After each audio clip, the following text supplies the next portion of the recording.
Hello everyone, I'm very glad that you listened to my story. Please give me a follow and like the video if you enjoyed it. Feel free to comment and provide feedback so I can improve the sound quality. Yes, I will now continue the unfinished story Vol. 2 Part 2. Chapter 147 The Dark Shadow of the Ancient Ruins. Chapter 147 The Dark Shadow of the Ancient Ruins.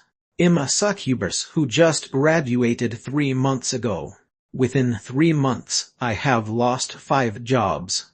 Yesterday, I was arrested and taken to the garrison guard station. A kind superior devil saved me.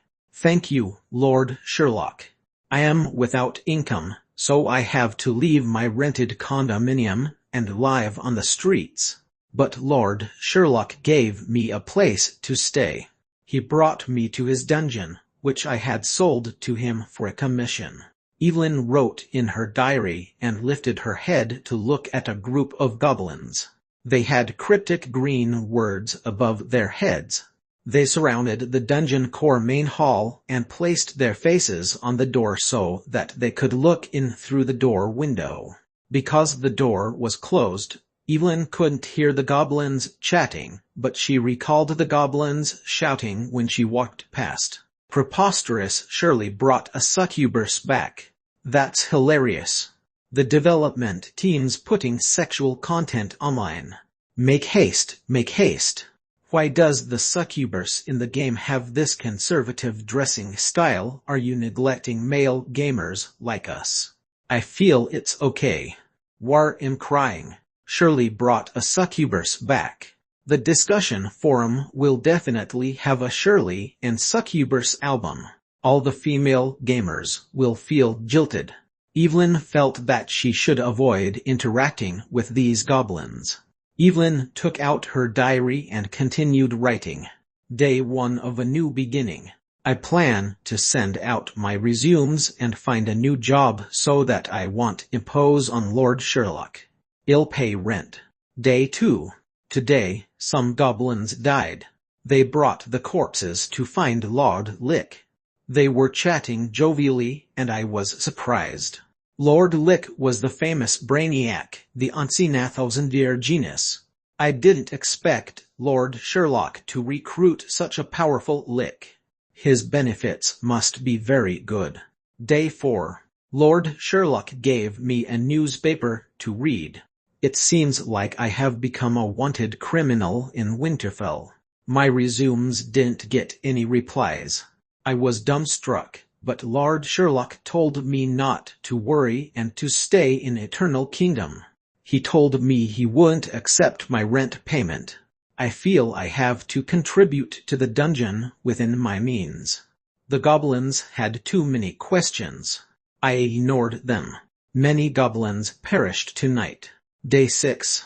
I would like to be Lord Sherlock's secretary, but he has a secretary already, a small black dragon called Eggface. Why does he have such a name? Eggface wanted to give me titles, but Lord Sherlock stopped him. Lord Sherlock wants me to be the manager of the commerce area. What am I supposed to do? Sherlock has a black dragon as a servant. That's awesome. Day 8. I'm familiar with my job now. I only need to sit in a small stone house in the commerce area. They deposit their items for consignment sale, and I just smile and forget to keep records. Why am I not allowed to record what items they deposit soon? Other creatures will retrieve the consignment sale items. The goblins called me an auction manager. Thank goodness. Due to Lord Sherlock's murder, they are unable to touch me. Otherwise, they might climb on top of me. The goblins are scary. Day 10. There are many gnomes appearing. My daily job is getting busier. The gnomes and goblins started to set up stalls at my place. The dungeon started to assemble short bows and longbows, but the other goblins are hostile to the goblins who carry bows. Lord Sherlock asked me to collect tax from them. That is to use a strange card to collect bronze coins and silver coins. Day 15. The more I interact with the gnomes and goblins, the stranger they feel. They brought a lot of large lizard skins to sale. The smell was unbearable. Why were they discussing the reincarnation of the hounded man and Eggface too? Wait, did they not see Eggface before he was always in the dungeon core main hall with Lord Sherlock? Why am I wanted in Winterfell? Was I not on bail? I feel like working to spot myself. I don't want to impose on Lord Sherlock. Day 20. Capricious gnomes and goblins. Stupid Lord Sherlock. On a crimson hill that was burning with flames, a green menace-simulated Hades inferno reached for the skies. A fat young 1.5-meter black dragon with a hood stood on the hilltop. A cauldron with green, bubbling, and sticky liquid was placed by his side. The goblin peasant stood in front of the black dragon. Behind him was a group of goblins and gnomes who were watching. Eggface grasped his old and broken cup and filled it with the green liquid. Then he passed it to peasant who was holding his two-handed axe with a single hand. Drink, citizens of eternal kingdom, this is your destiny. Y'all become hounds. Eggface's words were extremely tempting, and his voice was hoarse and mysterious. Little Eggface peasant received the green liquid and said, "What's the price?" Eggface extended his chubby claws, and his voice floated to a faraway distance. "All of these." Peasant looked determined as he drank all the green liquid. His body emitted green sparks. Peasant grasped his throat and moaned in agony. "Arr, arr." The goblins behind him started shouting. "You can't feel the pain. Stop pretending. Make haste. We're going to challenge the instant's dungeon. We're going to kill all the large lizards. We're going to accumulate the reputation points from the marshing skewers. Get lost after drinking the next in line. Drink quickly. I'm reincarnating as a hounded man. War. Don't worry."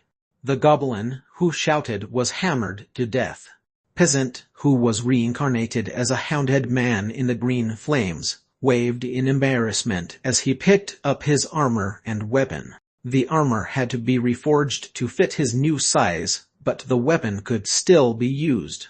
Arthur, not wearing pants, Sylvaners, and a burning chest hair had become gnomes. They went forward to welcome the hounded man, peasant. "Veteran gamers, where shall we go?" "Let's go for the marshing skewers reputation points." "I haven't gotten a darting bird." "Where the reputation points requirement for the darting bird is too high." "I'm thinking of challenging Spectre College." "Let's go for the marshing skewers mission." The large lizards are full of valuable materials, and the skin can be used for making armor that is incredibly beneficial for a sudden critical strike warrior like me. "I'm going for the marshing skewers." Marshing skewers. The 5 of them turned their backs on the non-existent green Hades flames and walked towards the nearby Eternal Kingdom. Eternal Kingdom was bustling with activity. The gamers worked diligently at the construction sites at the designated locations to achieve their dreams. It was a scene of serenity, calm, and prosperity. At the abandoned and desolate ancient ruins No. 85 excavation site, a goblin wearing a yellow safety helmet dozed off in a chair. The rune entrance in the deep pit shimmered with white brilliance. The blinding light woke up the goblin guard. He rubbed his eyes and walked to the deep pit to check. He saw visible fissures appearing in the deep pit, which was a few hundred meters deep. "What the heck?" The goblin gaped in astonishment as the fissures became larger and larger. In the next instant, the rune entrance cracked open. Boom! A black figure broke out from the ground. The ground and huge rocks cracked open. The walkways and platforms at the sides of the deep pit disintegrated as the black figure flew up rapidly. The sudden force knocked the goblin to the ground. Small pebbles fell down and hit his helmet, causing pittering sounds. The huge black figure flew high up in the sky and extended his large wings, which were a few 100 meters wide. Let the world experience suffering. Muffled voices came from the sky. Red-hot flames shot down. The flames swallowed everything. Chapter 148 Things to Note When Hunting Large Lizards. Chapter 148 Things to Note When Hunting Large Lizards. A large lizard that was covered with tough gray skin crawled on the nearby swamp as it drank mud. It lifted its head suddenly. The lizard's head looked around as its large nostrils took in 2 deep breaths. It didn't discover anything and lowered its head to drink mud noisily. A few goblins and gnomes were hiding behind a pile of rocks behind the lizard. 2 more gnomes came up slowly and joined them. All of them kept very quiet.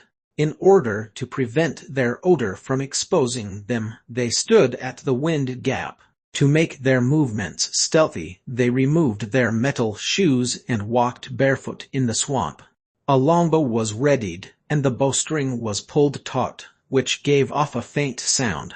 A gnome ran off nervously and stepped on a rock that emitted a telltale noise. Hulu the drinking large lizard was alerted and fled. "Gosh, why did you run? You've scared the monster away," the gnome with a longbow shouted unhappily. "You silly dude. You forgot how I died last time. Stop bickering. Let's give chase." A group of goblins and gnomes chased after the large lizard. The large lizard continued to escape. There were 2 other large lizards on a nearby hilltop. The large lizard didn't think and ran over to its companions. It wasn't aware of the traps being set along the way. Voila! A few rocks tied with killer vines and spider silk rope shot out. The rope brought a huge net that extended over and covered the large lizard. The large lizard was caught unaware and roared angrily. Its huge claws and razor-sharp teeth tore at the net. The net was torn in several places. On the hilltop, the 2 large lizards that were sprawled on the ground stood up. They weren't large lizards, but 2 gnomes covered with large lizard skins. "Fire the arrows," a gnome yelled, and several arrows flew from the hilltop in a beautiful arc towards the struggling large lizard. Whoosh! The arrows pierced the ground around the struggling large lizard. "Gosh, I've said that longbows are of no use, and the arrows were wasted. I thought you would miss with guns. I didn't expect it to be the same with arrows. No, I have to take screenshots for the forum. It's hilarious. Tack quickly while the large lizard is still trapped by the net. Demon, my net has been bitten to pieces." A group of goblins and gnomes was shouting on high ground. Then, a group of goblins and gnomes screamed as they charged out haphazardly. A group of goblins and gnomes who were following behind also saw the charging goblins and gnomes. 2 groups of gamers looked at each other and slowed down. Then they picked up speed again. "Gosh, they're the worthless bums from Dragon Roger. Bro, kill them. They're the scoundrels from the Meat Vegetable Rice Alliance." The 2 groups of gamers sandwiched the trapped large lizard and fought in a mess. A large stone slab leaned against the wall of the dungeon lord main hall. A large map was engraved on the stone slab. Entrance No. 2 was written at the bottom, Marsh Inkstewer Town was written in the middle, and Large Lizard's Swamp was written at the top. On the map, there were details of the gamers' routes from the past 10 days. There were indications of precipices, cliffs, and abysses on the map. The places that went explored were left empty. The gamers would avoid big groups of 10 or more large lizards while they hunted for those single large lizard. A winding tunnel indicated the way from entrance No. 2 to Marsh Inc. Town. The journey took about an hour, though it was faster riding the darting birds. On the map, there were 3 explored dire wolf habitats, 5 underground spiders' lairs, and other strange creatures gathering places. As the small creatures weren't given official names, the gamers gave them annotations. Besides the map, after hunting the large lizards for half a month, the gamers gained the wisdom to fight the large lizards. The most popular post on the large lizard strategy guide was by not wearing pants a few days ago. Strategy guide: things to note when hunting large lizards. Hello everyone, in not wearing pants. Take a good look at Missy Succubus Evelyn. Picture. The modeling is extremely beautiful. I will discuss the things to take note of when hunting large lizards. These are the pictures of a large lizard. Picture. These are the main points. 1. The large lizard's speed and reaction are faster than us goblins and gnomes. Don't fight the large lizards directly. 2. If there are 10 large lizards, flee quickly. If you're fast enough, you might survive. 3. The best place to hunt for large lizards is the small swamp. Sometimes, a single large lizard may appear. Its alertness is at the lowest when it's drinking mud. 4. Take note of the wind gap. Stand at the wind gap so that the acute sense of smell of the large lizards will not pick up our scents. Do the wind gap if you're not familiar. 5. Those who are good hunters can bring along nets or simple traps. For methods to create traps, refer to Hemp Rope Technologies posts. I am attaching some pictures. Picture. These traps were made by the members of the Veteran Gamers Guild. Aren't they impressive? 6. The bladder bombs are great killing devices. However, if you want intact large lizard skins and other materials, do not use bladder bombs. It is a hardened lesson. 7. Killing large lizards is best done using long-range weapons. I know I am irresponsible for saying that. Let the hunters prepare a short bow and a longbow. After killing team members, the archers gain experience too. For bow level 8. With good bow proficiency, it's possible to kill a single large lizard without any casualties.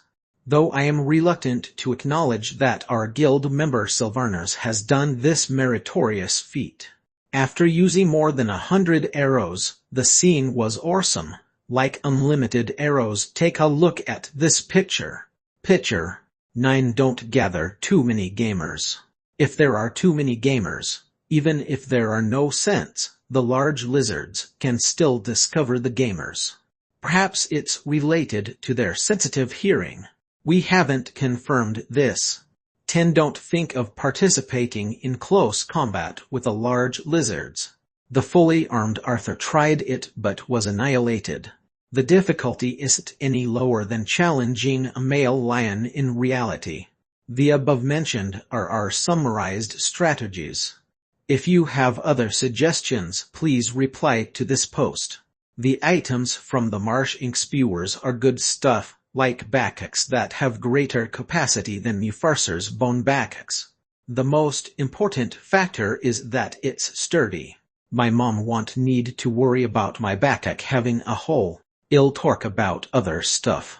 Please ensure that the members in the guilds are good.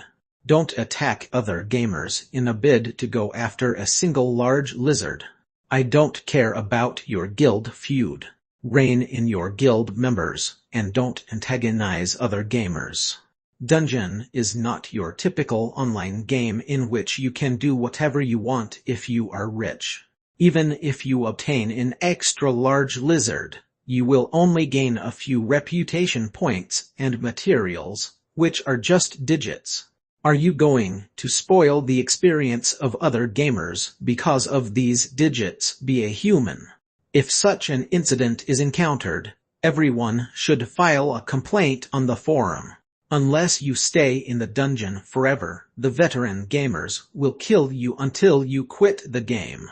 Chapter 149 Representatives from Eternal Kingdom. Chapter 149 Representatives from Eternal Kingdom. I sealed Liuchen's sister Varner's. Is scary. How many goblins did she kill to get such good archery skills? I have to seek a teacher in the game. Winged Watcher. What is the name of your guild? What about Veteran Gamers Guild? Silly dude, is it Shirley's birthday today? War Historian. You can't learn to be rich from Sister Varner's. Destiny Contract Pants is a good person. I hate those who spoil other gamers' experience. Sherlock finished reading Not Wearing Pants Strategy Guide.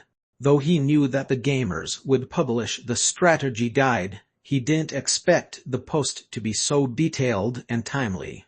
Strength in Unity. The large lizards aren't very intelligent, so it's only a matter of time before these terrifying apes reign supreme over the large lizards, Brew said thoughtfully. The efficiency is high, Sherlock replied as he browsed the forum. A small black dragon carried a cup of bloody chrysanthemum tea and sat opposite Sherlock. He drank the tea noisily. Then Eggface looked at Sherlock, who was typing in front of the computer, and said, I feel movement coming from the dark. The murmuring of Hades has an incredible power coming from within me. I'm almost unable to stop it. Tell me simply, Sherlock said without lifting his head. I'm hungry. My stomach is rumbling. Eggface lowered his head and said indignantly as his claws rubbed together nervously. Sherlock peeped out from behind the computer and frowned. Why are you hungry again? Didn't you eat an hour ago? The Dark King of the Shimmering Stars arose from a distant end.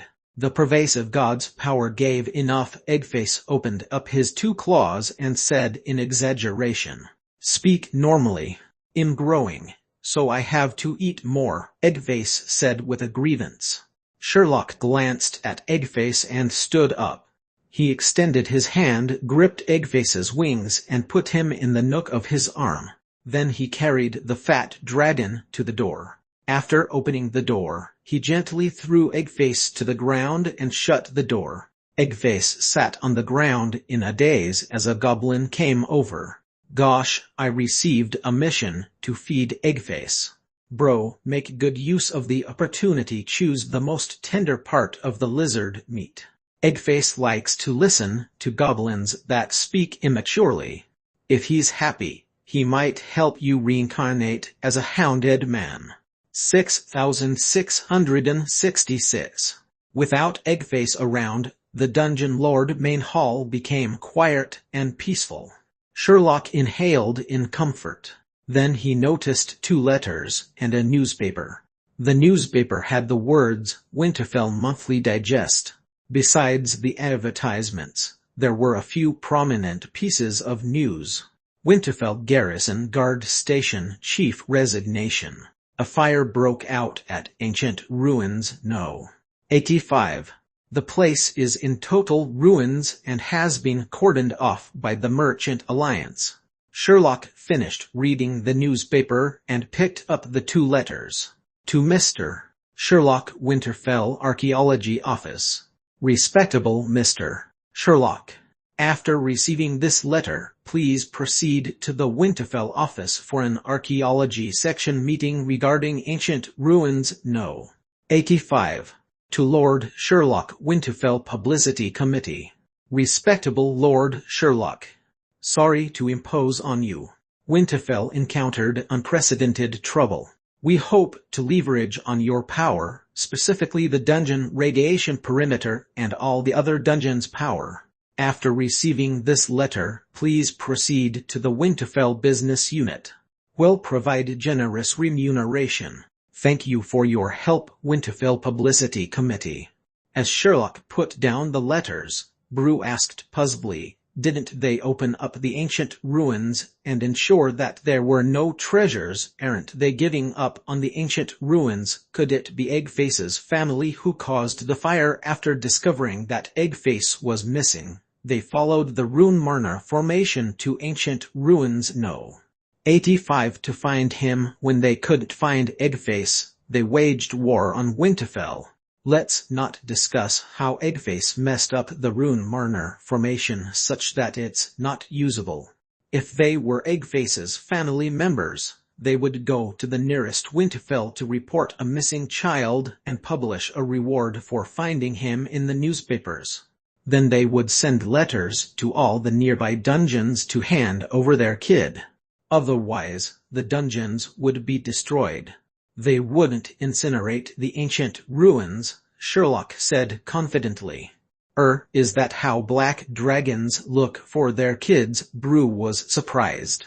There were instances of missing black dragon kids.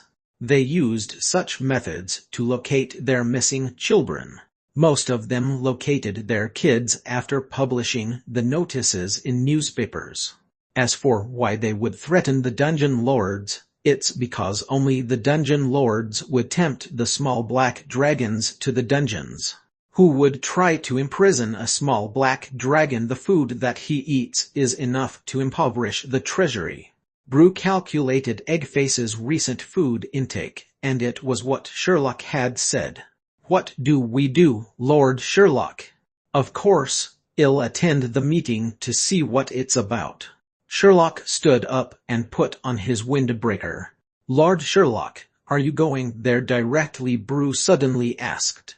Is there a problem? Sherlock frowned and asked. If you go there as Sherlock, there's no problem, but if you're going there as a dungeon lord, there'll be other dungeon lords present. In this type of situation, it's a good chance to showcase your capability. Then you'll have more chances for investment.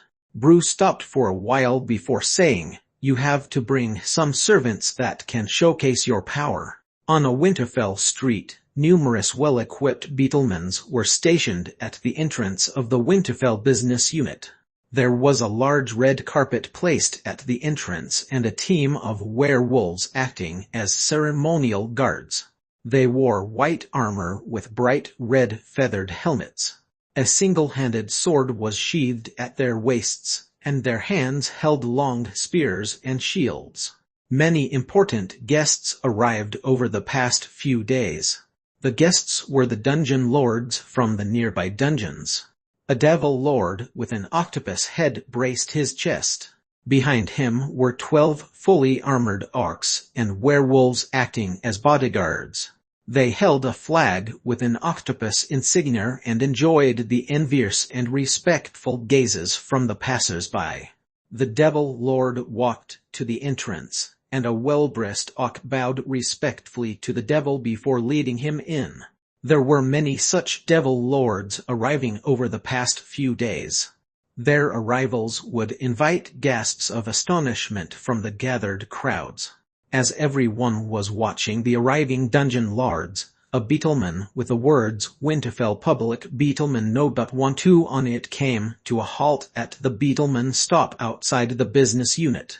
The door of the metal can above the beetleman's shell opened, and a neat and stylish devil appeared at the door. Then he walked down, followed by a wary succubus, who was looking around nervously, and a lick. The last to step out were 4 gnomes and a houndhead man. Strange green words appeared above their heads. The equipment of the gnomes and the houndhead man was simple and crude. The sticking point was the puzzling appearance of an insane creature like the houndhead man in Winterfell. Nobody got off after them. The public beetleman shut its door and continued on its route. The gathered crowd was in an uproar. The fearful crowd backed up 2 steps. They were fearful of the houndhead man, who might attack the surrounding creatures recklessly. While everyone was curious about the intent of these creatures, the 4 gnomes and the houndhead man chatted wildly for a while before the houndhead man raised a flag. The flag was made of simple and crude materials, but the diagram was a pleasant surprise. It was a rounded, small black dragon whose buttocks was sitting on the ground. It didn't look formidable, but according to the words of the Eternal Kingdom citizens, they could recognize that it was the 1.5-meter eggface. Who are these creatures? Could they be from a dungeon? They have their flag insignia. I suppose so. Is the superior devil that poor? That lick looks familiar. Isn't he Brainiac? Impossible. Brainiac is at Eternal Fire, and the representatives from Eternal Fire just entered. I feel embarrassed looking at them. I can't understand them bringing the Hounded Man here. And the equipment on the gnomes is horrible. They're poor. Thank goodness there's a lick. The gathered crowd chatted, but they were quiet in the next instance. It wasn't because of Sherlock's dominant aura. There was a small black dragon who flew and knocked into Sherlock's arm before falling dazed to the ground. A dungeon lord who had a small black dragon. Is this Winterfell Eggface shook his head. He didn't hide his black dragon identity and said, "Why didn't you let me take the Beetleman? It was tiring to fly all the way." Sherlock didn't reply. He took big strides and the succubus and Brainiac followed him. The four gnomes and the Hounded Man chatted excitedly as they followed behind. The werewolf official at the entrance was stunned to see this motley crew. Before he spoke, Sherlock produced a letter. We received Winterfell's request for help. Eternal Kingdom's Dungeon Lord Sherlock. Chapter 150 Meeting. Chapter 150 Meeting. Please follow me, Lord Sherlock. The werewolf bowed to Sherlock politely and led the group inside. Winterfell was the most important financial hub of the Merchant Alliance in the northern area. As the core government administrative center, the Winterfell business unit looked grand and majestic both inside and out. From the tall arched windows, one could see the spacious dome and the vast blue mana-simulated sky. Warm sunlight filtered in through the window lattices. Every arch door, arch wall, and dome support had detailed sculptures. The ceiling painting of the war between the devils and angels could be seen everywhere. Whether it was the colorful sunroof or the patterned tiles, they exuded a grand aura. When Sherlock entered the premises, his strong reaction was that they were rich. In Winterfell, Eternal Kingdom seems like a refugee slum peasant who was bearing the Eggface flag, commented. For the Eggface flag, the gamers used half a day to create and produce it after Brew assigned the mission. Though the material wasn't of good quality, the draftsmanship was superb. Is this your first time in Winterfell? Burning Chest Hair said. When we came last time, wasn't this matter confirmed? Evelyn turned her head in surprise as a Hounded Man and a gnome described the Devil Lord's dungeon as a refugee slum, which was a derogatory term. The creatures in the dungeon were exhibiting strange behavior. As a wanted criminal, with Sherlock's encouragement and help, Evelyn used Marna to change her appearance so that she could attend the Dungeon Lord meeting. The reason Sherlock brought along Evelyn was that she was the more presentable creature besides Brainiac and the Black Dragon. Moreover, Succubus was a high-class race. It was just that Evelyn's capability wasn't comparable to her race. As for Arthur, not wearing pants, Sylvaner's peasant, and Burning Chest Hair, they were obedient, so they were allowed to come and make up the numbers. They could also help to carry the flag. When choosing the 5 of them, they couldn't be indicated directly as a lot of the gamers would be unhappy. Using the method of placing the flag for a team of 5 gamers versus 5 gamers, they were chosen after a day of fighting. The elite veteran gamers were superior in terms of equipment, combat experience, and connections. Perhaps there would be teams in the future that could challenge Arthur's team, but currently, There were no such teams.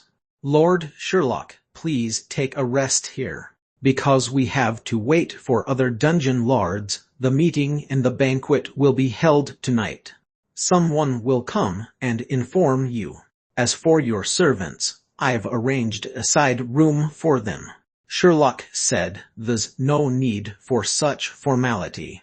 My servants shall stay together with me in this room. As you wish, Lord Sherlock. Then the special services that we've arranged. It's not necessary. I understand. Please take a rest. The werewolf bowed to Sherlock and backed up 2 steps before turning and leaving. Humph, what an insolent servant. How dare they give such poor service in the Dragon of Darkness, master of the Devil's Flame, and the all-knowing, powerful dragon. They should have arranged a special, single lair for me, Eggface said unhappily as he fluttered his wings and sat down on the only bed in the room. Is it like the lair in Eternal Kingdom dungeon? Not wearing pants asked. No, no, no. How can you say that's a lair? The real Black Dragon's lair must have a chest of gold and precious stones. Eggface started describing his imagination. The other gamers, Sylvarners, Peasant, Not Wearing Pants, and Burning Chest Hair, also joined in.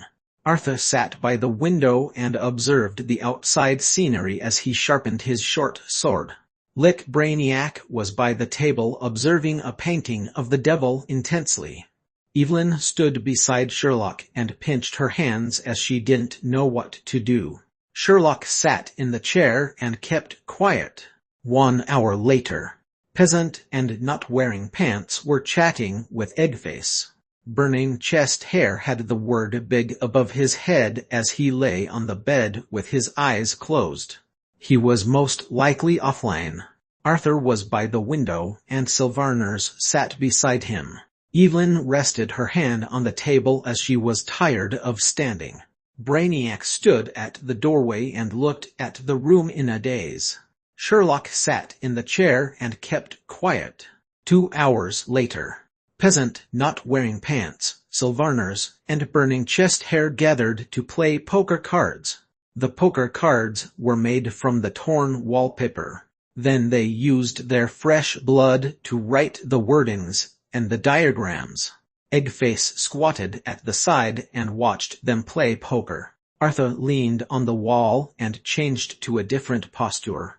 Evelyn sat in the chair that Sherlock had sat in previously, looking nervously at Sherlock. Sherlock chatted with Brainiac. 3 hours later. Peasant, Not Wearing Pants, Sylvarners, and Burning Chest Hair continued playing poker. Eggface, Evelyn, Arthur, and Sherlock started playing poker. Brainiac stood behind Sherlock and pointed and gestured. 4 hours later. The werewolf official stood at the door and adjusted his tie. Then he lifted his white-gloved hand and knocked on the door. Lord Sherlock, I'm inviting you to the banquet hall to attend tonight's meeting. A tall, slender succubus opened the door. Evelyn bowed nervously at the werewolf official and gave way. The werewolf official's acute sense of smell detected the thick scent of blood in the air. He wriggled his nose and looked at the floor and walls stained with fresh blood. He noticed a gnome whose head had strange words and whose clothing had a gaping hole at the chest. The bedsheets thrown on the ground had the marks of a blood-stained sword. Though the scene looked bloody and violent, everyone in the room looked normal and casual. No, that succubus was worried and afraid. Can we proceed? Sherlock asked. Please follow me. The werewolf official recovered from his daze and led Sherlock and his creatures to the banquet hall. At the same time, he informed the female slime cleaner to tidy up the room. Sherlock followed the werewolf official and arrived at the entrance of the banquet hall. As the werewolf official was about to open the big door and lead them inside, a deep and sinister voice came from behind. Lord Sherlock, I didn't expect you to receive an invitation. A devil with an octopus head brought along 12 fully armed werewolves who walked in sync. I heard Sherlock brought a hounded man to attend the meeting. I thought that was a joke. So it's true. After consideration, since Lord Sherlock is able to recruit a black dragon, having a hounded man is understandable. The octopus-headed devil had just finished speaking when Not Wearing Pants raised his hand and shouted, "Gosh, that devil with the SHTTY face. Tursk." The octopus-headed devil made a contemptuous snort, and the tentacles on his face waved in anger. But he didn't do anything to the unbridled Not Wearing Pants and calmed down very fast. He said, "Lord Sherlock, I hope you can teach your servant some manners. If he talks this way to another dungeon lord, it may cause unnecessary trouble." Sherlock looked at the octopus devil without any emotion. Then he walked in front of Not Wearing Pants and faced the octopus devil. For example, Chapter 151 That is my prisoner. Chapter 151 That is my prisoner. Lord Sherlock, Lord Octopus Ball. Sherlock and the octopus head were about to ignite fire sparks with their glaring. A tall vampire came from behind and said, "Seems like both lords are already acquainted. I thought I was going to introduce both of you to each other." When the vampire walked between Sherlock and the octopus-headed devil, Not Wearing Pants started chatting. "Lassie is here. There's going to be a series of plots. Lassie, do you remember me?" As if the NPC remembers you. Baron Nicholas was called his nickname by the excited gamers, and he appeared embarrassed. Sherlock exerted his dominant aura on the gamers to force them into plot animation mode. Baron Nicholas, in regards to the setting up of the commerce routes of the merchant band, "I'll arrange for my servants to contact you," Octopus Ball said to Nicholas. Then he brought his 12 werewolves and walked past Sherlock. Once Octopus Ball had left, Baron Nicholas said softly to Sherlock, "Lord Sherlock, I don't know what feud you have with Lord Octopus Ball, but his dungeon has collaborated with Eternal Fire. I suppose you know about the Eternal Fire dungeon. Lord Octopus Ball is the representative for Eternal Fire." "I see." Sherlock nodded his head. Nicholas thought Sherlock would mind Octopus Ball's collaboration with Eternal Fire, but Sherlock seemed indifferent. Nicholas said, "I came back yesterday. I thought of contacting you immediately to invite you to my manor as a guest, but I didn't expect Winterfell to encounter such problems." "This problem, is it related to the ancient ruins?" "No." 85 excavation site. Sherlock edged closer to Nicholas and asked, "That's correct." "Did Lord Sherlock hear the news?" Nicholas frowned and said, "The problem is very serious." Nicholas surveyed the surroundings as a creature came over and nodded to Sherlock before leaving. "I have an important meeting to attend." "Lord Sherlock, we'll talk after the meeting." Sherlock nodded at Nicholas and entered the meeting hall. The meeting hall had a large round table that was seated with 20 various devils. Their servants stood behind them. Each devil had a name card in front. Sherlock found his name card, "Eternal Kingdom Dungeon Lord Sherlock." He went over and sat down. A devil attempted to chat with Sherlock, but Sherlock ignored him. The gamers behind Sherlock engaged in chatting. Though they spoke softly and restrained themselves, since everyone was quiet, the meeting hall was filled with their chatting voice. "Gosh, look at that model. It's awesome. Why is he so ugly? Let's see if we can bring the sword with us. The one hanging on the wall." Every one of them wanted screenshots. "I'll post many screenshots on the forum later. Give that SHT face Octopus Ball a feature article." Keek. As the gamers continued chatting, a loud coughing sound interrupted them. Then an elderly orc walked over from the door. The elderly Auk was dressed in majestic clothing, and he held a scepter. His weathered face was full of creases. Intelligent brilliance shimmered in his deep eyes. Sherlock exerted his dominant aura to force the gamers into plot animation mode. The elderly Auk surveyed all the devil lords in the room and shouted, "Let's welcome the Northern Merchant Alliance management member, Winterfell Dungeon Lord Onionhead." A gnome was dressed in a long, flowing robe. His height was at the Auk's hip. Compared to a normal gnome, this gnome was considered short. The green gnome wore a white onionhead wig. He put his hands behind his back and looked serious. Wearing long pointed shoes, he walked briskly, which made thudding sounds. Dar, dar, dar, dar. Dungeon Lord Onionhead arrived at an empty spot at the round table. He then sat on the chair noisily. A bundle of onions appeared above the tabletop. He looked like he was used to such situations. His seat emitted creaking sounds as he adjusted the seat handle that raised him up. He was now able to see the Devil Lord's eyes. Onionhead looked at all the Devil Lords and said, "Great noble Devil Lords, I'm the Northern Merchant Alliance Winterfell Dungeon Lord. Contrary to my Dungeon Lord title, I'm more inclined to decision-maker. I'm a merchant and have collaborated with many Devil Lords on shady transactions. In short, let's get to the main point." Onionhead clapped his hand, and numerous meeting reports were placed on the round table. A yellow helmet with burn marks was placed in front of Onionhead. "Everyone, please take a look at the report and this safety helmet." Sherlock took up the report with the words, "Safety in excavation sites cannot be neglected." The safety helmet did a great job.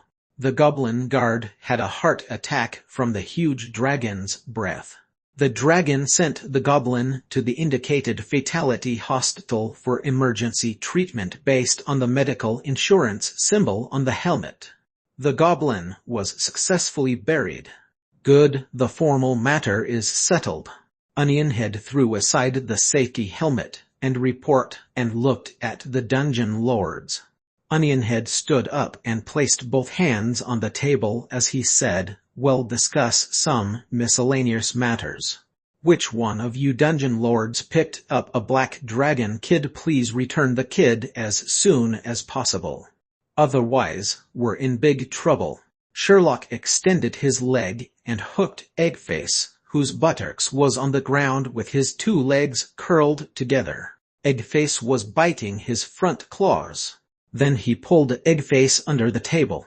Eggface gasped, "Kai." This kind of a sound. All the devils looked over. "I'm not kidding. Dungeon lords, the huge dragon has given a war notice. If the lost dragon is not returned within the stipulated time, the huge dragon is going on a rampage," Onionhead said again. Huge dragon. Something underneath the table hit against the table and made a pom sound. Then Eggface's head smashed through the table. Stone fragments were on Eggface's head. "Is a huge dragon coming?" Onionhead frowned and asked the aged Auk beside him, "Why is a devil lord bringing a young black dragon to the meeting? Why didn't I receive notification? We informed you, but you said that a creature must have disguised himself as a young dragon. You also said that dungeon lords in such a meeting would try to make themselves look good and that there was recently a joke of a giant who disguised himself as a young dragon." "I see." Onionhead straightened his body and looked at Sherlock as he said, "Sherlock, Lord Overseer, please explain. From a technical viewpoint, the creature that I brought is a dragon. But from a legal viewpoint, the small black dragon is not a lost black dragon. In fact, he robbed my private gold vault and is serving his sentence in my dungeon. I can guarantee that the lost young black dragon that the huge dragon is looking for is not this small black dragon." Sherlock said with composure, As everyone knows, the huge dragon and his young dragon have a mysterious relationship. If the parent of this small black dragon is looking for him, do you think we would be sitting here comfortably? Suddenly, there was a booming sound. The entire building shook violently.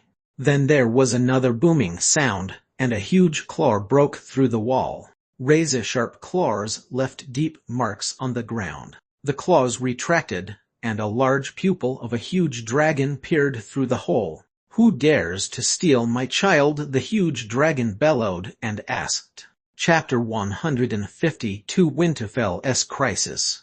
Chapter 152 Winterfell's Crisis. This feeling is like the power source of the Dark King, the Almighty God's initial creation. Eggface, who was stuck in the middle of the round table, shouted when he saw the pupils of the huge dragon. Sherlock frowned and asked the gamers behind him, "What is he talking about?" Peasant, who was free of Sherlock's restraint, said, "Eggface said that the huge dragon is his dad." "Why did Shirley ask us questions? Are we in the plot animation too?" Burning chest hair asked, not wearing pants. The gamer's interactivity is 100 real. I've played for 3 months, and am not surprised, not wearing pants said calmly. Nobody bothered with the chatting of a few gnomes and a hounded man as there was a huge dragon around. The large eyes blinked and went away. Suddenly, there was a booming sound. A large wall of the meeting hall was pulled out from left to right by the huge dragon. Everyone could clearly see the huge dragon outside the meeting hall. A 100-meter-long huge dragon, whose body was covered with black scales and who had a lizard head that was grown with spikes around the silhouette. Compared to the rounded and plump Eggface, the huge dragon was a closer picture of malevolence and terror. Outside the building, there were many terrified screams. "Gosh, it's ultra-realistic. It's more awesome than watching the dragons in Game of Thrones." Silverners looked at the huge dragon and said, "Don't mention Game of Thrones. It makes me mad." Though not wearing pants was looking and taking screenshots of the huge dragon, he was babbling at a fast pace. "Speaking of Game of Thrones, do you know about the 3rd season of Westworld?" Burning chest hair asked. "Yes, I have the film source," Arthur said. "What are you talking about?" Peasant looked at the huge dragon and asked, puzzled. The 4 gnomes and the hounded man were chatting softly as they enjoyed the plot animation and the realistic modeling of the huge dragon. Every creature was solemn and got ready to fight. The orc and werewolf servants of the devil lords were more or less fearful of the huge dragon. However, the 5 servants of Sherlock weren't afraid. Even if the others weren't aware, it wasn't difficult to see that. As everyone looked back at Sherlock, he was sitting in his chair, looking composed. "First, I have to clarify." Sherlock crossed his legs and his palms, which he placed on his knees. "How do you prove that this young black dragon is your child?" "Kid. Dad." Sherlock frowned when he saw the huge dragon and the small dragon interacting intimately. "Then I'll clarify my stand. I didn't steal your kid. Like I said, your child broke into my private gold vault and is serving his sentence in my dungeon. This is his claw-printed repentance record." Sherlock took out a piece of paper. With the help of Marner, it floated towards the huge dragon. "I know that our regulations are not binding to huge dragons. Let's seek the opinion of the creature involved. Why don't we ask the young black dragon?" Eggface shrugged and flapped his wings as he shouted excitedly, "The time is ripe. The evil son of darkness should return to the lap of the void." Eggface was interrupted by 2 dry coughs of the huge dragon, who said loudly, "What nonsense. You're a black dragon, a black dragon." Eggface was dumbfounded and pondered for a while. His claw patted on the hounded man. peasant as he said, "Can you say the last bit again?" Our peasant was taken aback by Eggface's question. He recovered quickly and said expressively, "The Void Legion is getting close.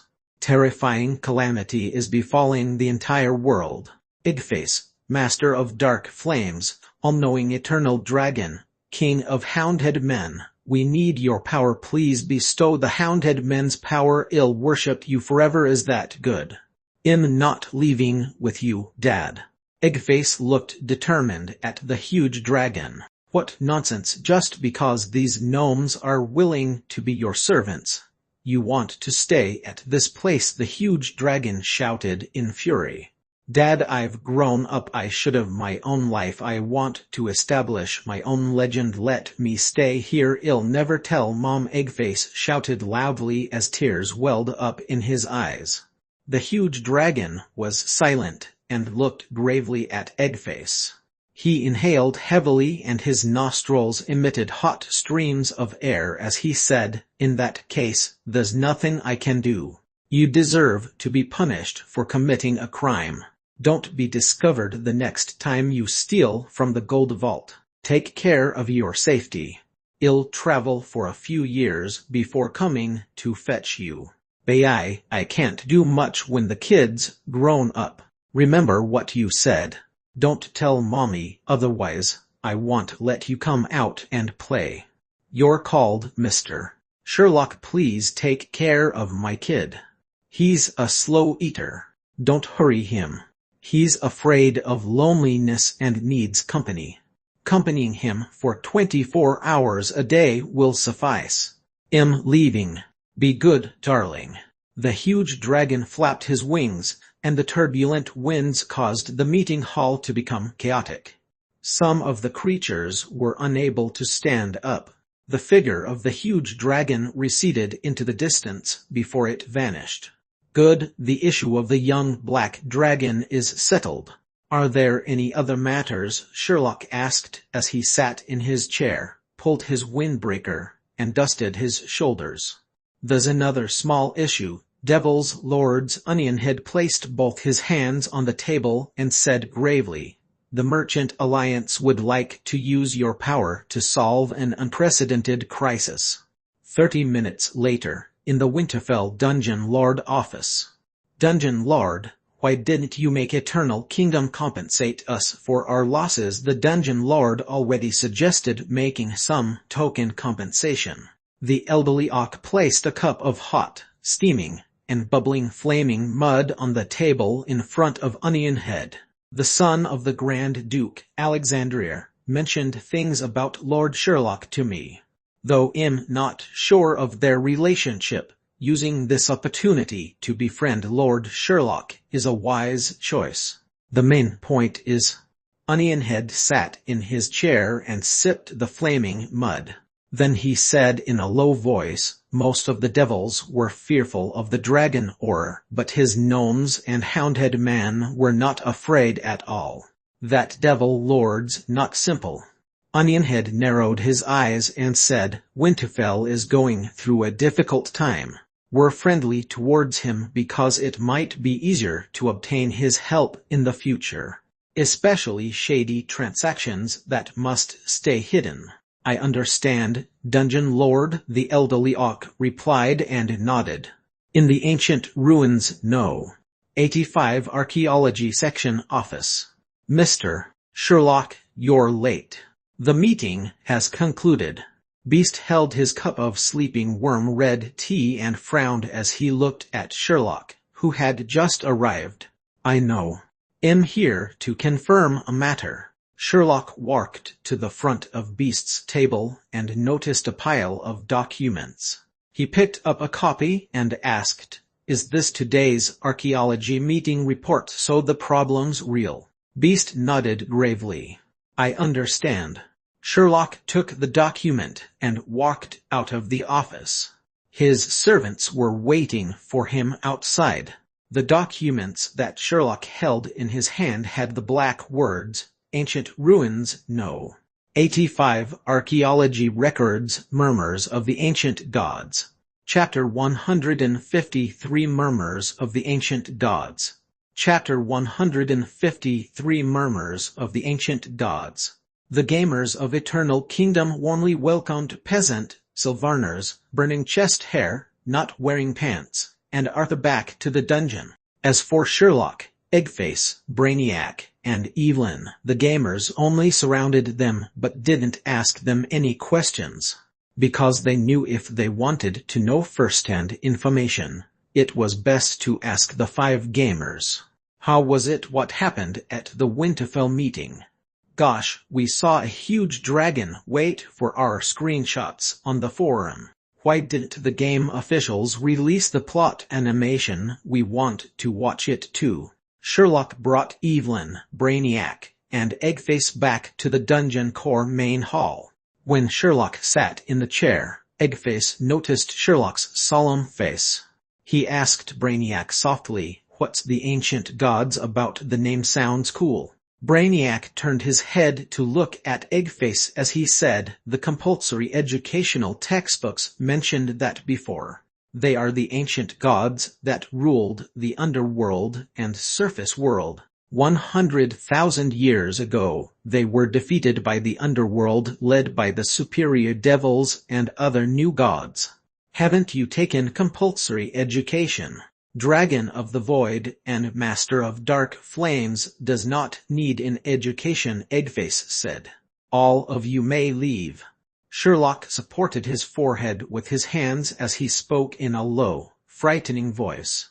Brainiac bowed to Sherlock before leaving. Evelyn pinched her finger nervously as she looked at the worried face of Sherlock and left. As a useless succubus, she was unable to help Sherlock. Eggface brewed a cup of bloody chrysanthemum tea and sighed. Then he wobbled his fat body using his short rear legs and walked to Sherlock's side. He put the bloody chrysanthemum tea beside Sherlock and pulled out a chair. Sherlock leaned his forehead on his palm and extended the other hand out as he said, "Thank you." His hand grasped at the empty air. "Gulu, gulu." Sherlock lifted his head and saw Eggface sit down and finish the tea all by himself. "The tea is very nice. Do you have more? I finished the last cup." Eggface put down the teacup and looked at Sherlock. "Aren't you playing the game in which the undead dodges the hammer? I'm going to watch you play." "Get lost," Sherlock said as he pointed at the door. Sherlock's not in a good mood. "I can understand since the ancient gods are troublesome. After I awakened, I didn't hear anyone mention the ancient gods and thought they were extinct. I heard they were being sealed tens of thousands of years ago," Brew said. "If Lord Sherlock's worried about the underworld losing to the ancient gods of the void, why don't we submit to the ancient gods? The otherworld's gamers are in harmony with the ancient gods." Most of the gamers were fans and believers of the ancient gods. "Why do I have to submit to ancient gods who were obsolete for tens of thousands of years?" Sherlock lifted his head and sighed. "I'm not bothered by the ancient gods." What's that? If Lord Sherlock isn't bothered by the ancient gods, then what's bothering you? Brew asked, bewildered. "I made a calculation. I suddenly realized I made a grave mistake." Sherlock spread out his hands and said seriously, "I tried all sorts of ways to keep Eggface, but after seeing his dad leave him without hesitation, I had a realization. There are no benefits in keeping Eggface." Sherlock asked, "Can Eggface participate in mining?" "With his lack of endurance, it's impossible." "Can he fight magical beasts?" "Eggface has difficulty dealing with a 3-figure number of large lizards. He will most likely be crushed by magical beasts within a second." "Can he help me earn magic stones?" "If we exclude selling Eggface, it's not possible for him to earn magic stones." Sherlock smacked the table and said, "That Eggface finished all my bloody chrysanthemum tea with his voracious appetite. He'll finish all my stockpiled meat. I'll have to spend magic stones to feed him. Besides making use of him to increase the Marner skills usage and create the Hounded Man race, I don't gain any benefits. Only the gamers gain from him.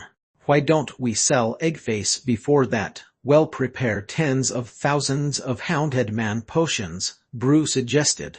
That will help to recoup our losses. Your suggestion is good, but after the threats made by the huge dragon, who will dare to buy Eggface from me? Sherlock countered with a question. He stood up and placed his hands behind his back and pondered. Eggface has to work, but not as a secretary. Besides eating, drinking, and idling in the Dungeon Lord main hall, he's disturbing my research in computer games. If he's not working to show his value, it's better that I send him home. Sherlock paced around the room and thought for a while. Then he returned to the computer and started typing. Ad hoc patch new Marner skills trainer NPC Eggface. Lord Sherlock, you're correct, but I feel that instead of putting our attention on Eggface, we should focus on the problem of the murmurs of the ancient gods. Sherlock pondered for a while and picked up the report from Beast. The contents were the same as Onionhead had discussed at the Dungeon Lord meeting. Ancient ruins, no. 85 archaeology records, murmurs of the ancient gods. According to the latest information, due to the damage caused by the huge dragon, the Rune Marner formation at ancient ruins, no. 85 was thrown into chaos. It caused the time and space of an unknown location to connect with ancient ruins, no. 85. The original ancient ruins, no. 85 has become the bridge connecting them. The aggravating factor is that our experienced investigators discovered the murmurs of the ancient gods from the torn time and space dimension. The most frightening thing is that believers of the ancient gods and the void creatures passed through the torn time and space dimension and appeared in the vicinity of ancient ruins, no. 85. If we don't act quickly, countless believers of the ancient gods will appear at a location that is 5 days' journey from Winterfell. We have to occupy ancient ruins, no. 85 and fix the torn time and space dimension. Brew, what do you think? Sherlock asked. Lord Sherlock, I feel it's a big crisis. We have to either submit to the ancient gods or resist the ancient gods with all our might. We have to submit to them before Winterfell is lost, Brew said seriously. Well, forget about submitting to the ancient gods. The believers of the ancient gods treated devils like their eternal foes, Sherlock said. This is a great opportunity for USA new large instance dungeon. Lord Sherlock's suggestion is great. Let me refine it, Lord Sherlock. If we let the gamers participate in the battle, it should be called a battle campaign scenario, which is a more suitable term, Brew said fervently. I'm okay with it as it's only a term, Sherlock said indifferently. Is Lord Sherlock preparing to join in the battle? Of course. There are plenty of benefits, so why not, even if I do very little? By just appearing at the battlefield, won't it add to the gamers' fun? I can also earn from selling standard equipment to the gamers. I'm starting to get excited about the ancient gods.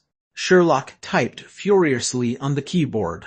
It's time to publish a new version update. Chapter 154 version 0.2 update log.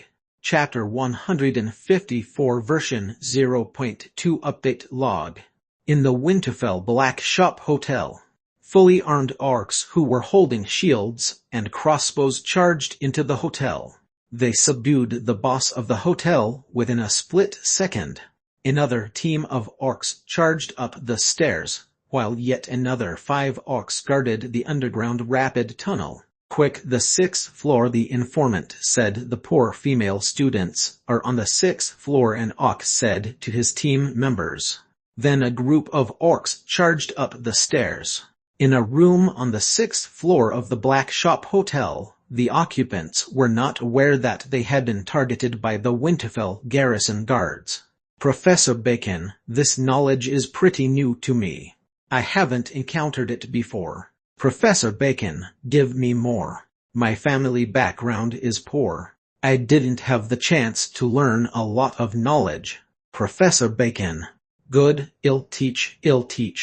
A few orcs had surrounded the room. They gave hand gestures and eye signals to each other. An orc extended his 3 fingers 3, 2, 1. Another orc turned his body, lifted his leg, and kicked. Pom! The room door was kicked open, and numerous crossbows were aimed inside the room. Nobody moves, hands above your head and squat on the ground. Yeah. Shut up, don't say a word.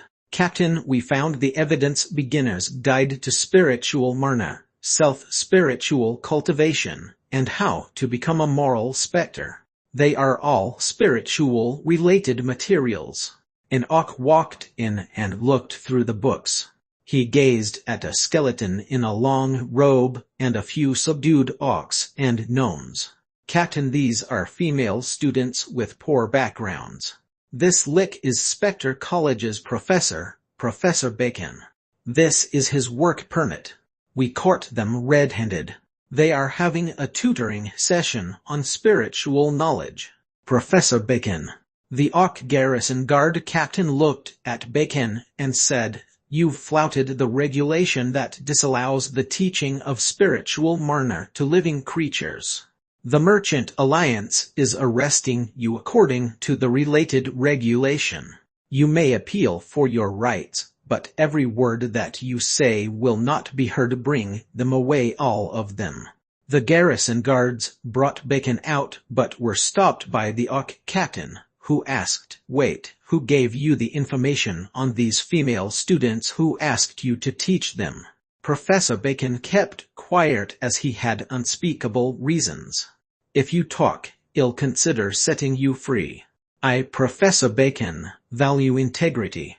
Lord Sherlock treated me very well and directed me to teach these female students.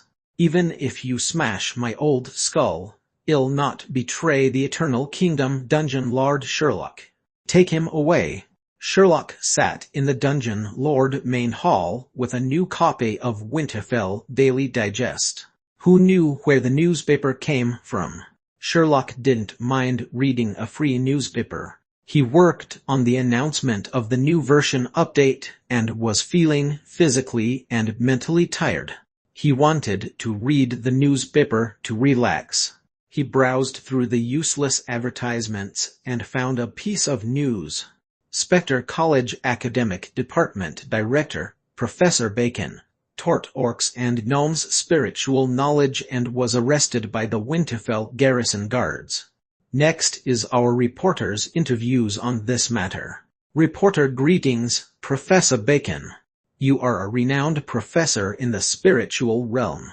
Why did you do such a thing? Bacon: Can you censor my picture? Make the testimony more formal. Reporter: Okay. Bacon: Censored. I only wish to let more creatures understand spiritual marna. I don't mean any harm. As for the Merchant Alliance's regulation, I'm not very sure. I am innocent. Reporter: Thank you, Professor Bacon, for accepting our interview. I will interview the garrison guard captain. Greetings, Captain. Captain: Greetings, Reporter. Reporter: Who instigated Bacon? No, it's Bacon. Censored Professor. Captain: According to our investigation, the mastermind is Eternal Kingdom Dungeon Lord Sherlock. Currently, we have not confirmed whether Sherlock is closely related to Spectre College. As Spectre College is a representative of the spiritual realm, it is vastly different from the living world. Tens of thousands of years ago, the spiritual realm was also part of the Chaos Ancient Gods faction.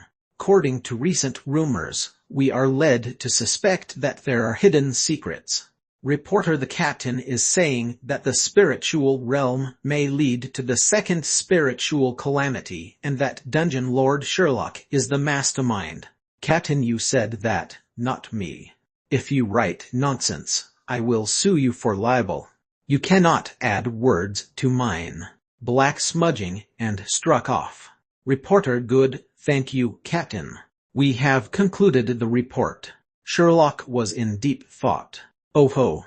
The Merchant Alliance's impression of you is taking a beating. Why don't we submit to the ancient gods, said Brew. Will the Merchant Alliance believe this kind of low-standard media report? I don't actually believe in the report, Sherlock said casually. I didn't expect Professor Bacon to help those poor female students, Brew said. What are you thinking? Didn't he say that he was helping poor female students? Sherlock asked bewilderedly.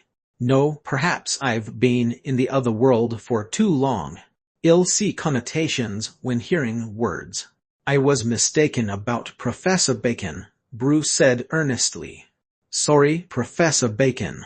A door knock was heard from outside. Come in. Brainiac opened the door and walked in. Lord Sherlock. Brainiac bowed to Sherlock and said, Have you read the Winterfell Daily Digest? Is this the copy? Sherlock passed him the newspaper. Thank you, Lord Sherlock. Brainiac bowed to Sherlock before leaving. Isn't there a problem with giving Brainiac the newspaper if he learns that Bacon has been arrested? Hell, apply for leave, Brew said worriedly. I knew such terrible things would happen, Sherlock said. I have my considerations. Only with big sacrifices will I obtain large rewards. Lord Sherlock, your sacrifices are too much. I hope that you're right, Brew said sadly. Enough, it's not necessary to make me feel good. I'll publish this new update log, Sherlock said as he clicked and published it. Dungeon Eternal Kingdom Update Log version 0.2. Dungeon Eternal Kingdom version 0.2 Official Update. Winterfell is facing an unprecedented crisis from the Void Legion, murmurs of the ancient gods. It will bring out countless void creatures and the followers of the ancient gods, who have only one objective: to destroy the entire underworld. Citizens of Eternal Kingdom, the Underworld's heroes, it is time for you to save the world. Added new battle campaign scenario, murmurs of the ancient gods. Gamers may receive numerous scenarios. I will publish the details in the game. Please look out for it. Added new NPC Marna skills trainer, Eggface. Besides being the Hounded Man reincarnation NPC and Lord Sherlock's secretary, Eggface is also a Marna skills trainer. Gamers can seek Marna skills from Eggface. Learn as much as you can, though they may not be useful. Added new BUG, prohibited food due to Eggface's voracious appetite. From today onwards, gamers are not allowed to add meat to their meals. They can only consume clay. Added new long-duration mission, hungry Eggface food is running out. Eggface requires more spider meat and large lizard meat. If Eggface is hungry, the power source of the Hounded Man will be cut and Marner skills training will end. Use all ways and means to feed Eggface. Note: Eggface does not feed on intelligent creatures. I'll leave a wild card. If you discover new content or a BUG, add them yourself. Chapter 155 Co-Defense Area No. 10. Chapter 155 Co-Defense Area No. 10. Brainiac took the newspaper back to his burial hall and finished reading it. He returned to the Dungeon Lord main hall immediately after. Lord Sherlock, I hope to apply for a day's leave. Apply for a day's leave? It's difficult. There's no precedence of your colleagues applying for leave. The recent Hounded Man research has passed the critical stage, and the results were impressive. I intend to modify and incubate 100 hounded man eggs. Of course, it's my interest, so I'll pay with my money. The eggs will come from Lord Sherlock. In that case, I'll have to approve your leave. At the Winterfell Garrison Guard Station. Ayer, this is a troublesome matter. I heard your Eternal Kingdom's lick. The relationship between Eternal Kingdom and Professor Bacon is muddy. We're investigating Eternal Kingdom. What do you know? I know Eternal Kingdom doesn't belong to the management of the Merchant Alliance and that the incident occurred within the Merchant Alliance's jurisdiction. Ayer, it's not a problem of magic stones. If you're posting bail, then the problem is easily solved. Hey guard, release Professor Bacon. Outside the Winterfell Garrison Guard Station. Brainiac, why did you post bail for me? What the newspaper reported it, let me see. Lord Sherlock, unscrupulous meteor, how can they report such stuff? No, bring me to see Lord Sherlock. At the Dungeon Lord Main Hall in Eternal Kingdom. Sherlock put a cup of boiled underground water in front of the despondent Bacon. The worried Brainiac was sitting beside Bacon. Sherlock patted Bacon's shoulder and sighed. Then he said, Professor Bacon, don't be too sad. Since the bail has been posted, the matter should be resolved. As for the unscrupulous meteor, don't be too bothered. The rumors will break down on their own. Thank you, Lord Sherlock, for the consolation. This tea is... Bacon held the cup of boiling water, but with his deep knowledge of teas he didn't recognize it. Oh, underground water, boiled. Sherlock poured a cup for himself, and sat opposite Bacon. Oh, boiled water. Bacon nodded and drank the boiling water, which dripped down his spine vertebrae. His bones started emitting steam. Yes, did Professor Bacon return back to Spectre College? Did you stay in Winterfell all this time? Sherlock asked. As I intended to teach the students, I didn't return to the college. If I returned, it wouldn't be easy to apply for leave, Bacon said. Understand. I fully understand. Sherlock nodded. I'm ashamed to meet Lord Sherlock. Due to my negligence, the newspaper reports went factual. If I left without meeting you, Lord Sherlock might bear grudges against me. I feel that I have to clarify things with you, Bacon said with agitation. Professor Bacon, with our relationship, it's not necessary. I don't believe a word of the unscrupulous meteor. Sherlock consoled Bacon. It's good for Lord Sherlock to think this way. I created so much trouble for Lord Sherlock. If you have any requests, please inform me. Bacon stood up and bowed to Sherlock with a sense of guilt. He left together with Brainiac. At Sherlock's request, Bacon entered and left while he was cloaked in invisibility so that the gamers wouldn't notice.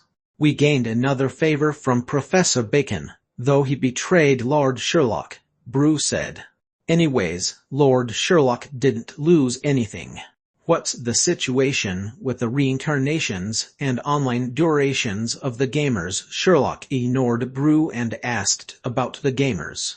Of the 2,100 gamers, 1,500 gamers had an average online duration of 12 hours or more. They are mostly undergraduates, as the current period is the Otherworld's summer holiday. I postulate that the duration will remain stable. As for the reincarnations, from these 1,500 gamers, there are 300 gnomes, 200 hounded men, and the rest are goblins, Brew replied quickly. Well, report 20,000 creatures and apply for 20,000 sets of equipment worth of aid, Sherlock said solemnly. Winterfell Business Unit Meeting Hall. What 20,000 sets? This dungeon lord is too overbearing. Does he have 20,000 servants? Even Eternal Fire only requested supplies for 20,000 creatures. An armored general shouted angrily, "I suggest striking Eternal Kingdom off of the Merchant Alliance's collaboration list." Though they requested 20,000 sets, half of the requested armor is for goblins, a gnome sitting at the side said. And it's not a small number for 3,000 hounded men and 7,000 gnomes, another gnome said. We can't accept such a request. If every dungeon sends similar requests, then Winterfell will lose face. That's correct. I suggest we reject them with strong words. Without Eternal Kingdom's help, we can deal with the ancient god's crisis. We can't let him be willful just because he's a superior devil. The creatures started discussing heatedly. Dungeon Lord Onionhead, who was heading the meeting, slammed down on the table and looked at everyone. He then calmly said, "I know a bit about Eternal Kingdom, which is a dungeon that was bought 3 months ago. Then it was upgraded to a level 2 dungeon, and Sherlock ordered a large furnace that will allow thousands of blacksmiths to work at the same time. What, it's a level 2 dungeon after only 3 months? Even Eternal Fire doesn't require such a large furnace." Dungeon Lord Onionhead, the fake red tea is causing harm. Quiet, quiet, the son-in-law of Onionhead slammed down on the table violently. But the creatures didn't stop their discussion. The door of the meeting hall opened. Everyone stopped their talking as they gazed at a creature standing at the door. The tall creature wore dark red ceremonial clothing with double buttons and a white shirt with a high collar. Hidden within the shadows, one could clearly see the folded bat wings on his back. This was a superior devil with a distinctive trait. "Everyone, if Winterfell is facing problems providing armor, I can provide assistance," the superior devil said. Lord Alexandria Onionhead narrowed his eyes. "Of course, there's a condition for my help. I hope everyone can listen to my opinion." Alexandria walked forward. Only his ceremonial clothing could be seen. "Let Eternal Kingdom guard the location that I designate. Are you agreeable?" In the Winterfell Teleport Portal VIP Hall, Sherlock looked at the list of armor and the defense map in his hands and pondered. Winterfell values Lord Sherlock's capability. They agreed to supply the 20,000 sets of armor without thinking and arranged for our army to be stationed beside Eternal Fire's army. From the indication on the map, our allies have 20,000 creatures. "We can go ahead with our plan at full speed," Brew said happily. "I hope so." Sherlock put down the defense map. On the map, a tunnel that ran along a valley had the words Sleeping Valley. On the side were the words Eternal Kingdom, Code Fence Area No. 10. Chapter 156 Dependable Ally. Chapter 156 Dependable Ally. In a room with white walls that were pasted with various anime posters, a gaming capsule was placed in the room beside the wall. The luminous computer screen reflected blurry figures. A Hatsune Miku figurine was placed on the computer table. The computer screen was showing the new content on the discussion forum. The battle campaign scenario is starting soon. Make a guess of the plot. Shirley is cool. After seeing Not Wearing Pants post on the plot, Shirley is hiding his shortcomings. The Octopus Ball Devil Lord must go into the Instance Dungeon. Is the name of the NPC serious? Who fought with Dragonborn before? I heard he's strong. Preposterous. I heard Arthur used traps to capture a large lizard single-handedly. The person sitting in front of the computer looked at the wall clock that indicated 8 a.m. The person stood up and walked into the gaming capsule. Game connected. Welcome to Dungeon Eternal Kingdom. Current version 0.20 Battle Campaign, Sleeping Valley. Using the character Peasant, Hounded Man. Loading game. Before Peasant opened his eyes, his nose was filled with a familiar stench of Eternal Kingdom, which consisted of the odor of gnomes, goblins, and hounded men. He wasn't able to vomit. The pain threshold was adjusted to 0, so he wouldn't react to any smell. But strong smells would still kill him.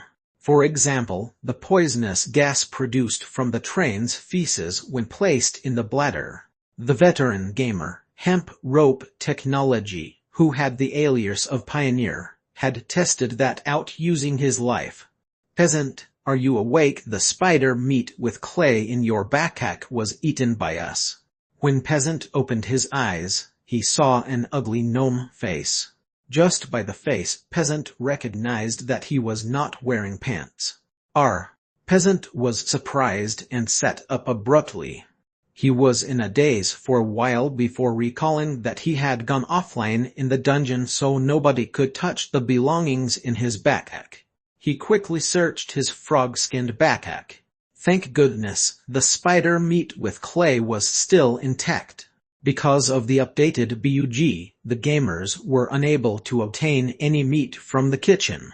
If they attempt to take the meat raw or try cooking it, there was the possibility of food poisoning. If the food in the dungeon wasn't properly cooked, it was easy to get food poisoning. Peasant, why are you always late getting online? Don't tell me you're going to classes during summer break. The gnome's burning chest hair and Sylvarners were beside him. The battle campaign scenario is starting soon. Let's hurry and join the expedition group. Sylvarners extended her hand and pulled Peasant up. The nearby Arthur was seated while sharpening his sword. In the Eternal Kingdom teleport portal main hall, a new teleport portal was created.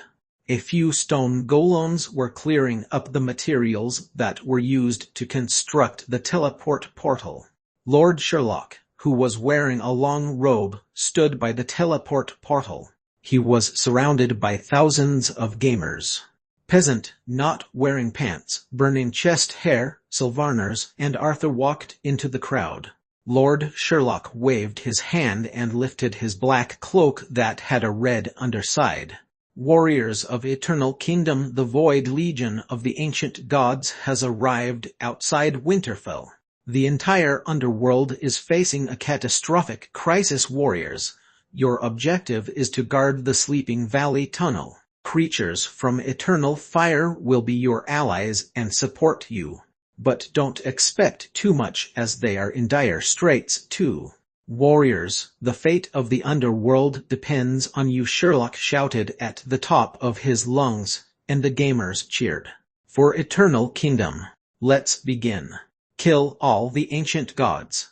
I need a crowbar, elder sign, and a few friends. War. Gosh, I can't attack this silly dude in the dungeon safety zone. The stone golems who were carrying materials turned to look at the astonishing scene. A stone golem at the side said nervously, "Don't look. Leave quickly. It's contagious." At Winterfell Ancient Ruins, no. 85. Boom boom. The original Ancient Ruins pit had become a distorted Marner vortex. Booming thunder and lightning swirled within the vortex.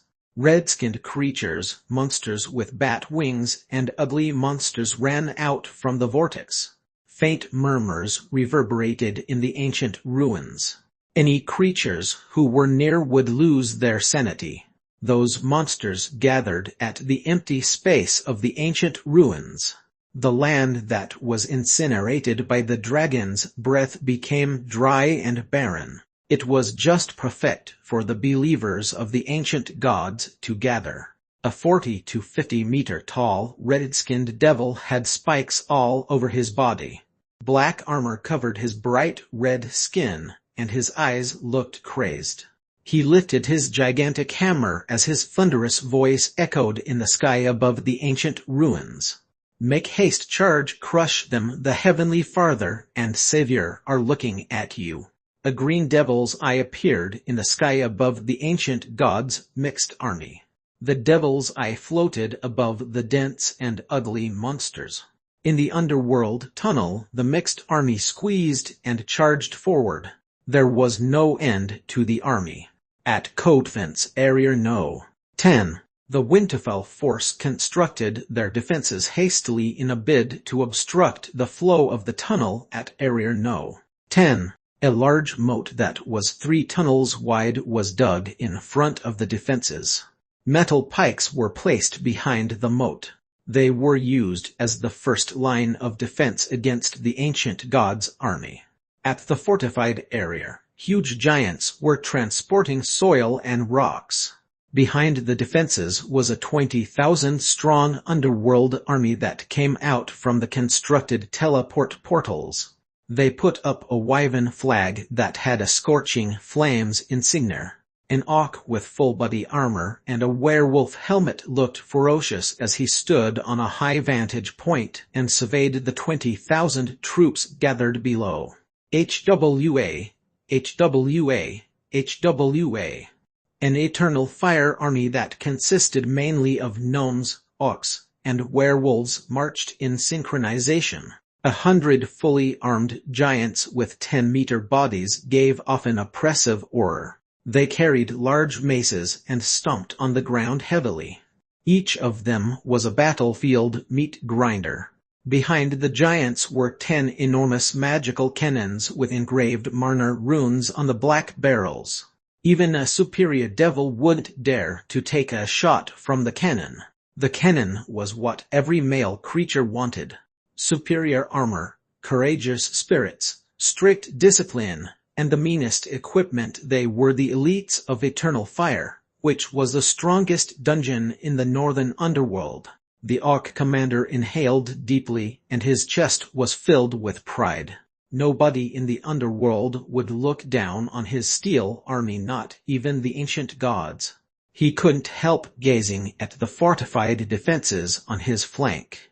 There was nobody except the dazed logistics officer, who was sent by Winterfell. "Are those the Eternal Kingdom's defenses?" the orc commander asked his gnome adjutant. "Yes, Commander Befalls," the adjutant quickly replied. "Those are the defenses belonging to Eternal Kingdom. They are responsible for supporting us. The Dungeon Lord is a superior devil. The dungeon was upgraded to level 2 within 3 months. They have a small black dragon. As for military logistics, Winterfell provided 20,000 sets of equipment. 20,000 sets of equipment. It seems like the Allied army defending our flank is quite dependable," Befalls said, feeling pleased. Suddenly, the empty space on his flank flashed with the brilliance of multiple teleport portals. A group of goblins, gnomes, and a few hounded men with messy equipment marched in chaotic formation and chatted noisily. "Gosh, the modeling is awesome." Chapter 157, Troop Formation. Chapter 157, Troop Formation. The Merchant Alliance was gathering all its resources to block the advances of the ancient gods' army. In the Eternal Kingdom dungeon, Zai Zai Zai. A black-iron dwarf was smoking a red-hot metal stick on a comfortable rocking chair. He was Eternal Kingdom's blacksmith and trainer Simber. Beside him was Mufarser, who was stirring the mixed clay in the cauldron. "Cousin, where did you say the green-skinned monsters went? They all disappeared." "Nobody's forging." I don't know. I heard they were fighting the ancient gods," Mufarser replied. "Fighting the ancient gods? Are they using that to entertain themselves?" "Forget it. There's no fun without my apprentices, but an occasional moment of peace is most welcome." Simber leaned on the rocking chair and said comfortably. The nearby brainiac stood at the teleport portal in a daze. Succubus Evelyn sat in the commercial area, trimming her nails. There were very few creatures in the auction transaction area. Moros held 2 cups of bloody chrysanthemum tea and walked towards Simber and Mufarser. In the Dungeon Lord main hall, Eggface was busy looking for the computer device. Sherlock left with the gamers, and it wasn't easy for him to sneak in. He wanted to take a look at the rolling undead computer game. It was a peaceful and serene day in Eternal Kingdom, at Fortified Area No. 10, which was the Eternal Kingdom's contents area. Great Lord Sherlock, in charge of Area No. 10 during the war period. In charge of supplying Eternal Kingdom. You may call me Logistics Officer. A sludge monster with a wet cloak and a matching style of the Underworld said softly to Sherlock, who walked out of the teleport portal. Behind Sherlock, a continuous stream of goblins, gnomes, and hounded men walked out in a mess. Occasionally, there were some who were fighting and fooling around, but most of them were jovial. There were some who were particularly serious, and one of those gamers shouted, "Be serious, it's war, don't disgrace Shirley." These words fell on deaf ears. "Thank you for providing troop supplies, Logistics Officer. Tell me, what supplies are you providing in this area?" Sherlock put his hands behind his back. He didn't notice the chaotic gamers raiding the fortified area. "We have fresh clay, 100 handheld magic machine guns, 20,000 sets of armor, etc. Your troops, they are moving the cooking cauldron." The sludge monster, who was introducing the troop supplies, shouted anxiously. Sherlock turned his head and looked in the direction that the logistics officer was pointing, and saw a few gamers rolling the cooking cauldron on its side towards the teleport portal. "Oh, they are showing their valor and fearlessness. Think about it, a group of ambitious creatures who are fighting for the underworld and peace don't need cooking cauldrons," Sherlock said without emotion. "Please continue." "Oh, I see. Then there are wait. Are they removing the tents?" the sludge monster shouted in shock. The empty space behind Sherlock was lined with rows of tents, which were prepared by Winterfell. The gamers were removing the tents and the ground pins that were used to fasten the tents. They carried the items in convoys to the teleport portal. After gazing at the gamers, Sherlock said confidently, "They don't expect to survive the war, so sleeping is an insult to them. They are doing this to show their frustration, more or less." Beefalls stood on high ground and observed his temporary allies. At the fortified area of Eternal Kingdom, outrageous acts were occurring. The army was in a chaotic formation without any discipline. They were like a touring group of creatures.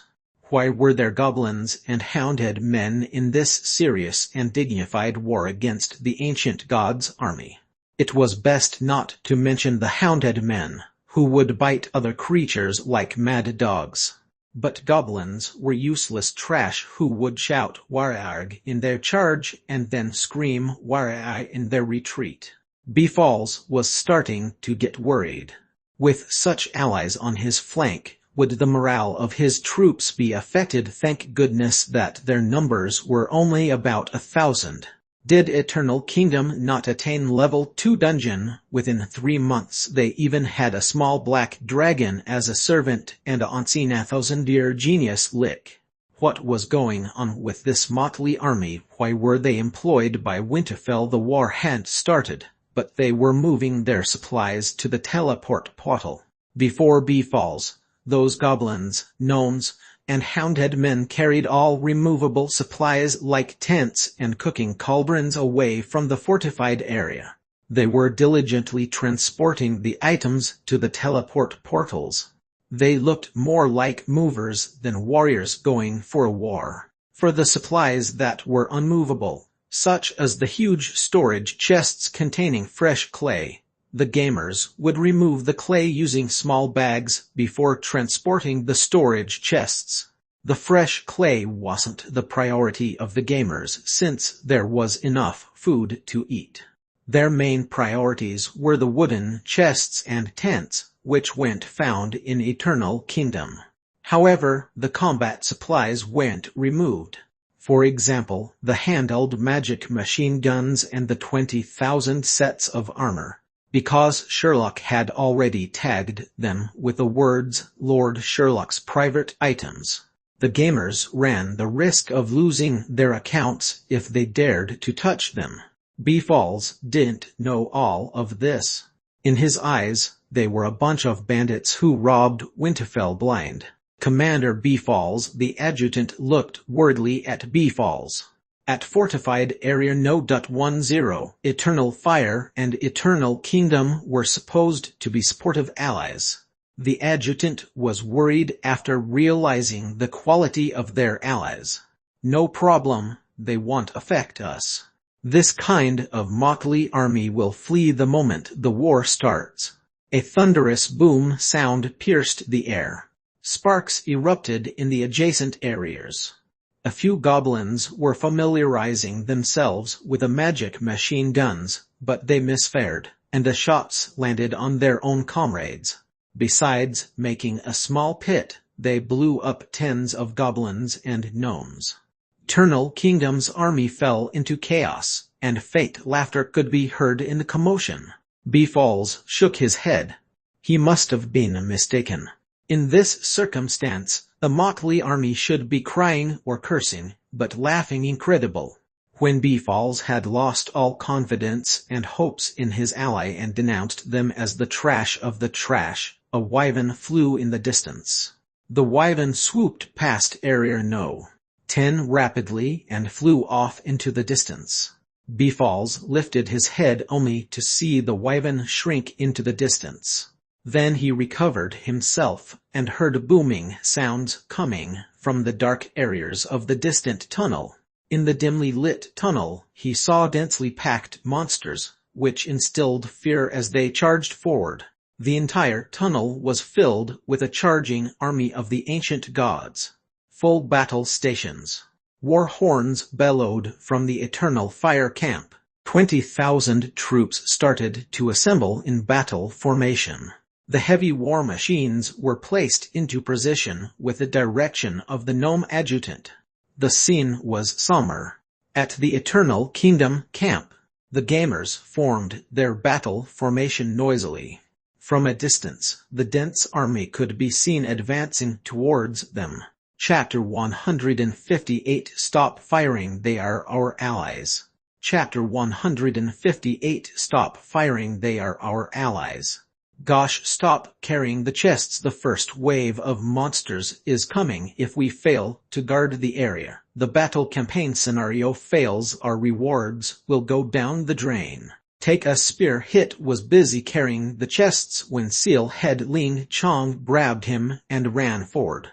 At the front line of Eternal Kingdom's fortified defenses, Sherlock directed the gamers to fill the gaps.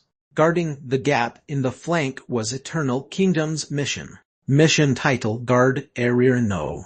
10. Mission description: The ancient gods' army is attacking. The warriors of Eternal Kingdom are tasked with saving the Underworld. The fate of the Underworld depends on you. Mission tips: Winterfell provided sufficient equipment.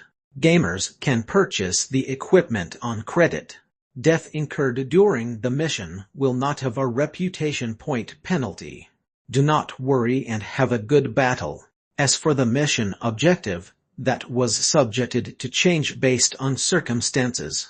The current objective was guard against the first wave of the ancient gods' army's invasion. Take a spear. Hit and Seal Head Ling Chong found Dragonborn, who was wading through the crowd. The three of them squeezed to the front row. The scene was filled with the noisy shouts of the gamers. Those with kite shields, stand in the first row. Make haste, don't you see the first wave coming?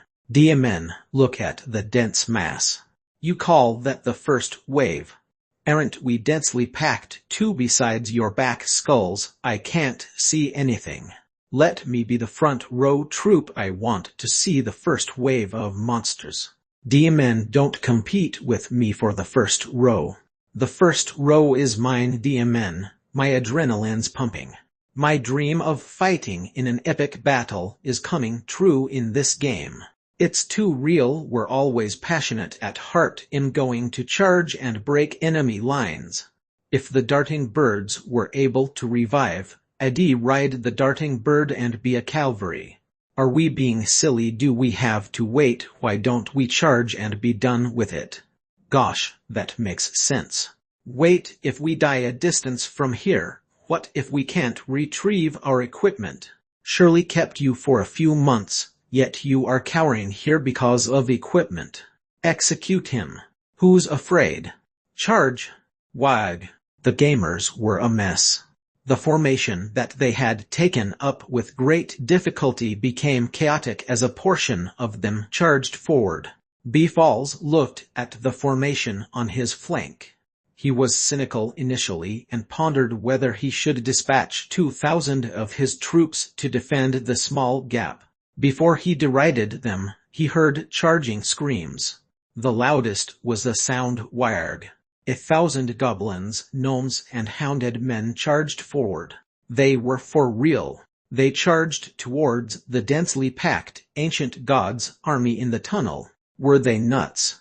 At the Eternal Kingdom fortified area, with its temporary, crude clay wall, Peasant was holding a magic machine gun as he looked bewilderedly at a hounded man, dreamless insomniac, and asked, "How do you operate this toy? Must a hounded man operate it? I want to charge.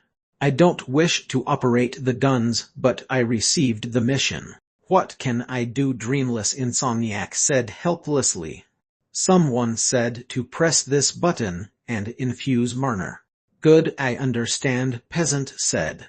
100 hounded men with magic machine guns manned their positions at the clay wall. They adjusted the barrel angle according to the mission instructions. In the spacious tunnel below, the messy gamers were about to engage in combat with the ancient god's army. All creatures, listen up. As the hounded men were hesitating about when to fire the magic machine guns, Sylvarners walked to the fortified walls and shouted, "Listen to my command. Infuse Marner." "Wait, gosh, Sister Varners, don't. Open fire." Sylvarners shouted out the command. Boom, boom. 100 magic machine guns opened fire. With Marner as the power source, the magic gun shells flew in a long arc and landed at the front line that was about to contact the enemy. The 100 shells landed consecutively on the gamers' front line. Boom, boom, boom. While Dragonborn was charging with a group, a shell fell from the sky and landed tens of meters from him. The charging gamers were blown up into the air by the exploding shells. A gamer in the crowd shouted, "Go prone!" Incoming shells from allies. Tens of shells landed precisely on the gamer's front line. As he was about to go prone, his heart thumped rapidly. He didn't expect the game to be so realistic. Sealhead Ling Chong grabbed Dragonborn and pointed to a shell pit as he yelled, "Quick, get in the pit." Dragonborn followed Sealhead Ling Chong into the pit. Take a spear hit ran to another shell pit. He looked at the bombarded surroundings and the grotesque corpses and started scolding, "SHT, you're hitting allies." A shell landed accurately in Take a Spear Hit's pit. More shells exploded, and the gamers at the front line cursed and swore. Wounded. DMN, you're hitting allies. Gosh, bleeding all over the place. Shuaks hit. We're allies, stop firing, dumb fools. The area around Dragonborn was a massacre ground. The carpet bombings continued. The revived gamers, who were half-naked, appeared at the rear where the hounded men were holding the magic machine guns. They picked up short swords and started killing the hounded men on the fortified walls. The front line and the rear gun positions were in total chaos. The ancient god's army was indifferent. They charged forward and engulfed the front line gamers. When the magic gun shells exploded and cleared small pockets of the enemy, the holes were rapidly filled up by the monsters from the rear. Dragonborn, who was lying prone in the pit, saw the bloody scene. His adrenaline was pumping as he stood up and shouted while grasping his short sword. The gamers in front were swallowed by the ancient god's army.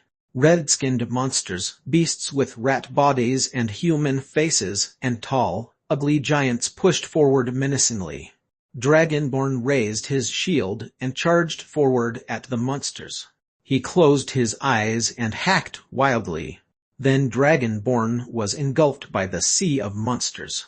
Sherlock stood at the teleport portal and surveyed the thinning front line. If the revival problem wasn't solved within 10 minutes, the 1,000 gamers would all perish here. The sludge monster logistics officer at the side asked in a trembling voice, "That Lord Sherlock, shall we close the teleport portals and go over to the Eternal Fire area?" "It's not necessary. You may proceed to the Eternal Fire area first." Sherlock turned his head to look at the continuous stream of new gamers coming out from the teleport portals. They went immediately to grab the equipment supplied by Winterfell. "Let the teleport portals stay open. Help me obtain another 20,000 sets of equipment from Winterfell. The size of the ancient god's army is much larger than I expected." Sherlock's figure vanished in a teleport portal. Chapter 159 Area No. 10 Battle Reports. Chapter 159 Area No. 10 Battle Reports. When Sherlock returned to the dungeon, goblins, gnomes, and hounded men were reviving. Then they walked half-naked towards the teleport portals to rejoin the battle. The rewards in the Sleeping Valley mission were attractive. Besides receiving high-quality equipment from Winterfell, killing enemies, carrying supplies, and guarding rewarded reputation points. The Winterfell standard equipment could also be bought on credit after dying. They revived, re-equipped themselves on credit, and dove headlong into battle. There was no sense of fear. Sherlock walked past the revived gamers and returned to the dungeon lord main hall. He noticed Eggface, whose buttocks was sticking out as he searched under the computer table. Sherlock walked over and grabbed Eggface's wings. Eggface's moving buttocks came to a stop. "What are you looking for?" Sherlock raised Eggface to eye level and asked. I followed the dark flames and discovered an unspeakable cordoned area here.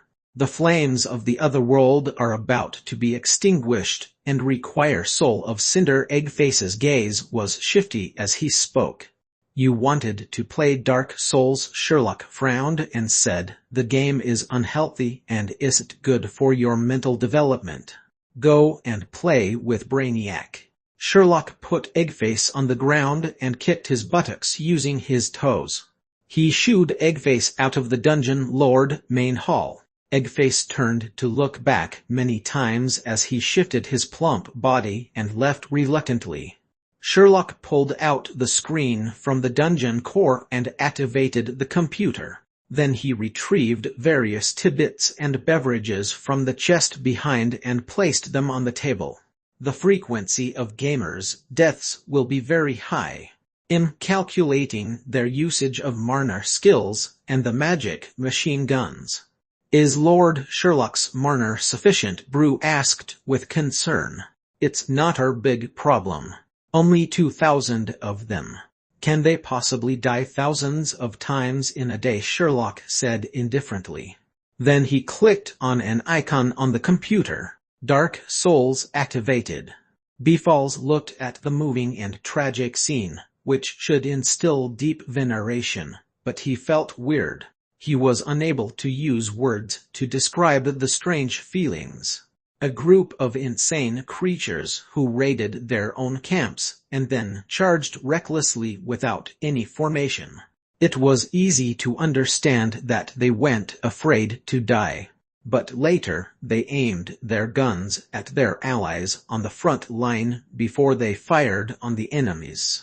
After which, half-naked creatures charged out from the teleport portals, picked up short swords, and killed the magic machine gun operators. The events were out of Beefall's sphere of understanding. Perhaps Lord Sherlock had cast spells over these pitiful gnomes, goblins, and hounded men. Would Sherlock not invite the Union's investigation and negative reactions from his servants? But that was the only plausible reason he could think of. Commander the gnome at the side shouted. Beefalls recovered from his daze. In the underworld tunnel in front, the ancient god's army was advancing rapidly. Those jovial creatures from Eternal Kingdom were engulfed by the enemy. Let's begin, Beefalls shouted, and the gnome relayed his order. The gigantic magic cannons aimed at the densely packed ancient god's army in the tunnel. Marner was infused in the magic cannons.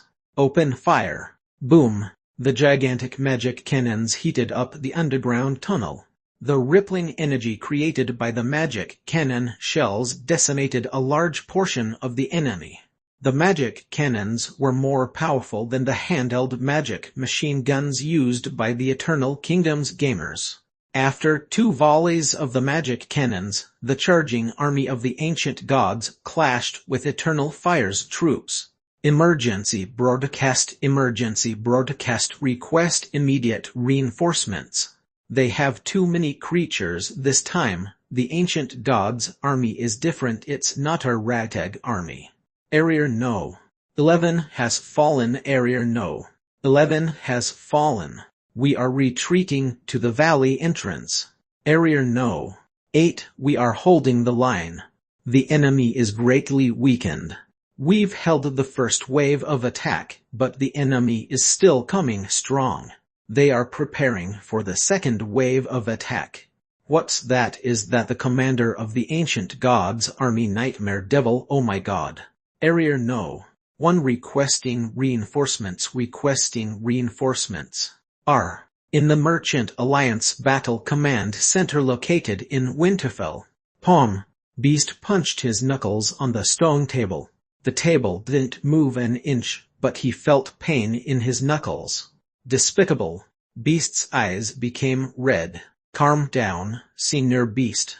Though the situation is beyond our expectations, besides areas No. 11, No. 8 and No. 1, the other areas are intact and in good positions. A fully armored orc said, according to experience, if we delay the war for a period of time, the ancient god's army will collapse once the time and space gap becomes unstable without a dungeon cause support. That's correct. As this commander said, only a few areas were overrun.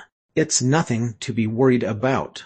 A superior devil who was wearing retro ceremonial clothing with dual buttons sat in a chair. His face was hidden in the shadows and he said, to support the time and space gap at ancient ruins No.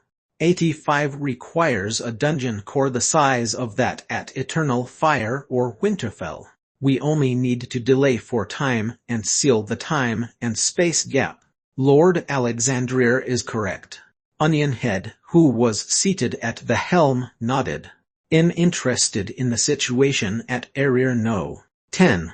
Can you tell me about the battle reports? Alexandria leaned forward, but his face was still hidden in the shadows.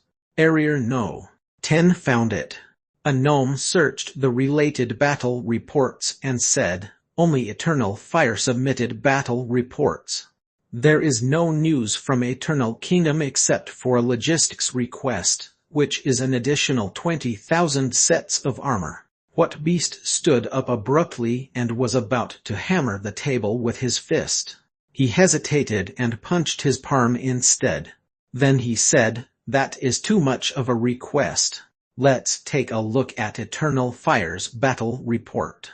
Onionhead didn't object at the first opportunity. The gnome picked up the report and read it. Is the Merchant Alliance becoming silly, treating us as fools, giving us such an ally if we lose Area No. 10. It's the fault of the Merchant Alliance. The gnome felt embarrassed as he turned the page. Battle Report No. 2. It's hilarious. Are you using Eternal Kingdom to provide pre-battle entertainment? These creatures are indeed entertaining. Har. Battle report no. 3. The enemy has arrived. Our ally, Eternal Kingdom, didn't have any coordination. The first wave of their creatures perished. The handheld magic machine guns provided by you became the killer of their allies. Thank goodness they died fast. I must say, I respect their fearlessness. We retract the insults in the 2 previous reports. But they are really green and inexperienced. Everyone's expression was weird. Eternal Kingdom was deemed to be a strong and capable dungeon. Moreover, Lord Alexandria was very concerned about Eternal Kingdom. From Eternal Fire's reports, Eternal Kingdom wasn't strong, and the entire contingent was annihilated. As everyone was silent, another battle report arrived in flames. The gnome picked it up and looked around. This is the latest battle report from Eternal Fire. It says, please send Eternal Kingdom supplies. Armor is not required. Only short swords. They only need weapons to kill the enemy. By Satan's wrath, I have never seen such reckless goblins before. Chapter 160 I charged your phone account. Chapter 160 I charged your phone account. In the tunnel at Area No. 10, near Winterfell, pits created by the explosions of magic cannons peppered the entire underground tunnel. The first wave of the ancient gods' army was now stopping for rest. The corpses of the ancient gods' army as well as those of goblins, gnomes, and the hounded men were dragged away. A red-skinned humanoid creature emitted beastly bellows as he dragged a goblin corpse that was wielding a short sword. The corpse was gradually disintegrated by Marner. The red-skinned humanoid creature looked at his empty hands in astonishment. In the tunnel, the corpses disintegrated and vanished.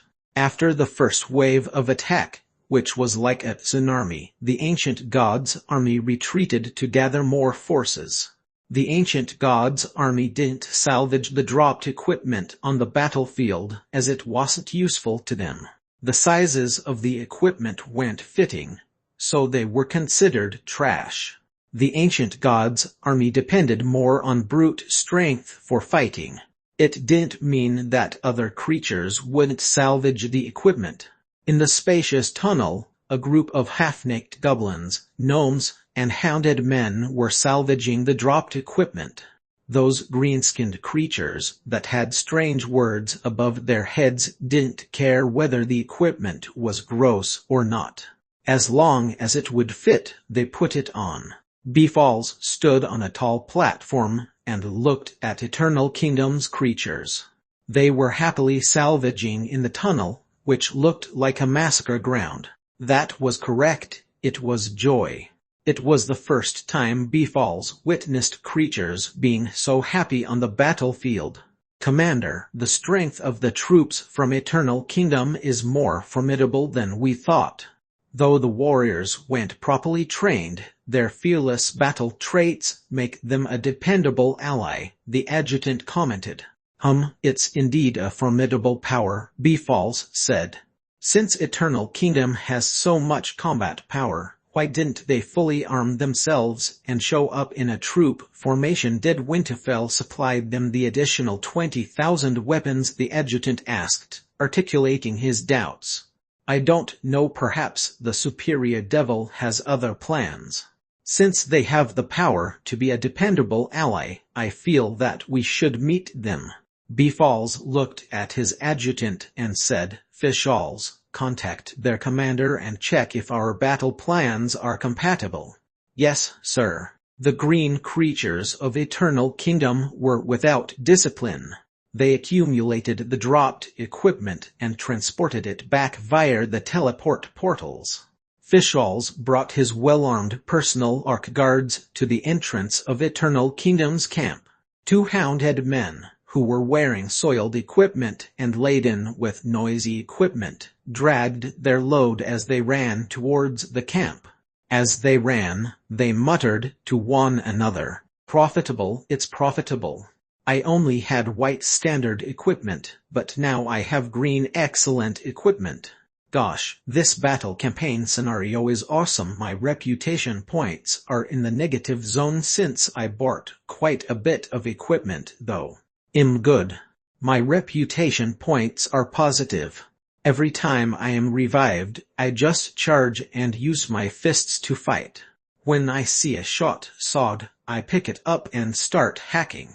War, you cheapskate. Aren't you embarrassed?" The two hounded men dragged their equipment while they ran and chatted. Soon, they noticed the gnome adjutant, Fishballs, and his personal guards. Gosh, NPCs from Eternal Fire came over. A hounded man elbowed the other hounded man. "I see him. Don't elbow me." The hounded man kicked his comrade. "Warriors of Eternal Kingdom." Fishballs walked up to them and ignored their strange conversation as he said, "I'm the Deputy Commander of Eternal Fire. I'd like to talk to your commander. We have to cooperate for the war." The two hounded men looked at each other in disbelief.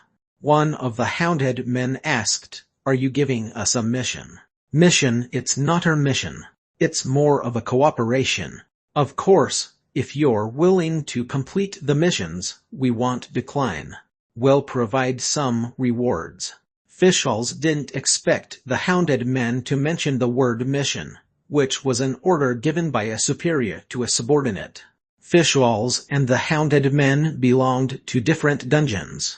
Perhaps it was due to the low intellect of the hounded men, who would attack all other creatures recklessly. Gosh, is this a strange encounter mission? We're lucky. The two hounded men talked softly before one of them stood up and braced their chest. The equipment clanked noisily. "I'm the commander of the Eternal Kingdom dungeon. I'm Green Bean Precious Lady. Tell me what missions you have for us." "Well, accept all missions." "Can you tell us the rewards beforehand?" the hounded man said. Before Fishballs had the chance to reply, a sharp, short sword penetrated Green Bean Precious Lady. The grotesque blood splattered on Fishballs' face. Green Bean Precious Lady's chest was a mess. "Shucks!" Green Bean Precious Lady screamed and looked angrily at the hounded man behind them. "Sorry, Green Bean Precious Lady, the strange encounter mission is mine," the hounded man comrade said. "DMN, I just lent you 30 yuan to recharge your phone account yesterday." Green Bean Precious Lady didn't complete her sentence because she couldn't speak. She fell down to the ground with a thud. Fishballs looked stunned at the incredible scene. His eyes almost popped. The hounded man that had just killed his comrade walked forward and smiled earnestly. His face was stained with the blood of his comrade. He said to Fishballs, "I'm Dreamless Insomniac, the most senior commander of Eternal Kingdom. Even Shirley has to pay me respect. What strange encounter mission do you have?" Fishballs was stunned for a few seconds. Then he waved his hand and said, "Arrest him." Not wearing pants, carried a bundle of equipment. He wanted to transport it to his living quarters. This was his second trip. A few gnomes ran over and said, "Not wearing pants. Come quickly, there's a mission. An Eternal Fire NPC wants to speak to our commander. Come and do a live stream of the scene." Not wearing pants threw the equipment on the ground and followed the gnomes. A gnome and a few orcs were at the camp entrance. They arrested a hounded man, Dreamless Insomniac. The gathered gamers were talking nonstop. "Gosh, what's happening?" a goblin called Carefree Cutie asked Dreamless Insomniac, who was being restrained. "I don't know. I stabbed my comrade and was arrested." "Shouldn't Sister Varners be arrested and publicly paraded?" "What nonsense. Without my courageous command, would we be able to repel the ancient gods' army?" the angry Sylvarners shouted. Fishballs noticed that more and more creatures were surrounding and touching them. They didn't know the meaning of propriety. Their equipment looks awesome. Hands off the NPCs, they're here to assign missions. Shall we hack them? Calm down, calm down. Wait for them to assign the missions. The surrounding creatures said things that made the adjutant uneasy. I want to meet your highest-ranking commander, Fishballs shouted, while the creatures from Eternal Kingdom were still sane. Chapter 161 Second Phase Battle Plan. Chapter 161 Second Phase Battle Plan. Just as Fishballs finished shouting, the goblins, gnomes, and hounded men began to discuss loudly. Who's the highest-ranking commander? Is there such an NPC at our side? No, I don't think so. Can it be Shirley? Shirley is back at the Dungeon Lord main hall. There is a prohibition sign on the door. I don't think it's Shirley. I know, we're supposed to elect a representative to be our highest-ranking commander. Stop dreaming. We don't have an election system. Isn't it hilarious for us to choose? We won't have a representative even if we spend the day electing. Listen to my suggestion. Kill the NPCs and take their equipment. There are only a few NPCs. How do we split the loot? Gosh, I can't hack them. They are on the list of allies. Fishballs looked at the crazy gamers who were talking and was puzzled. What was the situation? Did they not have a highest-ranking commander? Why were they thinking of hacking him? Did they not know it would cause a conflict between Eternal Fire and Eternal Kingdom? While Fishballs was puzzled and losing his patience, the sound of discussion became soft. Then he heard them shouting among themselves. Choose me, cast your vote and choose me. Gosh, who voted for Sister Varners? She can't be the highest-ranking commander. Well, get blown up. This is hilarious. They are choosing Sister Varners. Do you like to see your allies being blown up? Varners, bro, has the highest popularity. Steady, steady. Shucks, do you want Sylvarners to be the general? Isn't she going to be the ranger general? The flag is too big. 666 Wait for the Death Knight. A gnome, Sylvarners, who had a longbow and a short bow at her back, walked out. Both sides of her waist had quivers full of arrows. A small shield hung at her chest, and her thighs had a dagger each. A short sword hung by her waist, and her hands held a handled magic machine gun. She was a gnome who was armed to the teeth. She looked clean compared to the other creatures. "I'm the highest-ranking commander, Sylvarners," the gnome shouted. "At the Dungeon Lord main hall in Eternal Kingdom." So they chose Sylvarners. Is she very popular? I thought they would choose either Pants or Arthur. Sherlock looked at the screen that dimmed gradually. His undead character perished. This gamer is rather popular in some sense. And her name is auspicious for a commander. I guess that's what everybody's thinking. Is that so? Sherlock shut down the computer and put on his black cloak that had a red underside as he stood up. Sherlock opened the door and saw a small black dragon sitting by the door. His buttocks was on the ground with his two rear legs extended. He was gnawing his two front claws, and his black tail was sweeping the ground. Eggface stood up immediately and said, "My eternal foe, are you accepting a new challenge?" Eggface was peeping into the dungeon car main hall while he spoke. Sherlock pondered for a while and grabbed Eggface's wings. Then he placed him in his arms. "You follow me." "What?" When Sherlock walked through the teleport portal and arrived at Fortified Area No. 10, the gamers were shocked by his appearance. Some gamers quickened the pace. They were sending their equipment back. They said, "Gosh, a new plot is starting. Send the equipment back to the dungeon and then return to see the plot." Sherlock wasn't bothered by the gamers. He looked at the ancient god's army camp. Eggface flapped his wings and followed behind Sherlock as his short rear legs were unable to catch up with him. It was easier for him to fly rather than run. At the other end of the underground tunnel, the dark group of the ancient god's army was amassing. The empty space in the middle was full of pits made by the magic cannons. Just by looking, it was easy to imagine the ferocity of the prior battle. The gamers were equipped with a set of superior equipment, green excellent equipment being the minimum. Most of the equipment was Winterfell standard equipment. The gamers' reputation points went in good standing. Some of the revived gamers would pick up the dropped equipment from the battlefield, but most of the gamers bought short swords before charging out. If they wished to live longer, they would buy a full set of armor. As they were purchased on credit, they didn't care how much they owed. Many of the gamers had negative reputation points. With the appearance of Sherlock, more and more gamers gathered. Like previous times, they were unable to get too close to Sherlock. Sherlock walked to the middle of their camp, where Sylvarners and a group of gamers were talking using a map. Tens of veteran gamers were maintaining order, but the scene looked chaotic. Fishals had returned to his camp. Well, act according to the discussed battle plan, Sylvarners said to the gathered gamers as she gestured to the map.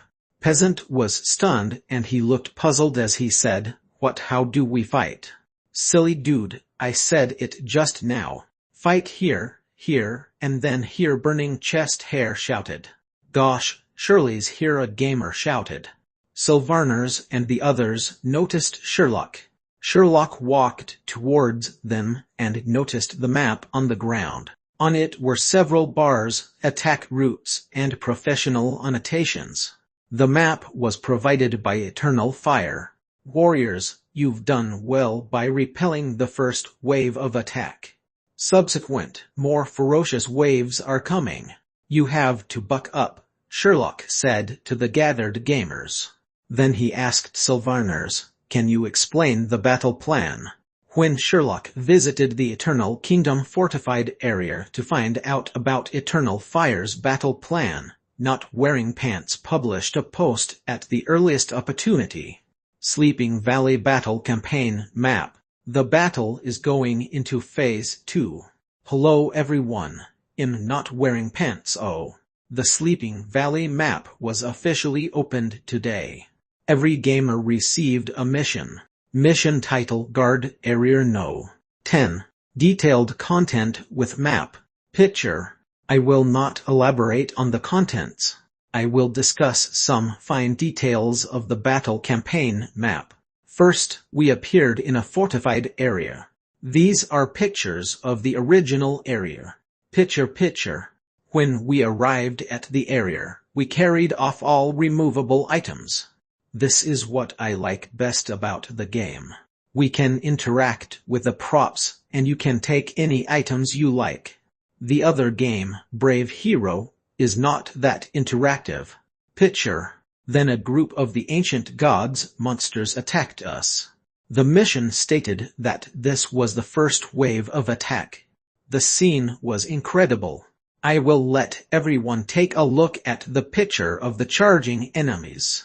I was standing at the fortified wall taking the pictures. There were at least tens of thousands of creatures in the battle. Picture. More battlefield screenshots. Picture. I am going on to the main point, the second phase mission. The ally from Eternal Fire contacted us after the first wave of attack. An NPC called Fishals gave us a mission and a battle plan. The details of the battle plan are on the map. As detailed on the map, our second phase mission is to defeat the ancient god's army. Do you understand? I am going back to the game. Continue fighting for the besieged Underworld equipment. Here I come. Chapter 162 3 Steps Battle Plan. Chapter 162 3 Steps Battle Plan. At the Eternal Fire Camp.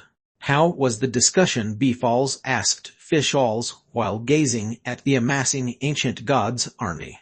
I met with their highest-ranking commander. She's a gnome called Sylvarners, who was elected at the last moment, Fishballs said thoughtfully.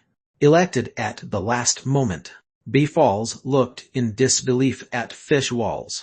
That's correct. They gave me very strange feelings. There were strange symbols above their heads. They chatted like crazy, were without discipline, and backstabbed their friends. I saw 2 salvaging hounded men who were good friends 1 second and who started killing each other the next second. Fishballs looked shaken and said everyone claimed to be the highest-ranking commander. Once they saw me, they wanted missions, rewards, and loved equipment the most. They all took huge piles of equipment and carried them back to the teleport portals. They even wanted to kill me for my equipment. Did their dungeon lord not shut down the teleport portals? They wanted to kill you. If the creature in front of him wasn't his adjutant, Beefalls would suspect that he was mad. Their dungeon lord didn't shut down the teleport portals, and they wanted to kill me. They didn't do it and only spoke about it. Moreover, the atmosphere was very strange. Fishballs pondered for a while and said, at their camp, everyone seemed happy. Those gnomes, goblins, and hounded men who had perished seemed not to be related to them at all. It was as if they were celebrating a festival. Beefalls thought deeply before asking, is there a possibility that they were corrupted by the ancient gods? That's what I thought initially, but they don't look like the confused believers of ancient gods as they were logical. At least, they understood my battle plan. Besides her abnormal equipment, Sylvarners looked normal, Fishballs said solemnly. Is there anything else you want to report? That's all for now. The situation was too weird. After I talked to them, I came back immediately, Fishballs said fearfully. Good, go and do the preparations. Act according to our battle plan, Beefalls said as he waved his hand. At Eternal Kingdom Camp. That's a detailed battle plan, Sherlock nodded and said after he finished scrutinizing the map and listening to Sylvarner's explanation. Sylvarners completed a mission, reporting the battle situation to Lord Sherlock, and obtained reputation points and coins. Warriors prepare according to the battle plan. Well coordinate with eternal fire to defeat the ancient gods' army. Sherlock waved his hand and shouted to the surrounding gamers. He obtained the gamers' responses. Shirley's awesome. Kill the allies. Well, be merciless. Eternal Fire's equipment looks great. Buck up everyone. Do your best and don't cheat. I'm going to have a meal soon. Make haste everybody. Then there were no more shouts.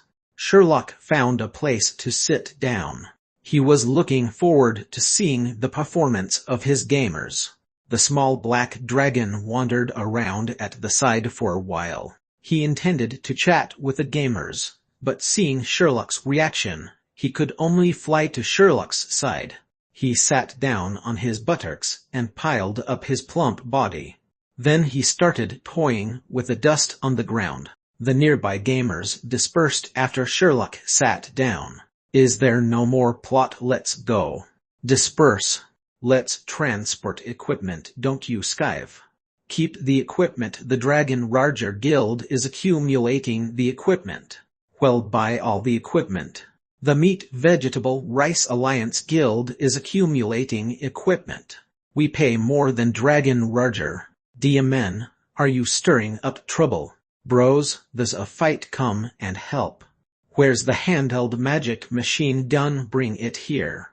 Gosh, they don't allow us to use the magic machine guns. We won't use them.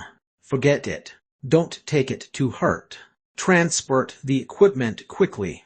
Dragon Ranger, just you wait. After the battle campaign scenario, accept the Guild War Challenge. I'll hammer you. In front of Sherlock, the guild gamers scolded and swore at each other, but they were still carrying the equipment diligently. Before long, the war horn sounded at the Eternal Fire Camp. Sylvarners stood on a vantage point and shouted, "Gather, the second phase is starting. The transportation of the equipment shall stop. Well, complete the second phase before carrying the equipment. If we lose in the second phase, there will be no more equipment."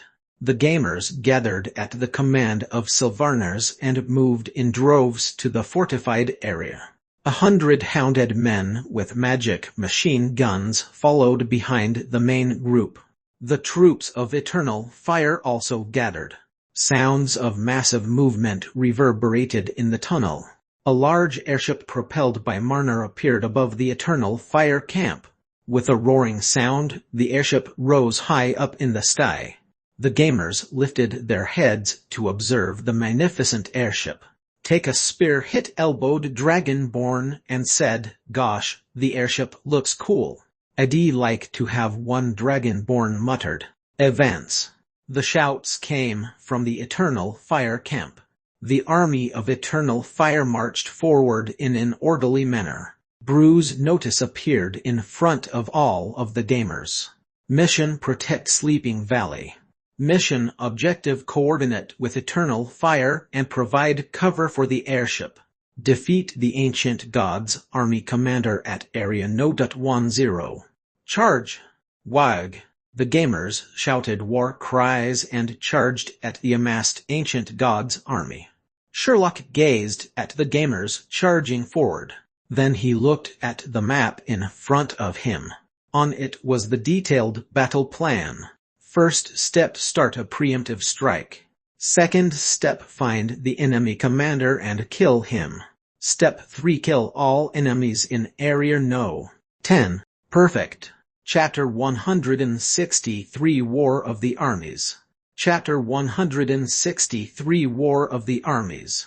Dragonborn was with a crowd advancing forward. Above their heads, a large roaring airship occupied most of the sky. It was moving slowly forward. Then there were boom, boom. With the consecutive booming sounds, blinding brilliance erupted in the midst of the Ancient Gods army. A large portion of the army was decimated. Magic cannons on the airship fired continuously at the enemy like the flooding rain. Dragonborn felt his ears going deaf with the explosions and roaring airship propulsion. His ears were ringing and he felt dizzy. Cheering was heard coming from the Eternal Fire Camp. The airship accelerated as it advanced forward. There was a commotion at the rear of the Eternal Kingdom Camp. They passed the message forward and it reached Dragonborn. Sister Varners told us to fight bravely. The Magic Machine Guns team will provide us support. If the situation turns against us, the guns will provide long-range firepower. It's hilarious.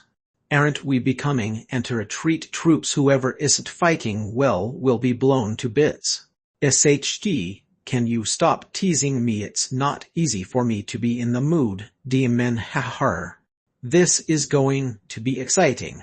Well, brace for friendly fire while we advance. Take a spear hit was as happy as a lark. The Ancient Gods army is charging. The front line troops will brace their shields.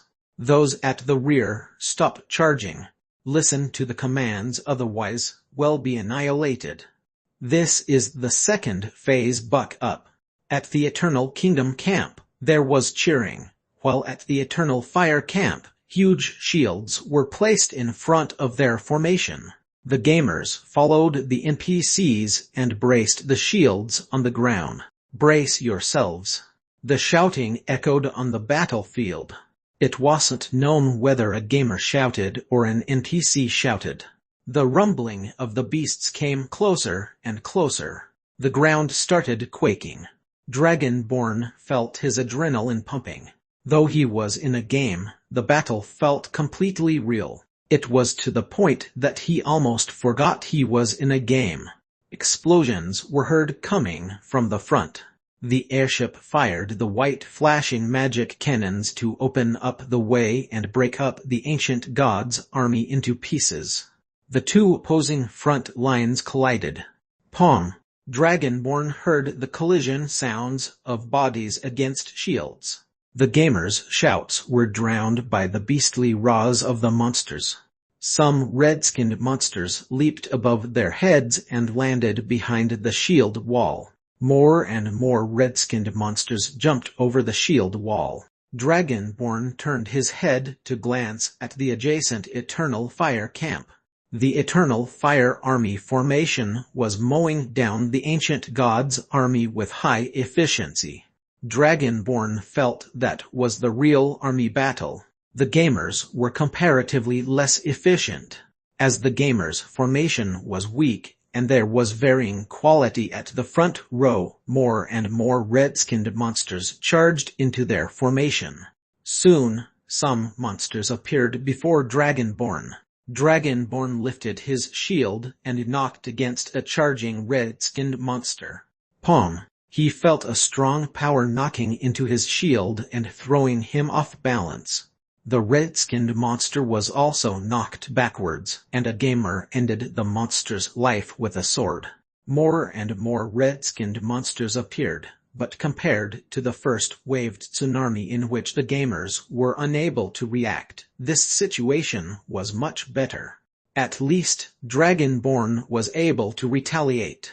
Whether it was the veteran or the novice gamers, after the lengthy training in the game, they had mastered the basic combat skills. With their fearlessness and having a basic troop formation, the fully armed gamers had a chance in repelling the mixed ancient gods army. Compared to the Eternal Fire Army, which was like a razor that cut deep into the ancient gods army, the Eternal Kingdom army was less impressive. But at least the gamers were able to hold their formation. A black figure was extremely prominent on the battlefield. A few gamers with superior equipment surrounded the black figure. The gamer Arthur formed a small combat team and killed the nearby ancient god's troops like a meat grinder. Dragonborn glanced at the combat team and was distracted. Then he was pounded to the ground by a red monster. The wretched face with sharp teeth bit at Dragonborn, but he only bit on Dragonborn's short sword. Sharp, yellow teeth grated along the short sword and made chilling screeching sounds. Though he knew it was only a game, the scene made his heart thump faster. A short sword penetrated the chest of the monster. Take a spear hit kicked away the red-skinned monster that was slumped on top of Dragonborn. Take a spear hit, who was stained with blood all over, extended his hand and pulled Dragonborn up. Gosh, you aren't being careful. If you die here, you won't be able to participate in this exciting battle. You'll die of regrets. Take a spear hit was covered with grotesque liquid. It wasn't known whether the liquid was his blood or that of others, but he looked all right. Where is Sealhead? Dragonborn knocked down a Hululu shouting monster and ended its life with a sword slash. Then he turned his head and asked, take a spear hit. That belugar's out of luck. He revived and is running back to the battlefield. The lifespan of a belugar is short, take a spear hit said with sarcasm. An incantation was heard coming from behind him. Who's that unbridled evil chaos? The fire spirit leaping on my hand, hearken my summon. By the name of our highest contract, incinerate my unbridled enemy. With the incantation, a huge fireball flew closely over Take a Spear Hit's body and exploded against a red-skinned monster. Dragonborn raised his shield to fend off the furious heat wave of the explosion. SHT using a Myrna skill without saying anything. Who's the bugger? Take a Spear Hit shouted as his arm was badly burnt. Your dad. A figure ran to Take a Spear Hit and Dragonborn's side. He was Houndhead Man Sealhead Ling Chong. I treat you as my son, and you want to be my dad. Take a spear hit said and then added, "What kind of a dialect incantation was that?" Sichuan, Chengdu country bumpkin. A red-skinned monster charged at Seal Head Ling Chong. Take a spear hit charged at the monster and penetrated the monster's body with his sword. Whistling sounds shot over their heads. Magic machine guns shells from friendlies. The gun shells hurtled over the gamers to their right side. Obviously, the battle situation wasn't working out for the gamers. Hence the magic machine gun team was bombarding the area regardless of friend or foe. Holy cow, what the heck, the NPCs are being massacred. A few gamers shouted, and Dragonborn looked over at the commotion. An ugly black giant who was holding a huge hammer was crushing the troops of Eternal Fire with ease. The Razor troop formation of Eternal Fire ground to a halt. Is that an elite monster? The modeling is gorgeous, Seal Head Ling Chong said in awe. Take a spear hit suddenly said, I have a bold idea. Chapter 164 The Crash. Chapter 164 The Crash. Pong. A black giant wielded a huge hammer and crushed the Eternal Fire troop formation into disarray like a wolf deep into a herd of sheep. He used his brute force to destroy everything in his path.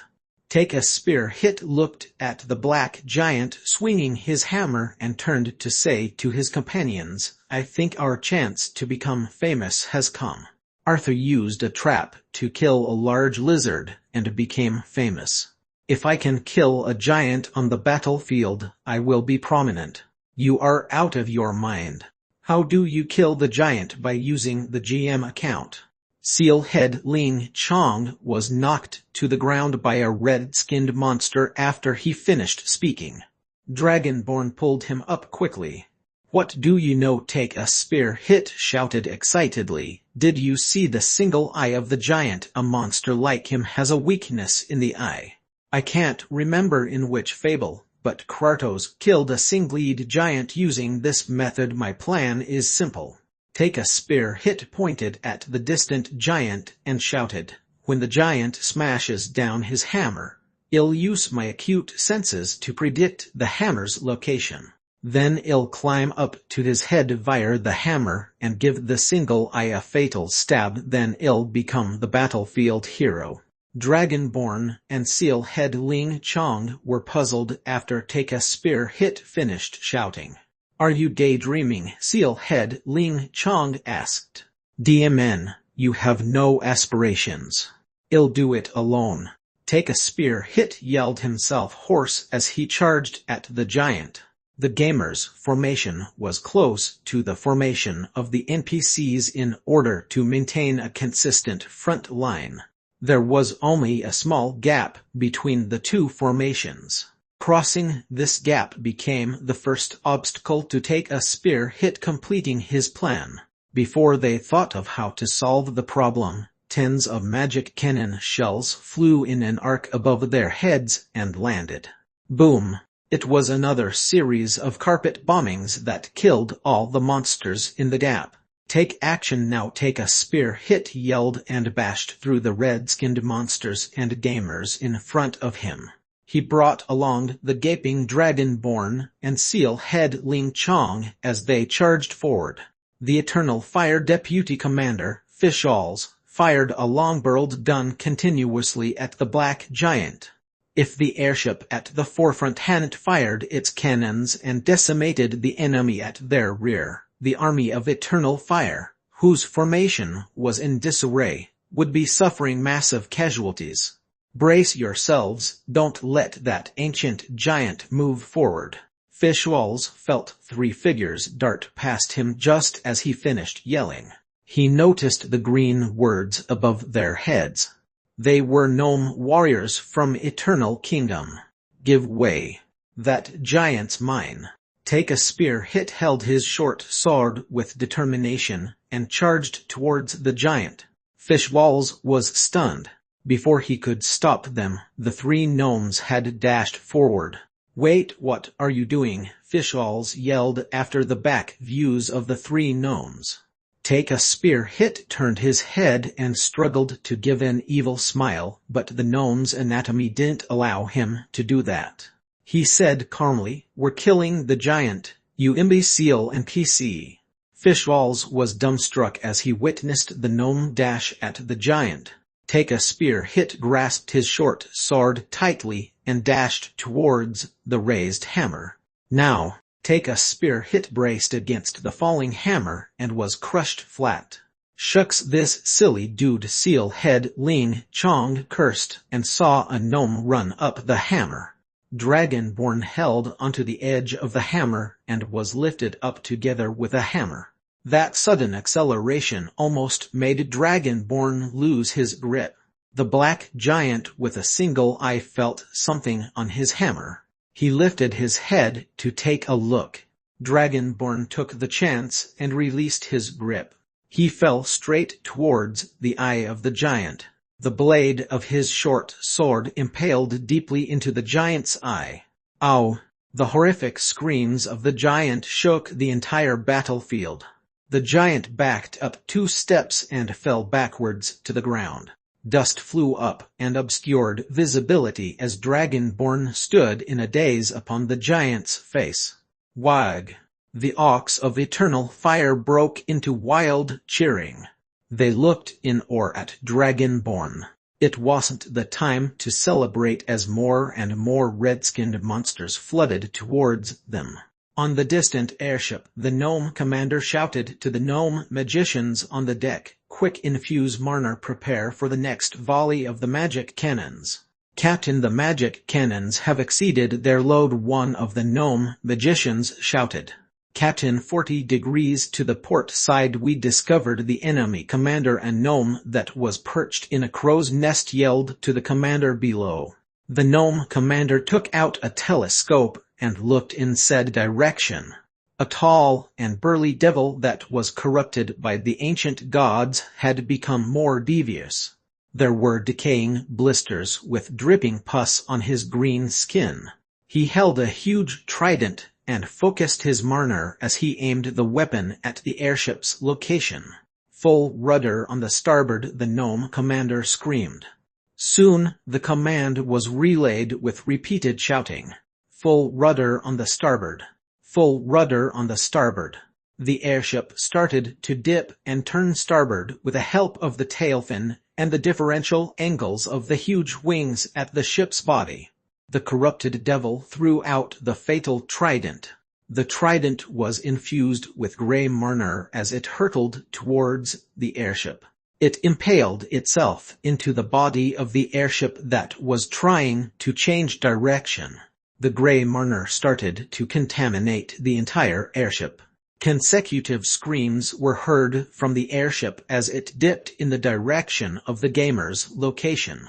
"The NPC airship is crashing, find cover!" the gamers shouted to warn the rest. In this situation, it was difficult to dodge the crashing airship. Within seconds, the huge airship crashed at a corner of the battlefield. The crash of the airship created a shockwave of wood fragments and rolling dust that engulfed the battlefield. It looked like a doomsday scenario. The rolling dust engulfed the gamers and the ancient gods' army alike. Artha's elite team was sent flying by the crash impact.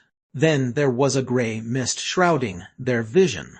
Arthur inhaled and felt his lungs choking. He coughed violently.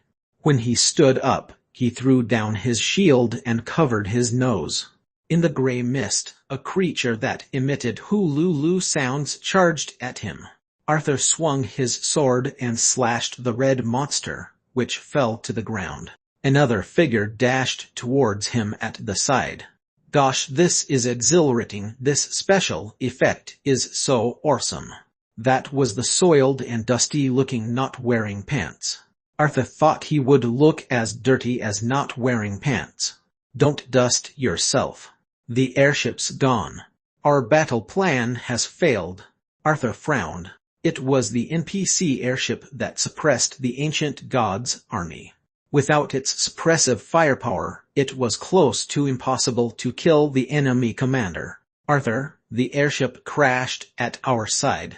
Can it be not wearing pants? Asked abruptly. That we're supposed to restart the airship. Is this a battle campaign plot mission?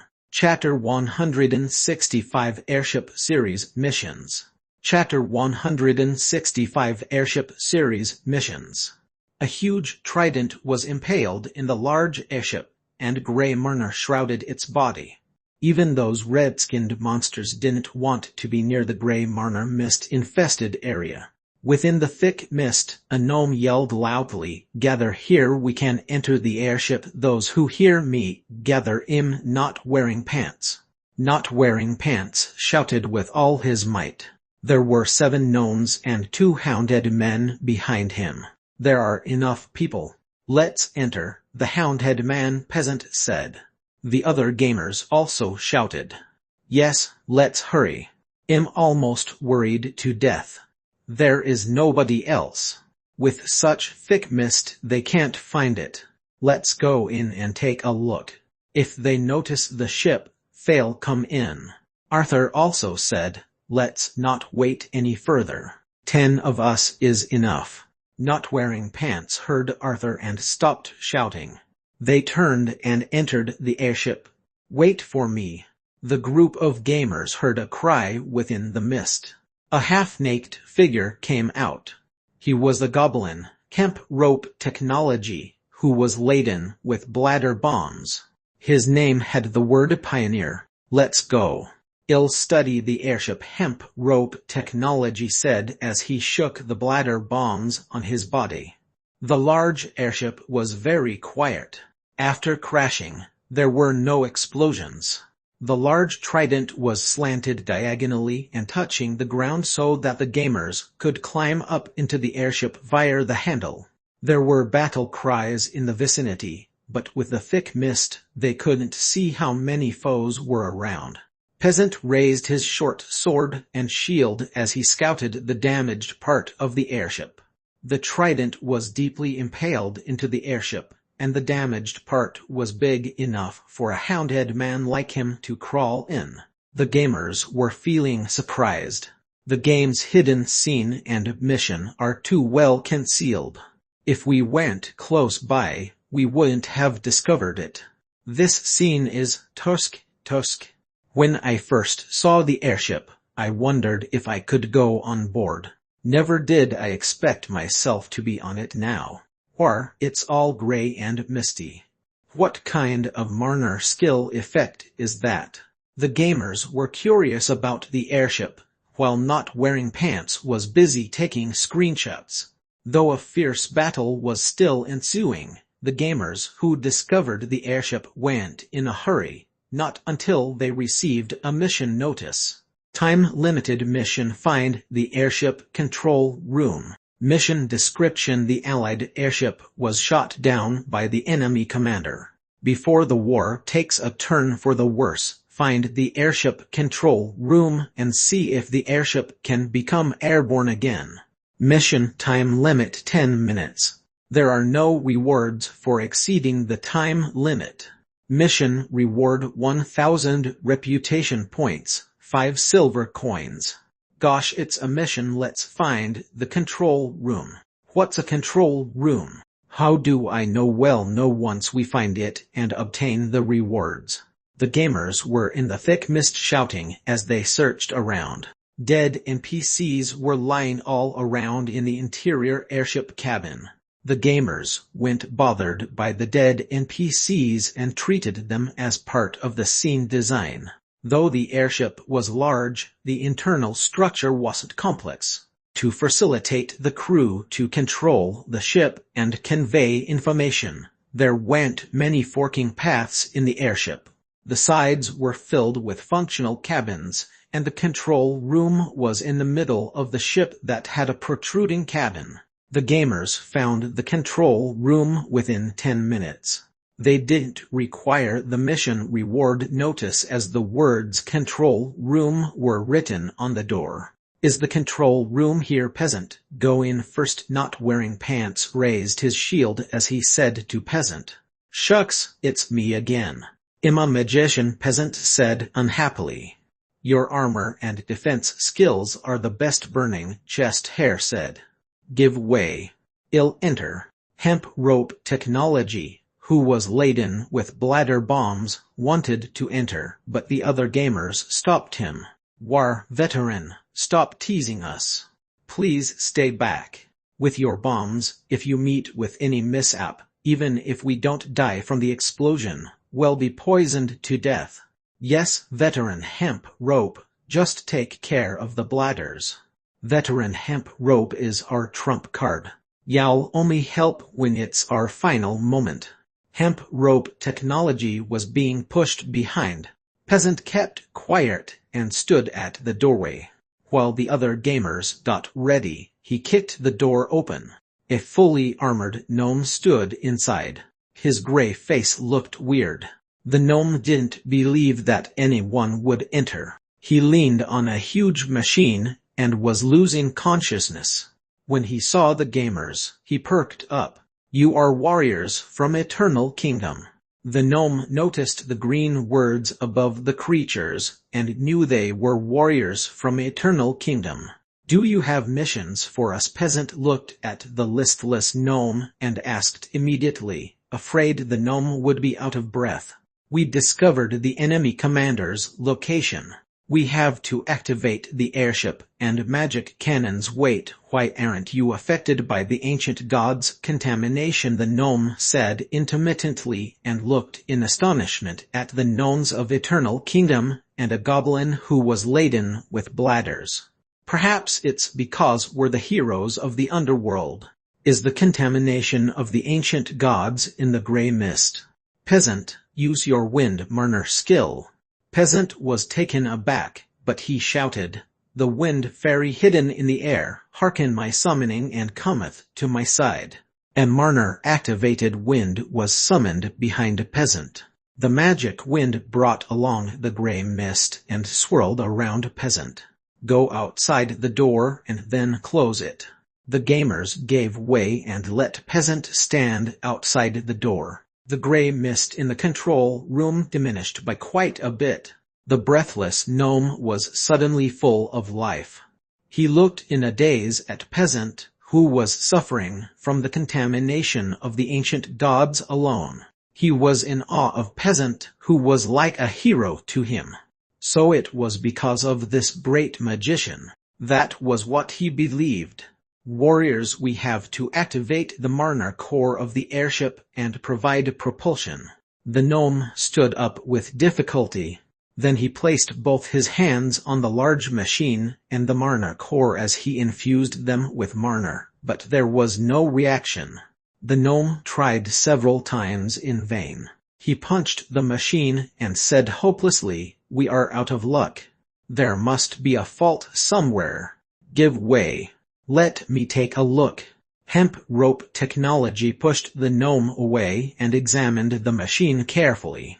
Then he muttered to himself, gosh, is this game so hardcore? Isn't this the motorhelm? The propulsion engine seems different. Is it magical? Hemp rope technology said after a period of examination. Do you have any tools? Let me try to repair it. You know how to repair an airship, goblin. The gnome looked surprised at hemp rope technology. Why does the NPC look down on goblins so realistic? This game is too hardcore. This is hilarious. I'll post on the forum that the NPC looks down on hemp rope technology. After hemp rope technology asked the second time, the shocked gnome took out a toolbox with strange tools. Hemp rope technology rummaged through the tools and started working. They heard Hululu coming from outside. A mission appeared before the gamers. Hidden mission: protect the repair site. Mission description: due to the contamination of the ancient gods, those corpses became monsters under the ancient gods.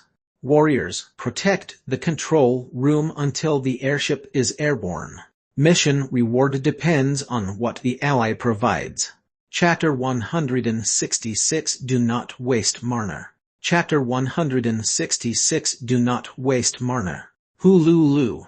A red-eyed gnome who was corrupted by the ancient gods charged at peasant who was guarding the door. A few large kite shields and Winterfell standard square shields were braced in front of the control room. The gnomes were behind the shields, wielding short swords.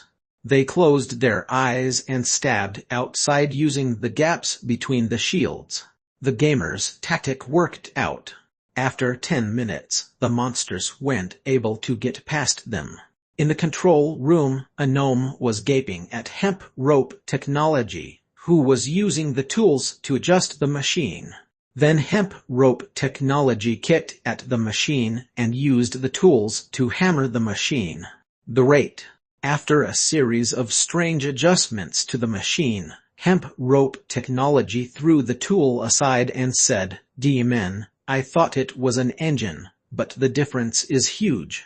I'll research this later. Let's see if this works." The gnome was looking at hemp rope technology as though he were a fool, but he had no other choice except to infuse mana into the magical core and machine. The magical core was ignited by mana and emitted droning sounds like a motor engine. The mana provided by the magical core made the large machine hum to life. The large machine started vibrating. Success, it works.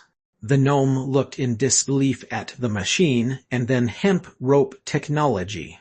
What do we do next? Can it fly? Not Wearing Pants had just finished asking when the airship started quaking violently.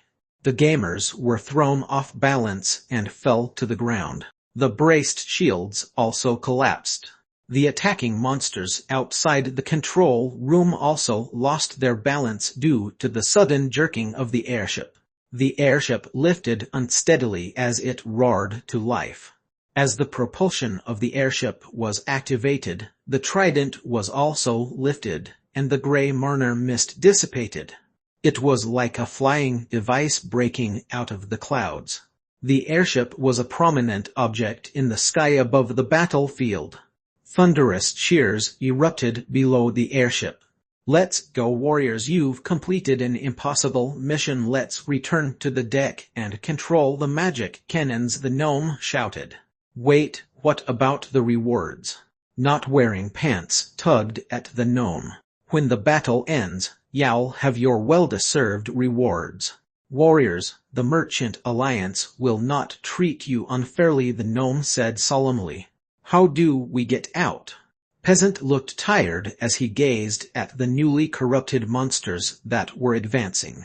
Though the number was less than the monsters below, there were at least 100 monsters, while there were only 11 of them. 12 if the NPC gnome was included. To defeat them and access the deck was a challenging task. The gnome NPC took out a metal stick and ignited it using mana. Then he put it in his mouth and took out a handheld magic machine gun.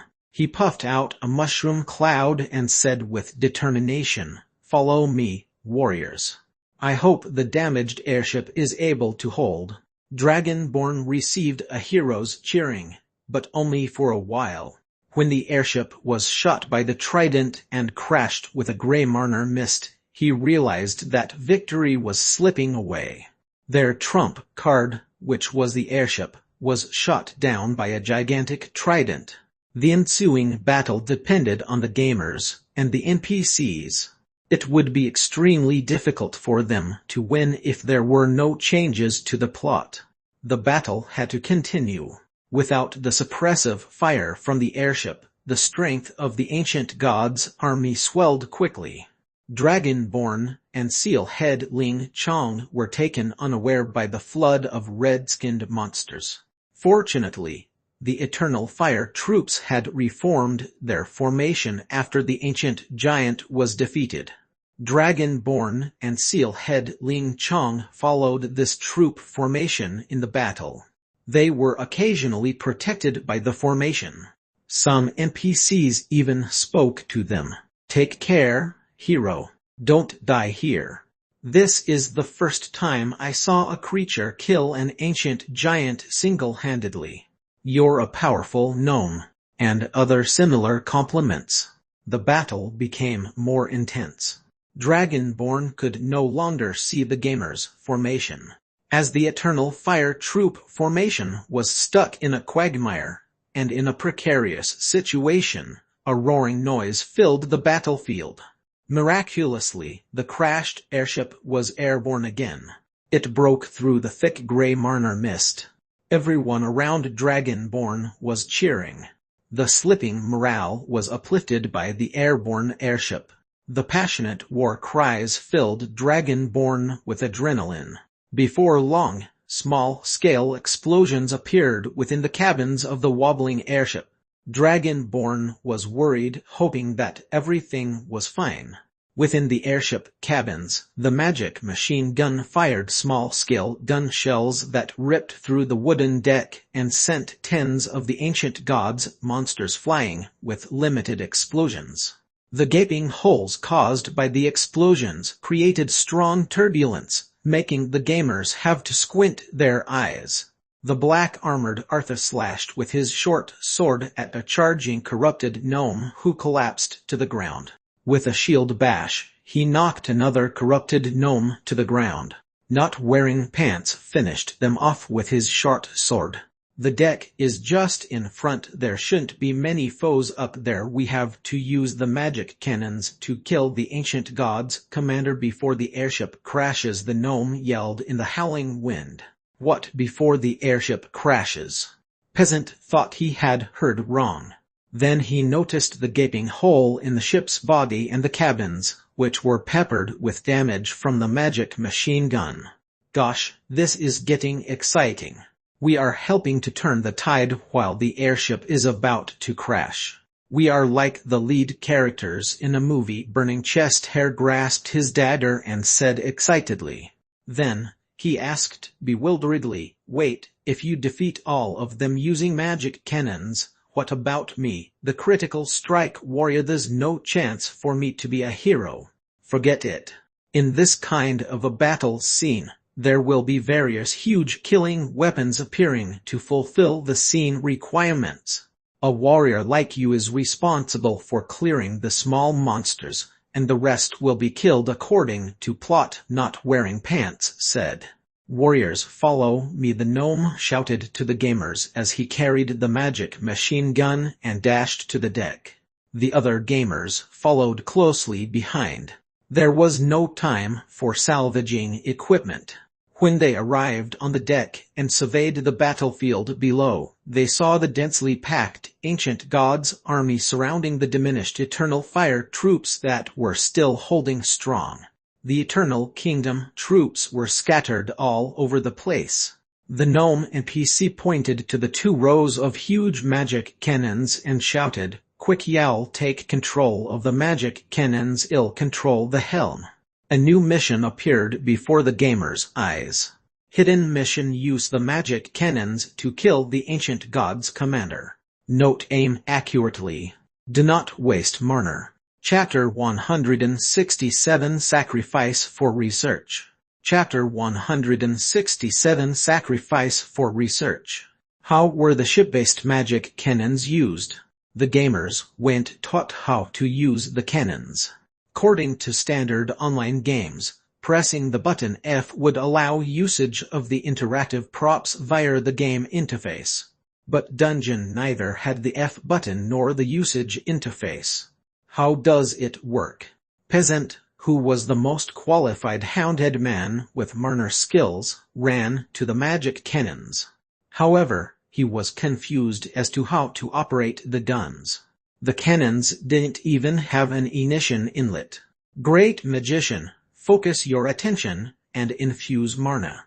Then control the barrel to aim at your desired target. Fire the cannon like how you activate your Marner skill, the gnome shouted. The other gamers located a magic cannon each and started trying. Peasant followed the gnome's instruction.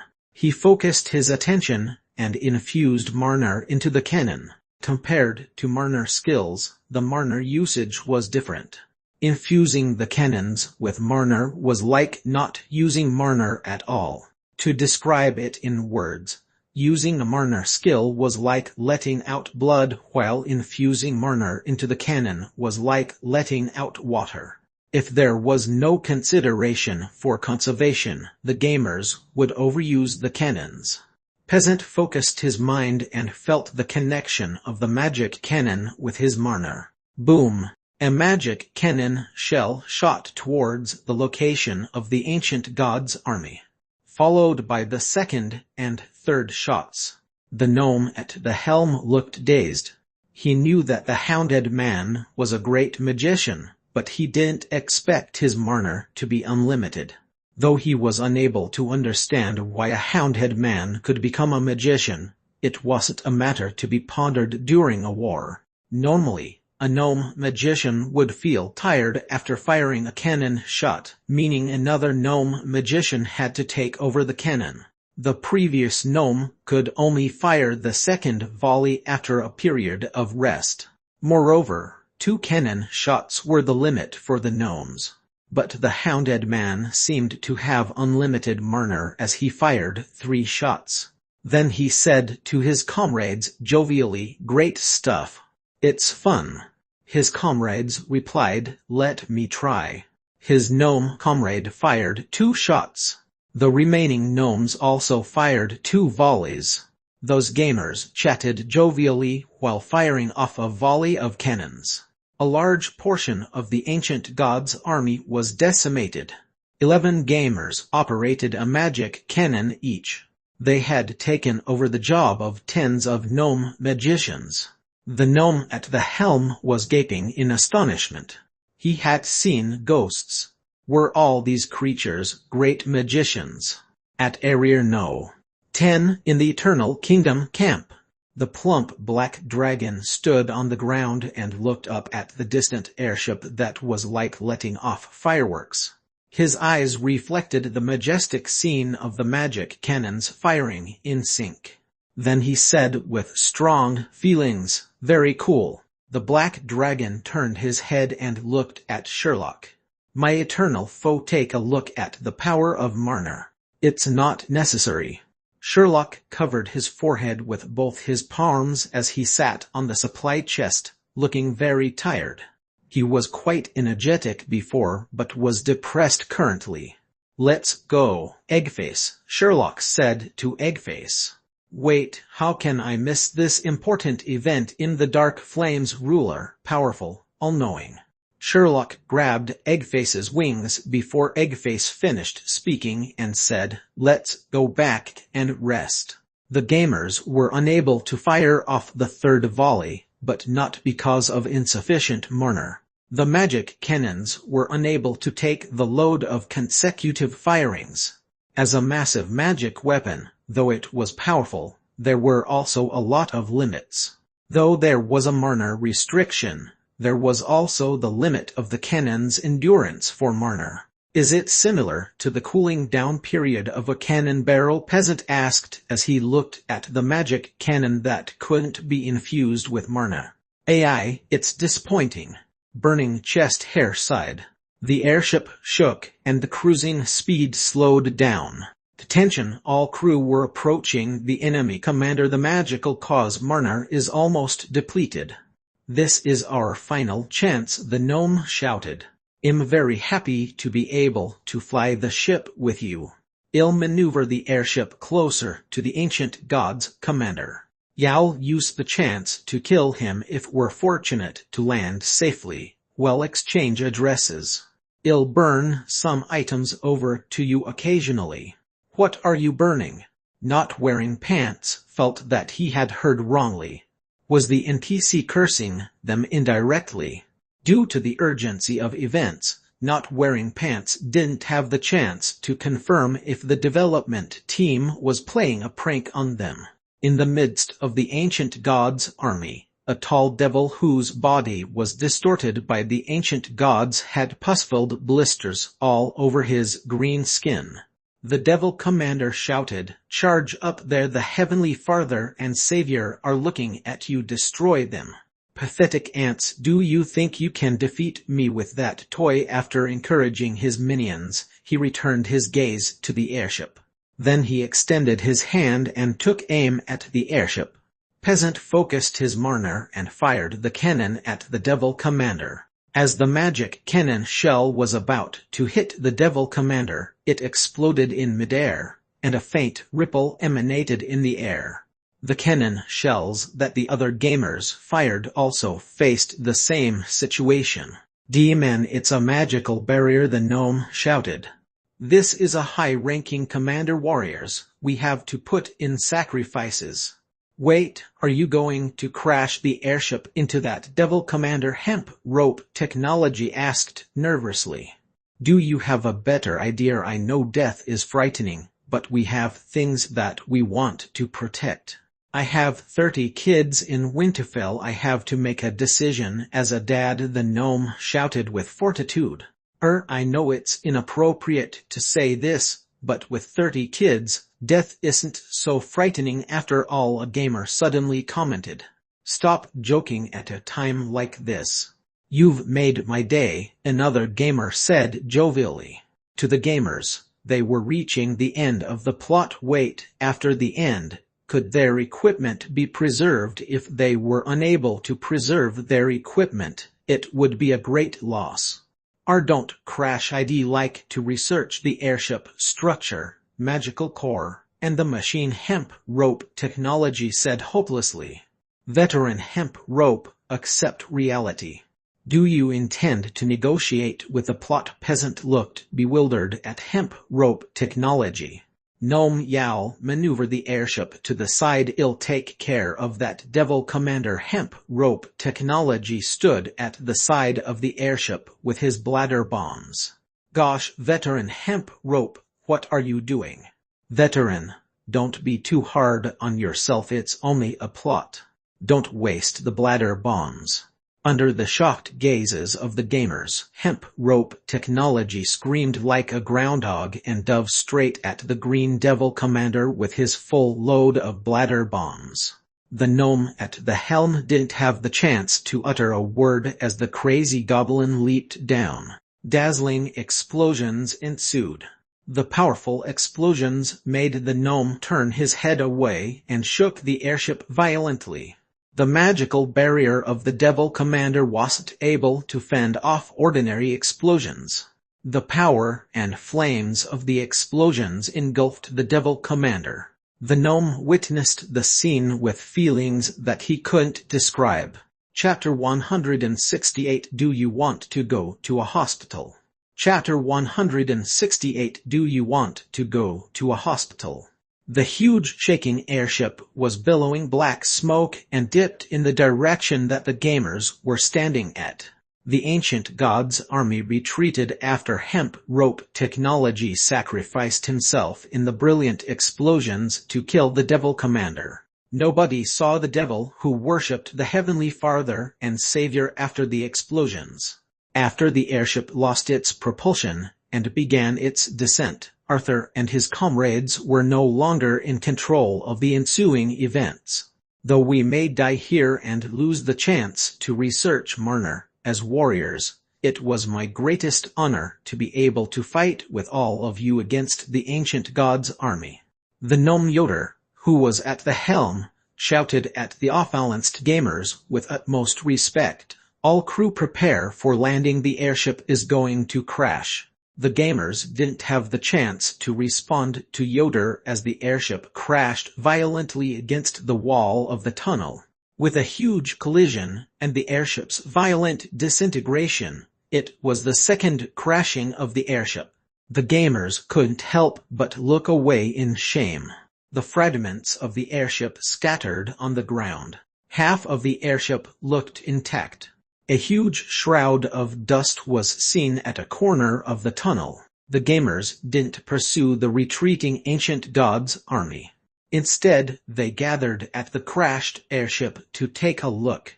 They thought there would be a huge explosion after it crashed, since that was the normal way things turned out.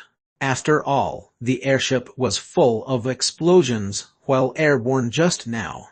They waited a long time for the final explosion while they gazed bewilderedly at the wreckage. Is there going to be an explosion? Could this be a new scene? Wait, a new scene? Isn't there a public announcement for updates? Public announcement: the game updates new content randomly. Is this your first time playing this game? Gosh, let's salvage the ship, someone shouted, and the gamers charged towards the ship. The gamers ran to the vicinity of the wreckage. A few brave souls entered the ship and carried a wooden plank as they shouted excitedly. Gosh, the wooden planks can be salvaged. That trident looks cool, can we take it away? What was that? Wooden planks could be salvaged, but the trident was still stuck in the ship. The gamers were losing control of themselves as a mission notice appeared immediately before them. Hidden mission: salvage the crashed airship. Mission description: Winterfell's airship completed its task but was seriously damaged when it crashed. Perhaps we can salvage the ship. Mission objectives: salvage the Trident 01. Salvage the airship Magical Core 01. Salvage the large-scale machine 0N. Salvage the magic cannons 0N. Mission time limit before the ally arrives. Mission reward: besides the mission objectives, the rest belongs to you. Gamers who hit the salvaging targets will receive extra rewards. For the Underworld warriors. Once the mission notice was published, the gamers went completely out of control. The gamers dashed wildly into the cabin and carried all removable items. The wooden planks were dismantled, and the broken dragon bones were transported out. The fallen troops from Eternal Fire were stripped of all equipment, including their clothing. Take a spear hit searched angrily in a pile of ruins. He lifted a wooden plank and saw a gnome being crushed underneath. His eyes were closed, and there were no green words above his head. It was an NPC, and he was still breathing. Take a spear hit was shocked because he didn't expect to find a breathing NPC. What should he do? Forget it. It was more important to look for equipment. Take a spear hit searched the NPC for valuables. He found a long metal bar with the words, "The more you puff, the earlier you die." Uranium stick. It is worth your money. What the heck? Take a spear hit was taken aback. He bit the metal stick and threw it to one side. Then he found an engraved tablet and a picture. The tablet had the words Winterfell Marnar Engineer, Yoder, and the picture was a group photograph of a gnome and 30 little gnomes. Take a spear hit searched further and found a magic stone card. Ding! Congratulations to Take a Spear Hit for discovering a hidden card. You may exchange the card for extra reputation points. Profitable. My luck's good. Are there any more cards? Take a Spear Hit felt his luck was getting better. He continued searching the NPC. The NPC started moaning. Take a Spear Hit was taken aback as Yoder opened his eyes. Yoder looked with his blurry vision and saw an ugly gnome searching his body. Several gnomes and hounded men were salvaging the wreckage of the airship. The ugly gnome was shocked after seeing Yoder awaken. Then he searched Yoder's body solemnly and asked, "In the Underworld, hero and warrior of Eternal Kingdom. Gnome, do you have a mission for me? Escort mission, healing mission, letter posting mission, or a death will? At Area No. 10, Eternal Fire Camp." Befalls saw that they were at the end phase of the battle. There were troops pursuing the enemy. Though at the Eternal Kingdom camp, nobody went after the enemy. Instead, they were gathered at the airship wreckage. The Eternal Kingdom warriors were transporting items from the wreckage. Some warriors were even riding darting birds. They were most likely trying to save the survivors of the crash, or so Befalls thought. Befalls had to admit that he looked down on the strange, badly equipped Ill-disciplined warriors of Eternal Kingdom. After 2 battles together, Revolves recognized the terrifying aspects of Eternal Kingdom. A continuous stream of warriors who were all fearless, even if they were half-naked. As long as they had a short sword, they would charge into battle. Though the power of a single warrior and the army was inferior, based on their determined fighting spirits, they held off the advance of the ancient god's army. If they could improve the capability and discipline of the army and call upon a large number of troops. Revolves shook his head. That kind of terrifying combat power wasn't what he wanted to fight on the battlefield. Send the battle reports to Winterfell. Revolves turned his head and shouted the order to his communication officer. Yoder opened his eyes in a daze. His last memory was of the battlefield in the wreckage of the airship.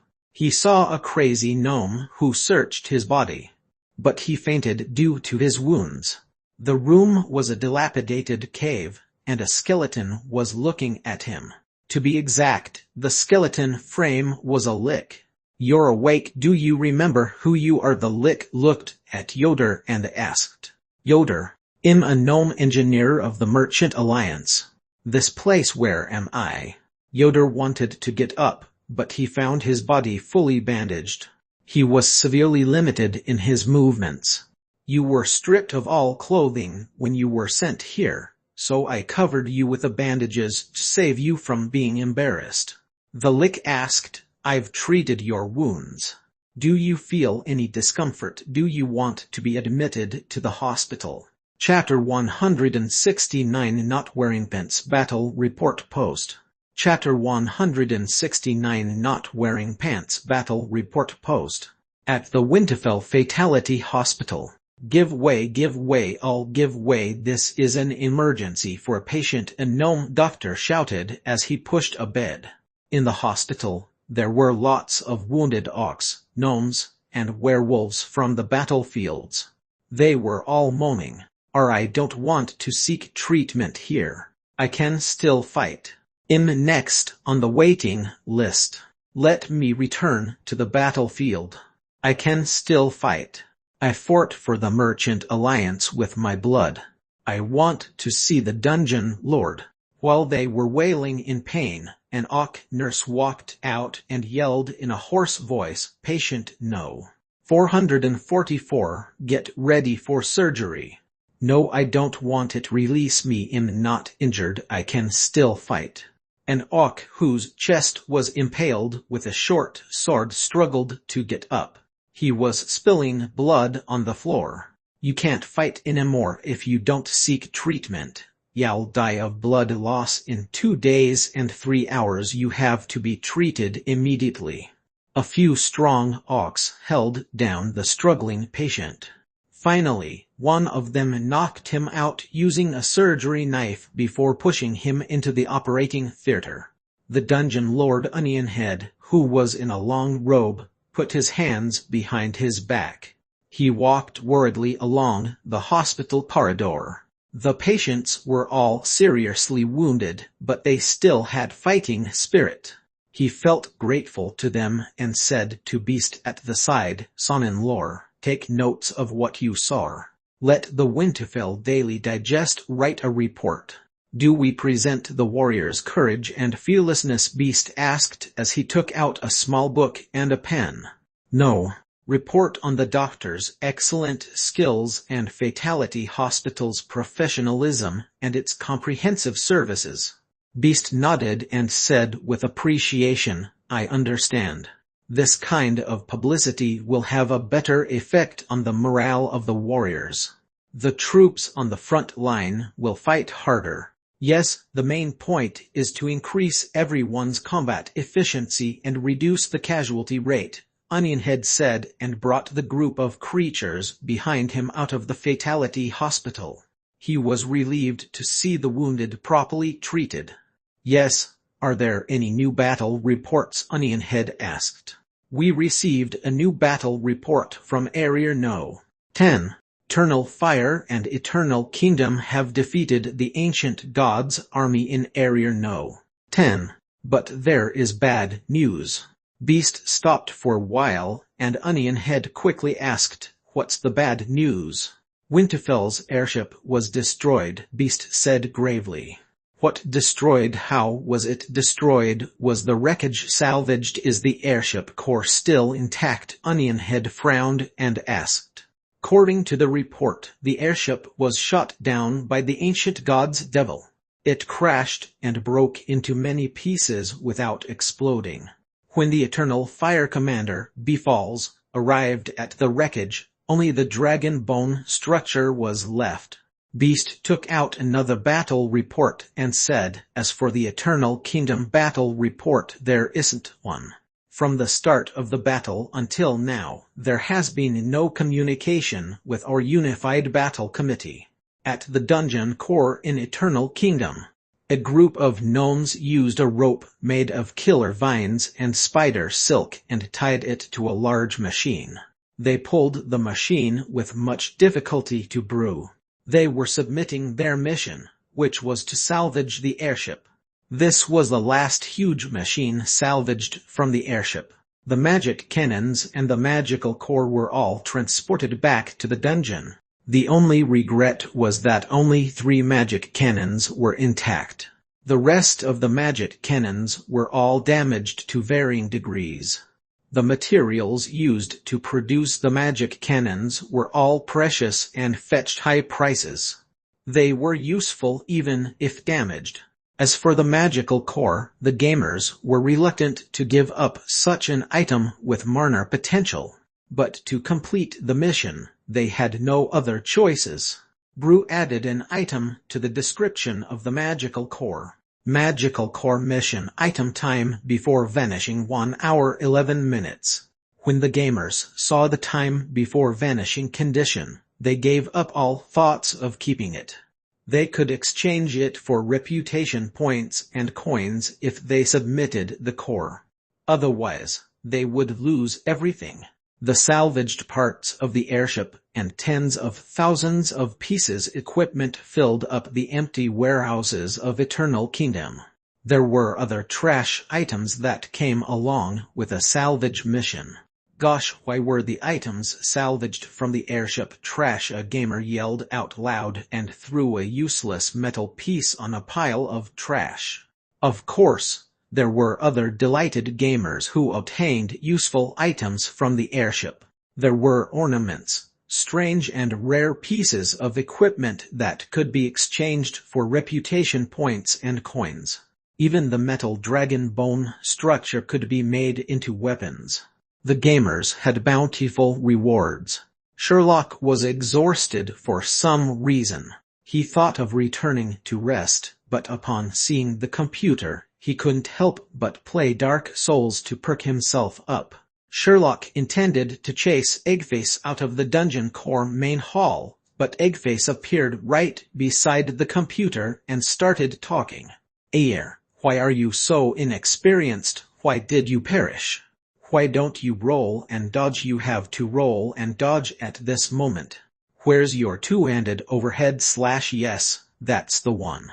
You're lousy. How can you perish 3 times? I can't bear to watch any longer. Isn't it better to upgrade your level before fighting the boss? How can you level up without fighting the boss?" Sherlock grabbed Eggface's wings, opened the door, and threw him out. "Pom. Gosh, I received a mission to stew Eggface in a cauldron. How do I stew a small black dragon? I don't have the recipe." Sherlock looked at the serene dungeon lord main hall and sat down in front of the computer. He gazed at the screen that showed a lonely undead sitting in front of a bonfire. Then he shut down the game and browsed the forum. On the discussion forum, the gamers and forum members were discussing the battle campaign scenario enthusiastically. There were many quality posts. Records of the contributions of the Dragon Ranger Guild in this battle campaign and the mercenary behavior of the Meat Vegetable Rice Alliance Guild. Leatherbear Dragonborn killed the ancient giant single-handedly. pictures for everyone to see. Seal head Ling Chong. Besides these posts, there were many posts from Not Wearing Pants, who was the most popular member of the forum. Records of the second phase of the battle campaign and the hidden mission airship. It was really cool and awesome. Hello everyone, I'm Not Wearing Pants. It's time to post about the game plot. I want publish the gorgeous pictures of the two opposing armies as I wasn't a spectator. I was a participant, therefore I will publish some live pictures of the battlefield. This is the picture of our preemptive strike. Picture. Next is the main point of the post, which is the airship. Picture. It was really cool. The modeling was awesome. The airship crashed after being airborne for some time. As I was at the crash location, I managed to take the astonishing picture of the crashed airship. Please take a look. Picture. The crashed airship became the new scene of the battle campaign. I gathered 11 gamers and obtained a hidden mission, which was to fly the airship and bomb the boss. Take a look at the picture. Picture. Finally, this is the picture of veteran hemp rope technology, who sacrificed himself courageously. Picture.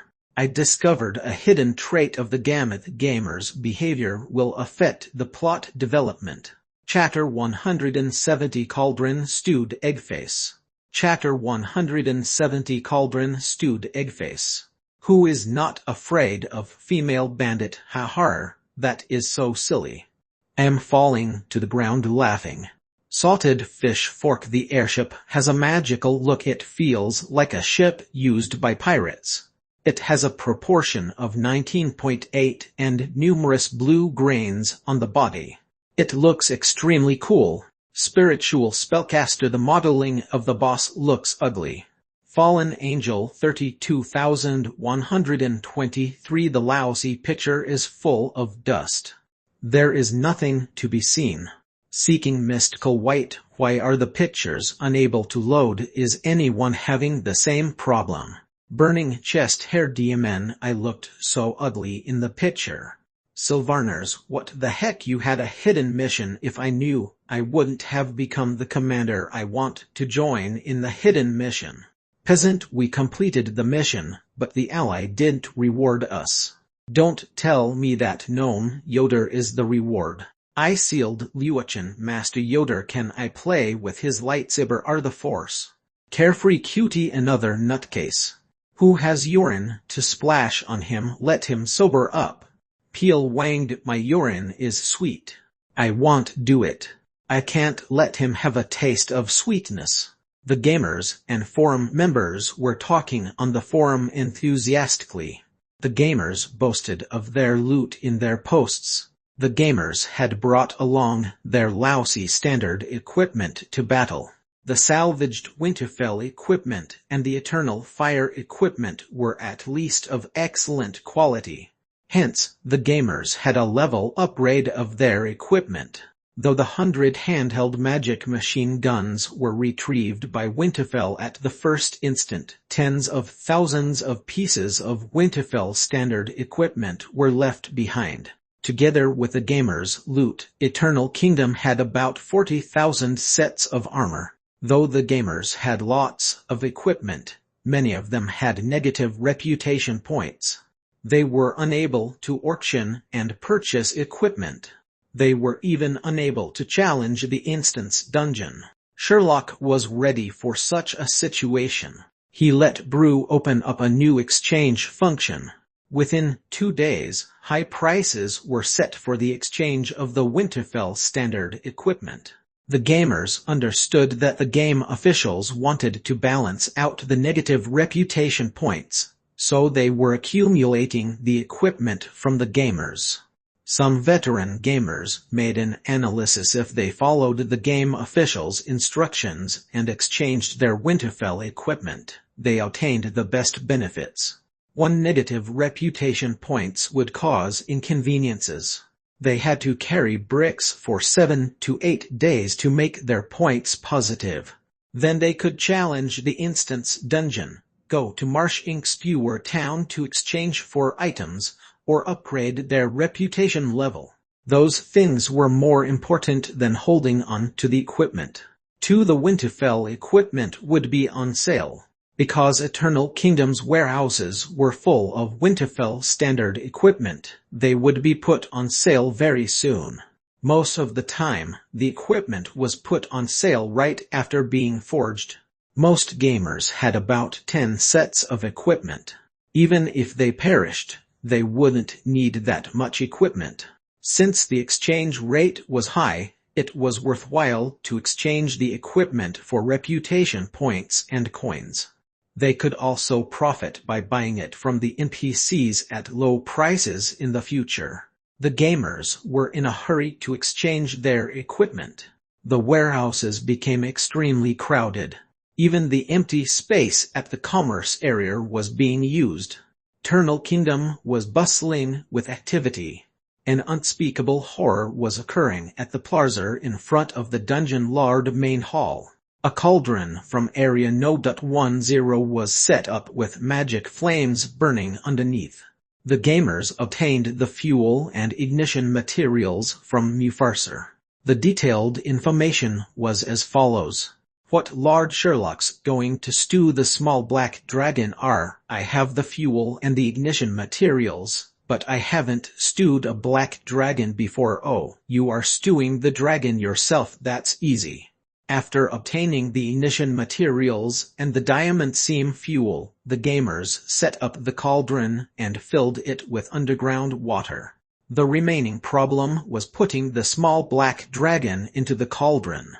The gnome Yoder, who had awakened in Brainiac's burial hall, walked towards the Dungeon Lord main hall as he wanted to visit Lord Sherlock. He saw a group of goblins and hounded men gathering in front of a cauldron. A small black dragon sat in the cauldron that was boiling with water. The black dragon wasn't in pain, he was even enjoying the experience. A gnome was stirring the boiling water using a wooden plank. As he stirred, he said, "Eggface, endure for a while. The dark forces of the underworld will accumulate in your body as long as we complete this ritual." Someone shouted, "You're too much. Eggface is so cool, and you're stewing him. Bro, that's a mission for a gamer. If you don't let him complete the mission, aren't you being difficult?" Yoda walked over and asked, "What are you doing? Can't you see that we're stewing Eggface?" A gnome with green words said. Then he was taken aback when he noticed Yoder had no words above his head. "Gosh, an NPC talked to me. I am having a strange encounter." When he shouted, the gamers who were watching the stewed Eggface looked over and started talking. "What NPC? Who is this gnome?" "It's Yoder, he's the gnome NPC that Not Wearing Pants wrote about in his posts." "Is he the engineer who flew the airship? Is Eggface responsible for triggering the hidden mission?" "It's highly possible that it's a chain mission." Newly added NPC. The lousy game producers are adding content secretly again. Yoder was puzzled by the discussion of the gamers.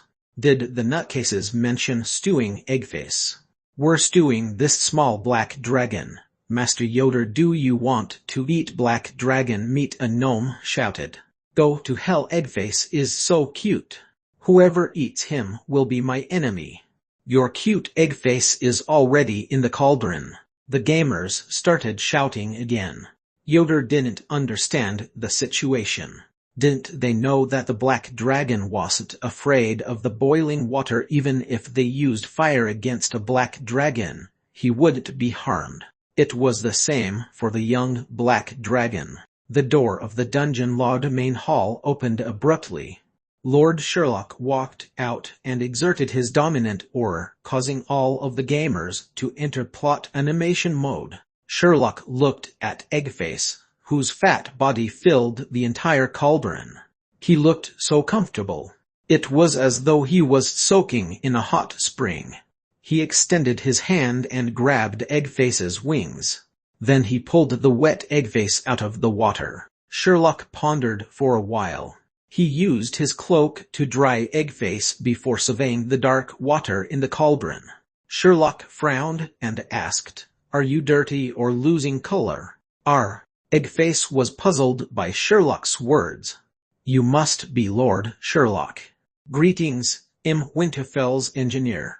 "Yoder, thank you very much for your assistance," Yoder said to Sherlock. Sherlock looked at Yoder, then opened the door. "Come in and talk, Master Yoder." Chapter 171 This is Karmic Reward. Chapter 171 This is Karmic Reward. Yoder walked into the dungeon lord main hall. The dungeon main hall looked desolate. There were no decorations, only empty walls, and a stone slab floor. A table, 2 chairs, a few large storage chests, and a shelf for placing things was all the furniture in the dungeon main hall. Lord Sherlock carried the small black dragon like he was carrying a chick in his arms. Then he placed the black dragon on the table and patted his head before saying, "Start working." He took off his wet cloak and used Marner to dry it before placing it neatly in the chest. The black dragon balanced himself and dragged his fat hind legs as he walked to the shelf and muttered to himself. He tiptoed to reach the box of bloody chrysanthemum tea. When he tipped the box, there was no more tea. Eggface held the empty tea box with his claws. He lifted his head and looked bewildered at Sherlock. "Why didn't you buy a new box of bloody chrysanthemum tea? I want to drink." "Drink water." Sherlock gave a simple order. The small black dragon placed the box at the side. He took up a flask and filled 2 cups with water. He finished all the water in the hot flask, but he wasn't feeling satisfied. Eggface carried the 2 cups of water and placed them in front of Sherlock and himself. Then he pulled out the chair opposite Sherlock and sat in it as he gazed at the gnome Yoder, who was at the door. Yoder stood at the door and looked at the small black dragon and the superior devil. They emitted dominant auras, and he felt breathless. Especially the small black dragon, who didn't know how to curb his dominant aura. Yoder's feeling was like a human looking at an unrestrained male lion in the face. He was unable to voice out the fact that the devil and the dragon had taken up both seats in the room. Yoder walked to Sherlock and bowed. Then he said, "Thank you, Lord Sherlock, for taking care of me. Without Lord Sherlock, I would have perished. In fact, your great magicians and that goblin are the heroes of Area No. 10. I'll never forget that goblin with strange bladders and his back view when he did the leap of faith. Did Lord Sherlock invent those strange bladder weapons? No, I didn't. Let's put aside the bladder matter. From what I know, Master Yoder is Winterfell's Marner engineer." Sherlock crossed his hands and asked. "That's correct. I'm a Marner engineer with tens of years of experience." Yoder nodded and said respectfully. "Then you must be highly respected in Winterfell." "How's the remuneration?" Sherlock asked abruptly. The benefits are good," Yoder said hesitantly. "Master Yoder, don't be mistaken. I have no ill intentions. You've received expensive treatment in my dungeon. The lick who treated you and the medical and Marna materials used were of top quality," Sherlock said. "You might not know that the lick was Spectre College's Thousand-Years genius, Brainiac. His mentor was the famous Professor Bacon in Spectre College." "What a famous lick." Yoder was surprised as the reticent lick looked ordinary, and he didn't boast about his skills. Those with capability were always low profile. I employed him with generous remuneration. Though he's in the dungeon with healing responsibilities, you're a citizen of Winterfell. Treating you is not his responsibility. So the price." Sherlock sighed. "Lord Sherlock, I understand your intention. Paying for the treatment is a reasonable request. If I wasn't treated, I would have perished, Yoder said gratefully. Since we have a common understanding, that will be best. Sherlock took out a form and said, "This is the medical charge form." Yoder took the form and examined it carefully. The charges for the treatment materials were within acceptable ranges, but the last item, which was Brainiac's treatment, was in the astronomical range. Yoder searched for his magic stone card instinctively, but he couldn't find it. Where was Yoder's magic stone card? It was in his pocket a while back. "Master Yoder," Sherlock shouted. He was shocked by the expensive treatment charges. He lifted his head and looked in a daze at Sherlock. His voice was shaking. "I'm not the ruthless devil from ancient times. I know you're unable to pay back the charges, so I have a proposal for you." Sherlock retrieved the charge form and took out a contract as he said, "This is a contract for a year of labor. It adheres to the Underworld labor regulations and will have a binding Marner effect. The remuneration is the same as the genius Brainiac. I can bind this agreement using Marner. What I want is simple. You sign the contract and work here for a year. That's all." Yoder hesitated. He took the contract and examined the remuneration clause that stated the same as Brainiac. As it is a commercial secret, it cannot be divulged. Though Yoder was worried, a genius lick would definitely have better remuneration than a Marner engineer. Moreover, Eternal Kingdom looked like a promising dungeon. Though the goblins, gnomes, and houndhead men were strange, they were brave warriors. Each one of them was a great magician. Then there were the genius lick, the small black dragon, and the superior devil. Yoder even felt Fatface was his karmic reward, a chance for him to change his job and increase his pay. Eternal Kingdom looked dynamic and full of vitality. Yoder gritted his teeth. Without further consideration, he took up the pen and signed his name. "Lord Sherlock, let me return to Winterfell so that I can tender my resignation for my Winterfell job," he said. Chapter 172 New Assignment. Chapter 172 New Assignment. Tusk, congratulations, Lord Sherlock, on recruiting a new bro. The meaning of bro is an honest and dependable servant. Lord Sherlock, don't be mistaken. After Yoder had left the dungeon Lord Main Hall, Brew said to Sherlock, "Yoder didn't doubt your words. He didn't check if Brainiac was the unseen Athosandier's genius." "Why would he doubt me?" Sherlock frowned and said, "From my exhibited power, even if I tell him that Eggface is the most powerful black dragon, he'll believe me." "But Lord Sherlock, I have a question," Brew said. "Yoder is a gnome Marner engineer with 30 kids. You knew this and still provided the contract. His children will have a hard life. Will this attract the attention of the labor union if he makes a complaint? It will be troublesome. The main point is that if he is unable to support his children after resigning from his Winterfell job, it will cause the gamers to be unhappy." Sherlock responded, "I gave him the choice of whether to work or pay up. To treat his injuries in decent time, Brainiac did use expensive Marna materials. Moreover, I listed out the medical charges. Even if he works for me without a salary for a day in exchange for his life, it's worth it." "Tusk, I seem to have made a loss." "Brew, have you been in the other world for too long? Do you think his income as a Marner engineer is able to support 30 kids? Indeed, it's not possible. Even a senior engineer in the other world has difficulty supporting 3 kids. Does the Merchant Alliance subsidize families with a lot of kids?" Brew asked.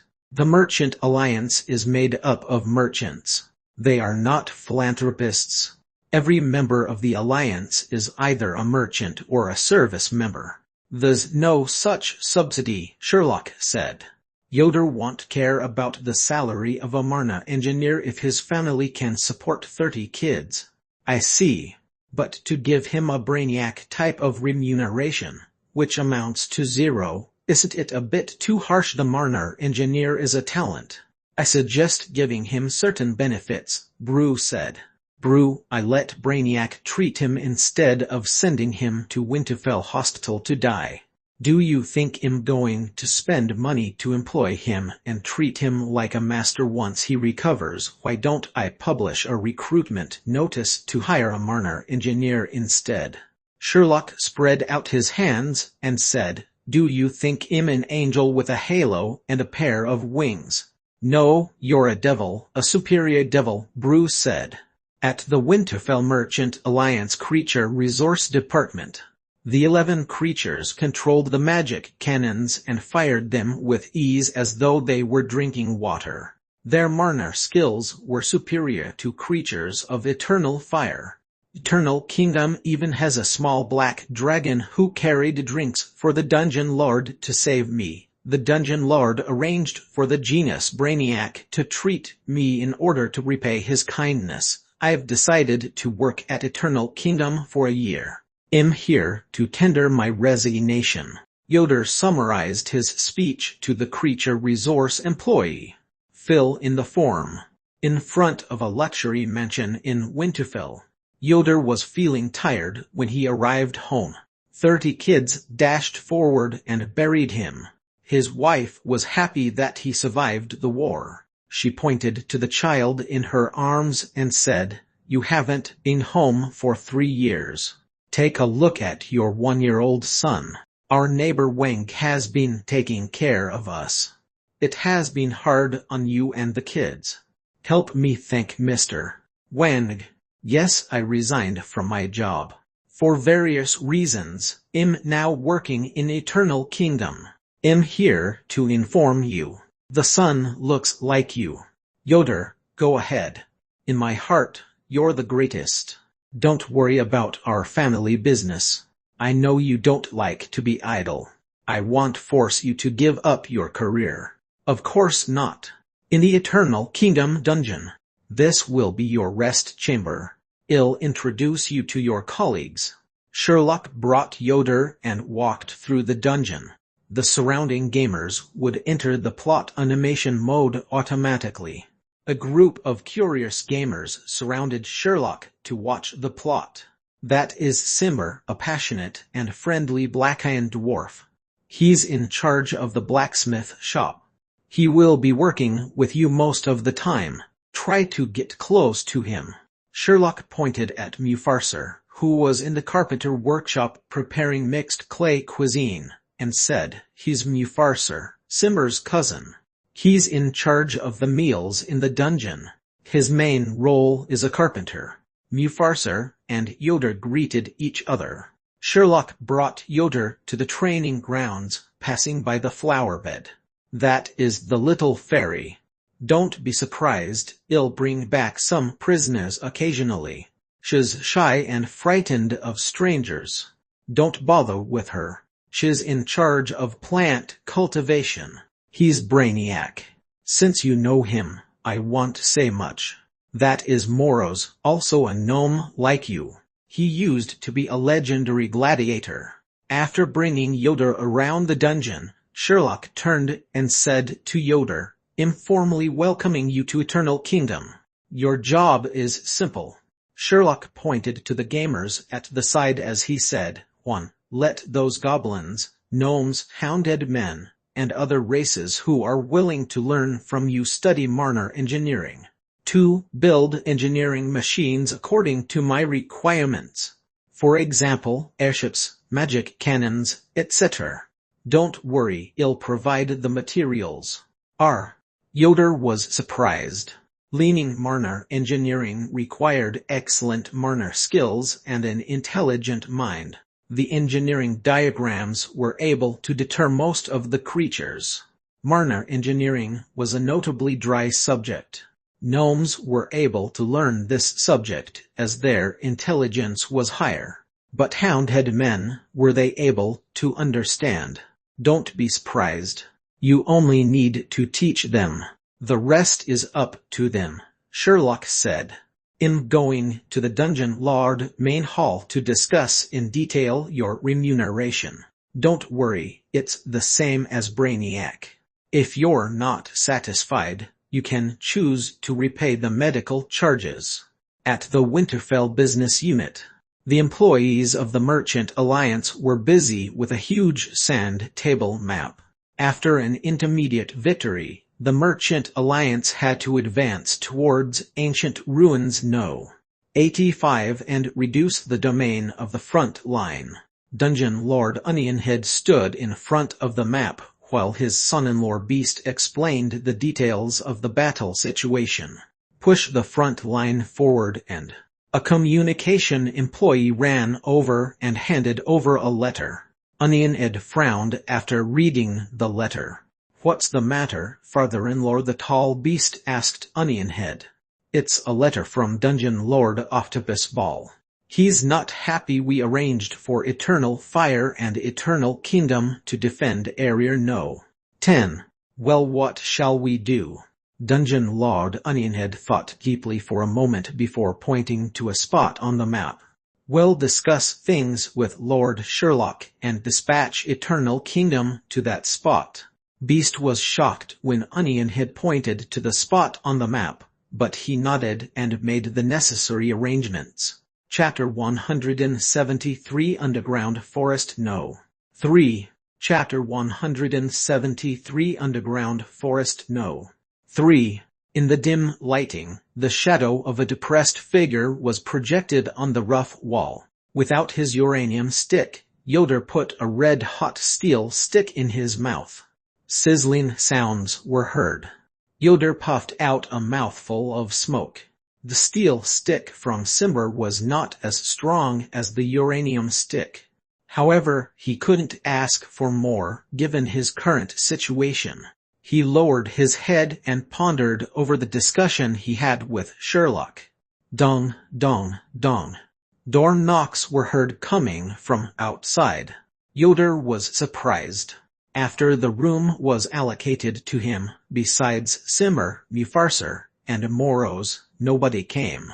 The goblins, gnomes, and hounded men were gathering outside talking, but none of them disturbed him. Their discussion made him feel uneasy. What's the situation? Why aren't we allowed in this NPC's house? Perhaps the content isn't finalized. Do you have any bladder bombs? See if we can bomb the house. The NPC might run out. Don't you know that the previous update patch prohibited the use of bladder bombs within the dungeon? Perhaps they were the violent goblins, gnome, and hounded men. Yoder stood up and opened the door. A skeleton was at the door. That was Brainiac.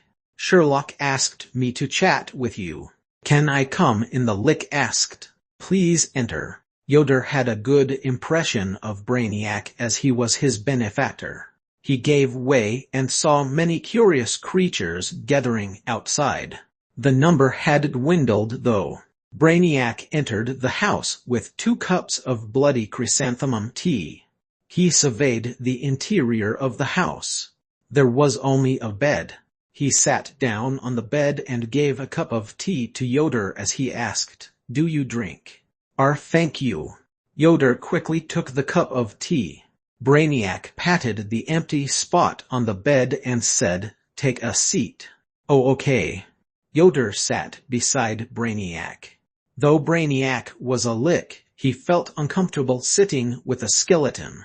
Actually, Eternal Kingdom isn't as frightening as you imagine. Lord Sherlock is an earnest and warm-hearted devil lord.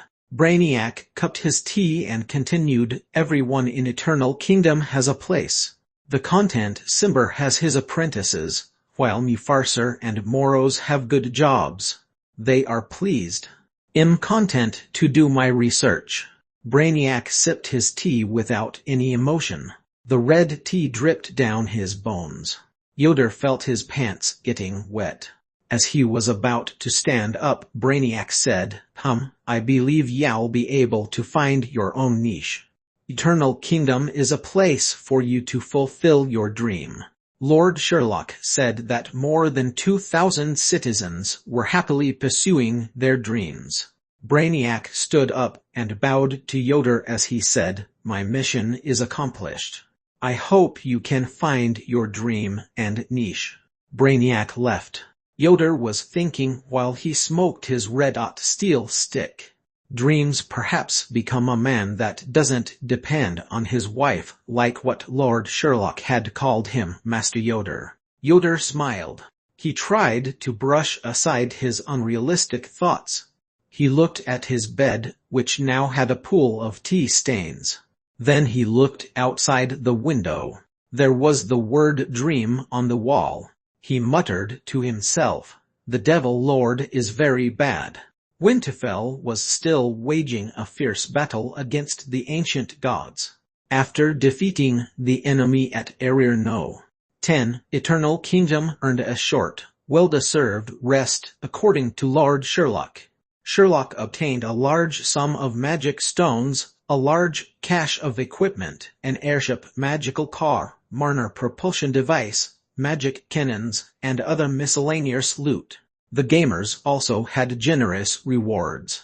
Besides having 2 sets of green excellent equipment, the greatest benefit was the upgrade of their combat skills. On the battlefield, they were repeatedly killed and revived many times. The death rate for the past month was equivalent to the death rate for the past 2 days. Hence, they gained lots of combat experience. Most of their weapon levels had reached level 3. Some gamers had weapon level 4. The result of the superior equipment and high weapon levels was the first challenge of Spectre College training grounds without any injury. When this achievement was posted on the forum, more and more gamers were able to challenge the instance dungeon without any injury. This was very bad news for the graduating students of Spectre College. The graduation rate would decline, but not very sharply. With a new contract, if the gamers had 4 goblins with either a gnome or a hounded man in a team, they would fight with 2 graduating lits. If there were more than 2 gnomes or hounded men, they would have to fight against 4 graduating lits. That would mean fighting against 8 bosses. With such a setting, the graduation rate would soar. More and more gamers chose to reincarnate as either a gnome or a hounded man. But the Lich students' happy graduation period ended. Sherlock felt that the war with the ancient gods' army wouldn't end. As he had expected, a Winterfell envoy arrived at Eternal Kingdom. A gnome who was dressed in a tuxedo. "Respectable Lord Sherlock, I brought along the Merchant Alliance's utmost respect for you and regards from Dungeon Lord Onionhead. Thank you for contributing to the defense of Area No. 10. Thank you. What else do you have for me?" Sherlock asked the gnome in his Dungeon Lord main hall. "The Merchant Alliance has a new mission for Lord Sherlock." The gnome took out a map and said, "Are Lord Sherlock and your citizens able to defend Underground Forest No. 3, Chapter 174 version 0.21 blog update. Chapter 174 version 0.21 blog update. At the Dungeon Lord main hall in Eternal Kingdom, Underground Forest No. 3. Succubus Evelyn sat in front of Sherlock as she tried hard to recall. "When I was at the Special Talent Recruitment Center, I encountered recruitment notices for Underground Forest No. 3. The forest is a resource within Winterfell Area No. 3. Is Lord Sherlock developing the forest? No, we have been assigned to protect Underground Forest No. 3, so I'm trying to find out more." Sherlock waved his hand and asked, "Are there any dangerous creatures?" "Dangerous creatures, let me think." Evelyn thought very hard and said, "I don't think so. It's quite a peaceful place." "I see." Sherlock placed both his hands on the table and nodded as he said, "Continue with your work, continue with your rest." Okay. Evelyn stood up and bowed to Sherlock. As she was about to leave, she turned around and looked hesitant.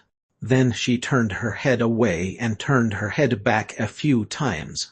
"What's up? Are you doing head exercises?" Sherlock couldn't help asking Evelyn. "No." That Evelyn hesitated for a while and said reluctantly, "I heard the ancient gods' army appeared in the northern underworld and that Eternal Kingdom had been conscripted, so..." "Don't worry, I hate the ancient gods' army the most. Even if you don't mention it, it'll hit them hard and protect the underworld," Sherlock said righteously and gestured for her to leave. "Enough, go back and rest." Okay. Evelyn turned her head and left. That head turning is tiring. She's pretty sweet though. However, I'm surprised by your indifference, Bruce said immediately after Evelyn left. "You're saying that Evelyn is worried about my safety, but I'm avoiding the topic," Sherlock said without emotion. "Isn't Lord Sherlock slow-witted? I thought that such an evil and cruel devil lord like Lord Sherlock would be cute if he was slow-witted," Bruce said in disappointment. "I don't understand what you're saying, but I've always been like this," Sherlock said solemnly. "How do you know that this type of a devil is attractive to females?" "From common sense, Lord Sherlock is indeed unattractive to females." Brew agreed with Sherlock. "So, don't think about these strange matters." Sherlock started typing on the keyboard. "Good, I'm publishing a new version update. Dungeon Eternal Kingdom Update Log version 0.21. Dungeon Eternal Kingdom version 0.21 Official Update. Warriors, you have defeated the ancient gods' army in Area No. 10 and diminished their arrogance. Your valor is celebrated in the underworld.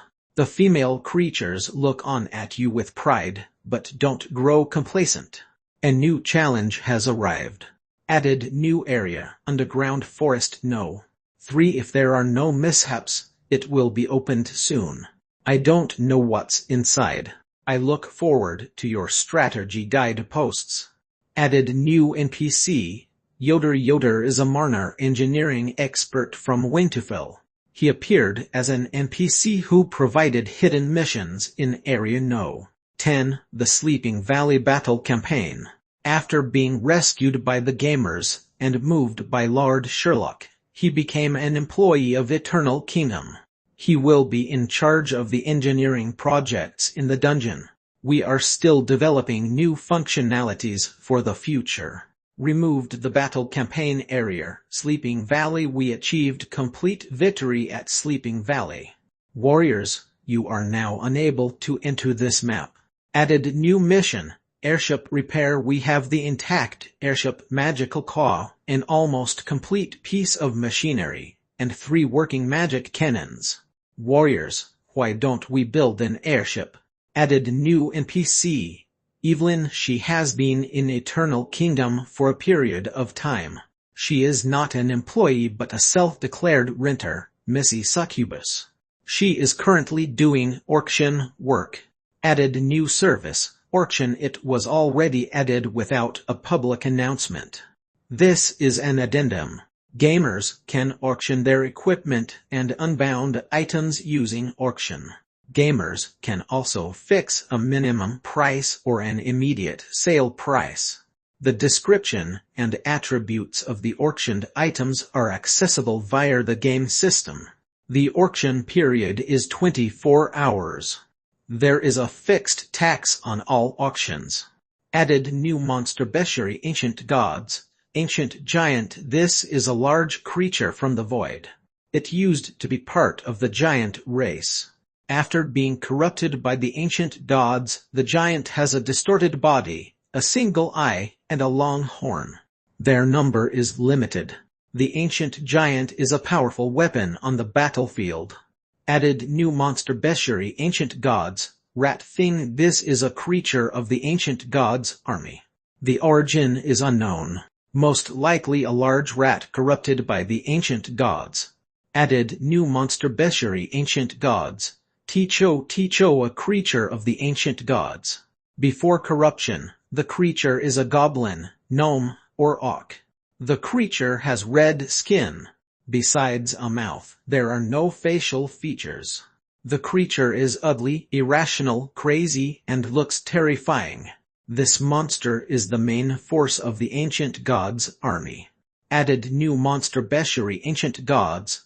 Corrupted devil a creature of the ancient gods' army that was once an underworld devil. After being corrupted, he retained his prior intelligence but became more violent. The corrupted devil is a disgrace to New Age devils. Added new monster Beshari ancient gods. Others, if gamers discover new monsters, add them to the list yourself. There are simply too many monsters of the ancient gods' army to be recorded. Added new bug, Marna failure gamers who misuse the magic cannons will receive penalties. Misuse of the magic cannons will cause unnecessary load on the servers. Within 3 days, there will not be any Marna replenishment. Follow the system instruction when using magic cannons and other magical items that require a large amount of Marna. Added new gamer group planning project. I will leave it empty until gamers discover new gameplay or game elements. Chapter 175 Terrifying Underground Forest. Chapter 175 Terrifying Underground Forest. Changeable capacitor of civilian Marna terminal. Can I auction myself? Soul spirits underground forest. We can cut trees for wood. Scholar Woo. This game is not user-friendly for hand-disabled gamers. We don't want to shoot arrows at our comrades. Hopefully, the game will have assistive features for shooting arrows. Southern Breeze going north. Lousy game producers. You have forgotten about it because you were busy playing computer games. Moon Observer No. 2 I have a dungeon core. We have magic cannons and most of the components. Why don't we make a Gundam? Hemp rope technology. According to the freedom accorded in the game, we should be able to make a Gundam. Peasant. I want to be the beater pilot. The gamers were supportive of the updated content, but Sherlock had doubts. What was a Gundam? Beast sat in his office and browsed through the official documents. Because of the sudden invasion of the ancient gods' army, Beast's workload had been increasing. A male orc in office lady clothing walked in. Senior, take a rest. You have been working for an hour. It's tiring. Since I started working, I haven't seen you work for more than 30 minutes before. The orc said in a hoarse voice with concern. No, I'm not tired. I can still work for another 10 minutes. Please leave me. Everyone in Winterfell is working hard. As a supervisor, how can I slack off? Beast replied loudly. Then he said in a firm voice, Get out, don't disturb me. The concerned orc glanced at Beast as he walked out helplessly. Beast put his focus on his work. He sipped his red tea and fell asleep on the table. His office door was opened once again. The male orc in office lady clothing walked in silently. A dark shadow engulfed Beast. The orc extended his rough palm towards Beast. He covered Beast with a blanket. He put the documents back in the drawers. He arranged the stationery neatly. He adjusted the devil's alarm clock to 27 hours. Then he left the room and closed the door quietly. Cheers were heard coming from the employees outside. Let's go, let's go, let's go to the House of Books to relax. SHH, lower your voice. Keep this matter quiet. Sorry, let's go. The voices of the employees receded into the distance. Beast was sleeping on the table. He muttered softly in his sleep. At the blacksmith shop in Eternal Kingdom. Pong. Simber hammered the armor in front of him into a distorted shape. The hound-head man in front of Simber was scared stiff. Every time equipment was sent for reforging, they knew it was 100 successful, but the way Simber hammered the equipment instilled fear in the gamers. It wasn't practical for his apprentices to reforge the equipment. There was only a single furnace, and their skills went up to par. A huge trident was placed by the blacksmith shop. The grey Marner shroud had vanished. It was now an ordinary trident. Sherlock had wanted Simber to reforge the trident into profitable equipment, but it wasn't possible until the large furnace was built. The current small furnace was unable to accommodate the large trident. As Simber was hammering the armor, he saw Mufarser walking over with a bento. Simber hammered the armor to fit the size of a hound-head man. Then he threw the armor to the hound-head man and said, "I'm knocking off for the afternoon." The gathered apprentices and the queue of gamers dispersed. Nobody dared to make a single complaint. Mufarser walked into the blacksmith shop and placed the bento on the table as he said, "That's good, they are obedient in cousin's shop. You're too lenient with them, so they bully you." Simber took out a steel stick and warmed it up in the furnace. Then he looked at the bento, which was full of mixed clay. "There aren't any dishes today. It can't be helped. The small black dragon has a voracious appetite. A creature is coming over to my workshop to get some food for the dragon. The dragon is very picky and isn't willing to eat clay." Mufarser sighed. Simber put the steel stick into his mouth and puffed out smoke. Then he ate a mouth of clay and said, "It can't be helped. I wonder when we'll be able to eat black dragon meat." What Lord Sherlock doesn't intend to eat his small black dragon? Mufarser looked surprised at Simber and said, "I heard rumors." "I don't think so. According to Lord Sherlock's vicious character, he'll make the black dragon his reserve rations," Simber said seriously. Mufarser was taken aback. He felt the topic was inappropriate and quickly said, "Oh, I heard some gnomes talking in my workshop. It seems they're going to Underground Forest No. 3. "What Underground Forest No. 3? Simber was stunned. Then he said gravely, "By the wrath of Satan." What is it?" Mufarser looked at Simber and was curious. "I bet you haven't been to the forest." Simber smoked his steel pipe and said, "It's a terrifying place." "Kulu." Mufarser swallowed hard and took out black melon worms from his pocket.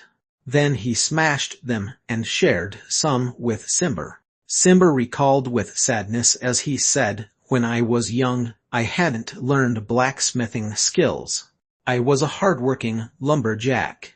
It was a serene underground forest if you didn't cut down those trees." In the Winterfell Dungeon Lord's office. "Dungeon Lord, why are we tasking Eternal Kingdom with protecting Underground Forest No. 3? Though the ancient god's army has arrived near the forest, with Eternal Kingdom's behavior, they'll cut down the trees secretly," a young gnome employee said with concern to Dungeon Lord Onionhead. "Lad, have you been to the forest, seen it, or heard about it?" Onionhead, whose eyes were filled with wisdom, asked the gnome employee. "No, I haven't been there before." The employee looked at Onionhead's gaze and felt that things went as simple as he thought.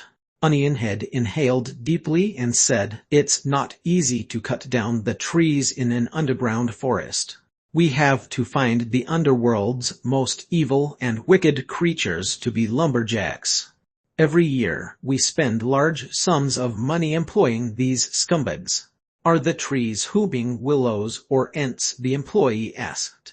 "Of course not, they are something even more terrifying. The underground forest has a comprehensive set of self-protection mechanisms," Onionhead said in fear. "The memories of that place are something not to be recalled by righteous and optimistic creatures, especially when you try to cut down those trees.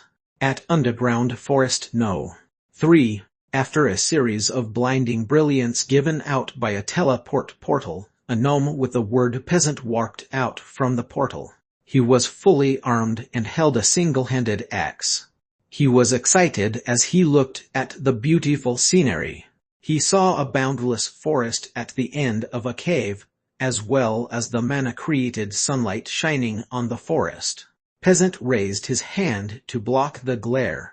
Then he dashed towards the closest tree and intended to cut it with his axe.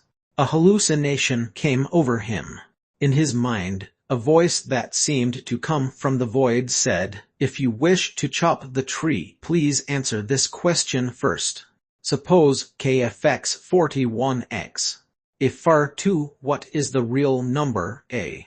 Behind Peasant, a group of gamers walked out happily from the teleport portal. Then they saw Peasant fall flat on the ground motionless, his eyes wide open. Chapter 176 Too Decadent. Chapter 176 Too Decadent. It was almost dawn. The number of gamers in Eternal Kingdom was at its lowest. Morose liked this time period the best because he could enjoy himself during his free time doing more than just sleeping. A new gnome, Yoder, who had no green words or the insanity ailment, came to the dungeon. The gnome looked normal. He was previously a mariner engineer in Winterfell. Morose felt close to him as they were of the same race. He went to Yoder's door during his precious resting time. As he was about to knock on the door, a hand came out and pulled him in. An enemy. As a legendary gladiator, Morose was ready to retaliate, bluff, and beg his way out or even scream. "SHH, it's me, Yoder." Morose calmed down when he heard Yoder's voice. He turned to look and that was Yoder. But Yoder was looking nervous. "Don't say anything. Follow me." Yoder looked at the surroundings. Once he was sure there was nobody, he took Morose to a small building that was 200 square meters. There was a sign that read, "Home of the Pioneers." Those were the words on the sign. This was the home of the veteran gamers. There was various graffiti on the walls. The prominent word "dream" that was written on the wall was the symbolic icon in Eternal Kingdom. Even Yoder, who had just arrived, had heard of the dream wall. But this wasn't important. The important thing was that Yoder and Morose saw a wall full of numbers. If X85, why oh gosh, Morose was sweating in fear as he looked at Yoder. "Don't look at me, I don't know what happened. I was going to the bathroom when I saw this." Sure it wasn't here yesterday," Yoder said firmly. "Scary, I have to inform Lord Sherlock," Morose said solemnly. "In the dungeon Lord main hall of Eternal Kingdom. Such a thing occurred in my dungeon." Sherlock looked at Morose and Yoder as he said gravely, "I understand. I'll not allow my dungeon to have such decadent behavior. I'll take this matter to heart and find out the decadent culprits in the shortest time." Morose and Yoder were relieved as they left Sherlock. Sherlock looked at the computer screen and the discussion forum that was filled with decadent posts. "Urgent request, Calculus veteran, please come in quickly. Why are the game producers mistreating us if they don't want us to cut the trees? Tell us. This is too despicable." The most popular post was from Hemp Rope Technology. Soliciting post for Underground Forest No. 3 Tree Cutting Strategy Guide. The game has added the new map, Underground Forest No. 3. If it's a forest, then well, cut the trees. Wood is a scarce resource in the dungeon, but before cutting the trees, the gamers are required to answer questions that are not governed by any rules. On average, 4 correct answers to the questions are required to cut a tree. The difficulty of the questions is incremental. I intend to create a post to discover the rules of the questions, or the chance that a similar question is repeated. Then the gamers only need to memorize the question and the answer. Even if it's an immersive virtual reality online game with arcane technology, it's still an online game. I spent a lot of time to create an app to allow gamers to upload the questions for me to collate the questions with correct answers. Within a day, I have accumulated tens of thousands of questions. I thought that some of the questions would be repeated. If it was created by a procedure, then there would definitely be repetitions. But I was wrong. The development team has already thought of this. Every question might have similar methods for the solutions, but they were never exactly the same. As for the development team uploading the answers and using a random generator to create new questions, I have done some initial research, but I have to admit that there were no identical templates in the questions. From the current situation, the development team seems to have created a database of questions that is as large as the forest. I shall not praise the development team any further. From today onwards, this post will teach mathematics. Those who are thinking of cutting trees, please visit this post to learn. If there are any difficult questions, you may upload and request for help. We'll try to help each other. Just doing the questions alone is not enough. You have to understand the solution methods, formula, and analysis. Rote learning is not going to help. Only if you have a solid foundation in mathematics will you be a good lumberjack. In addition, I am also recruiting various airship research and construction personnel. We have the magical core, machinery, and magic cannons. Like what the update log said, why do we not build an airship? Many gamers and forum members replied. Meet down the mathematics professor on the forum. Please verify yourself with your bald head. Paying 50 bronze coins for each question. If you miss this opportunity, there are no other chances. Until you men, I have to learn higher mathematics just to cut trees. Are the game producers that lame? Are they devils? Shadow of famous sword. If my math teacher plays this game, he will not be giving us exercise books. He will be telling us how many trees to cut. Do not look, there is no milk. I am not browsing anymore. I am studying Tongji University's Higher Mathematics version 7. Countless body tall trees require the huge axe of philosophy to cut down, and you are talking mathematics. Ha ha. I think, therefore I am. Cutting trees is rational and necessary. Do not stop me. I am not mad. I want to cut the trees. Glutinous rice ball devotee. I have to take out my collection of calculus textbooks that I kept for years. Gender imbalance addiction protection system is online.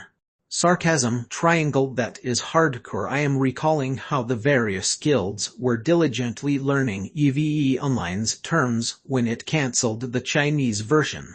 Sherlock was thinking hard when he finished reading the posts. These creatures are too decadent. Chapter 177 A meeting for group planning. Chapter 177 A meeting for group planning.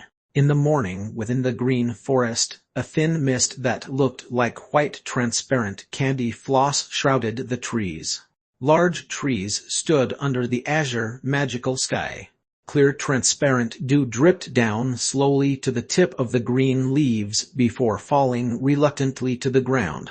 Two gnomes with axes and a hounded man with the names Take a Spear Hit, Dragonborn, and Seal Head Ling Chong arrived in front of the tree. Look for another tree. The older the tree, the more difficult the question. Take a Spear Hit looked at the huge tree and said in a dilemma, let's go, let's go.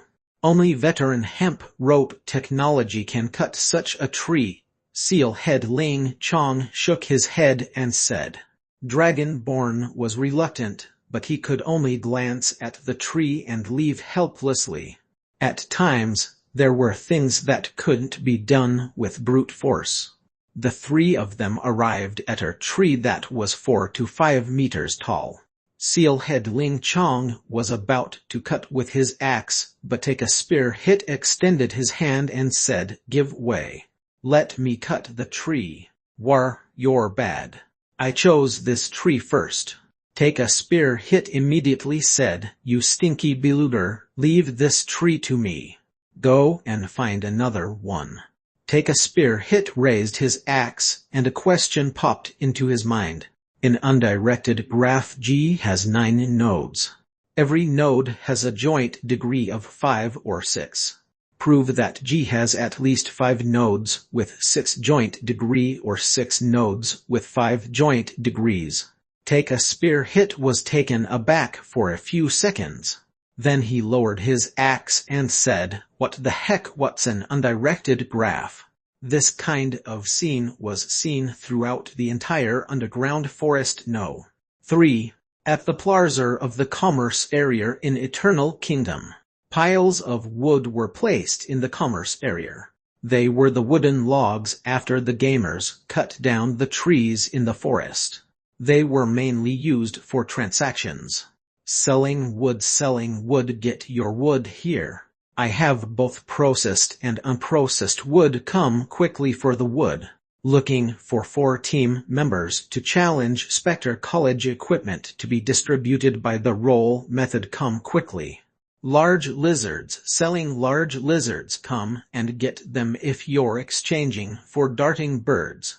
Recruitment for guild members, get a free backpack. A group of gamers shouted and chatted in the commerce area. Even more gamers were cutting the trees in underground forest. No. 3. Making weapons, constructing houses, exchanging for reputation points, coins, weekly and daily missions, furniture, and the flaw required the use of wood. Wood was definitely a scarce resource in the dungeon. After a map with an underground forest was opened to the gamers, they logged the trees day and night. Cutting trees was tough and required solving mathematics. To achieve the mission objectives, even if the gamer was rich, had the highest reputation level, had the best equipment, or had the ambition to build a beautiful home, whatever the objectives, they boosted the determination of the gamers to cut the trees.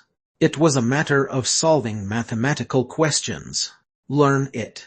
As such, the official discussion forum had become a place for learning. Nobody would believe that it was an online game forum. There were many posts on solving difficult questions by helpful forum members. As there were only 2,100 gamers, the remaining tens of thousands of forum members posted daily in the forum with a hope of joining the game to build the beautiful dungeon. The efficiency of the gamers logging was low. Within a short period of time, it wasn't expected to increase. Only learning mathematics would improve productivity. Of course, the development of the dungeon didn't slow down. In the middle of the commercial area and industrial area, there was an open area. Peasant carried his pickaxe and excavated the Veterans Guild land. The Veterans Guild had been approved. Peasant had the words Pioneer Alliance below his name. Because of the battle campaign scenario that lasted for the past few days, the excavation work had stopped. With the opening of underground forest No. 3, the gamers were busy logging. The gamers had more free time compared to the period during the battle campaign scenario.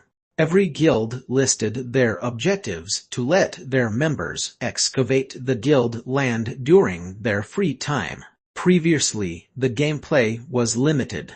Now, nobody complained of limited gameplay. When the gamers went online, they worked very hard.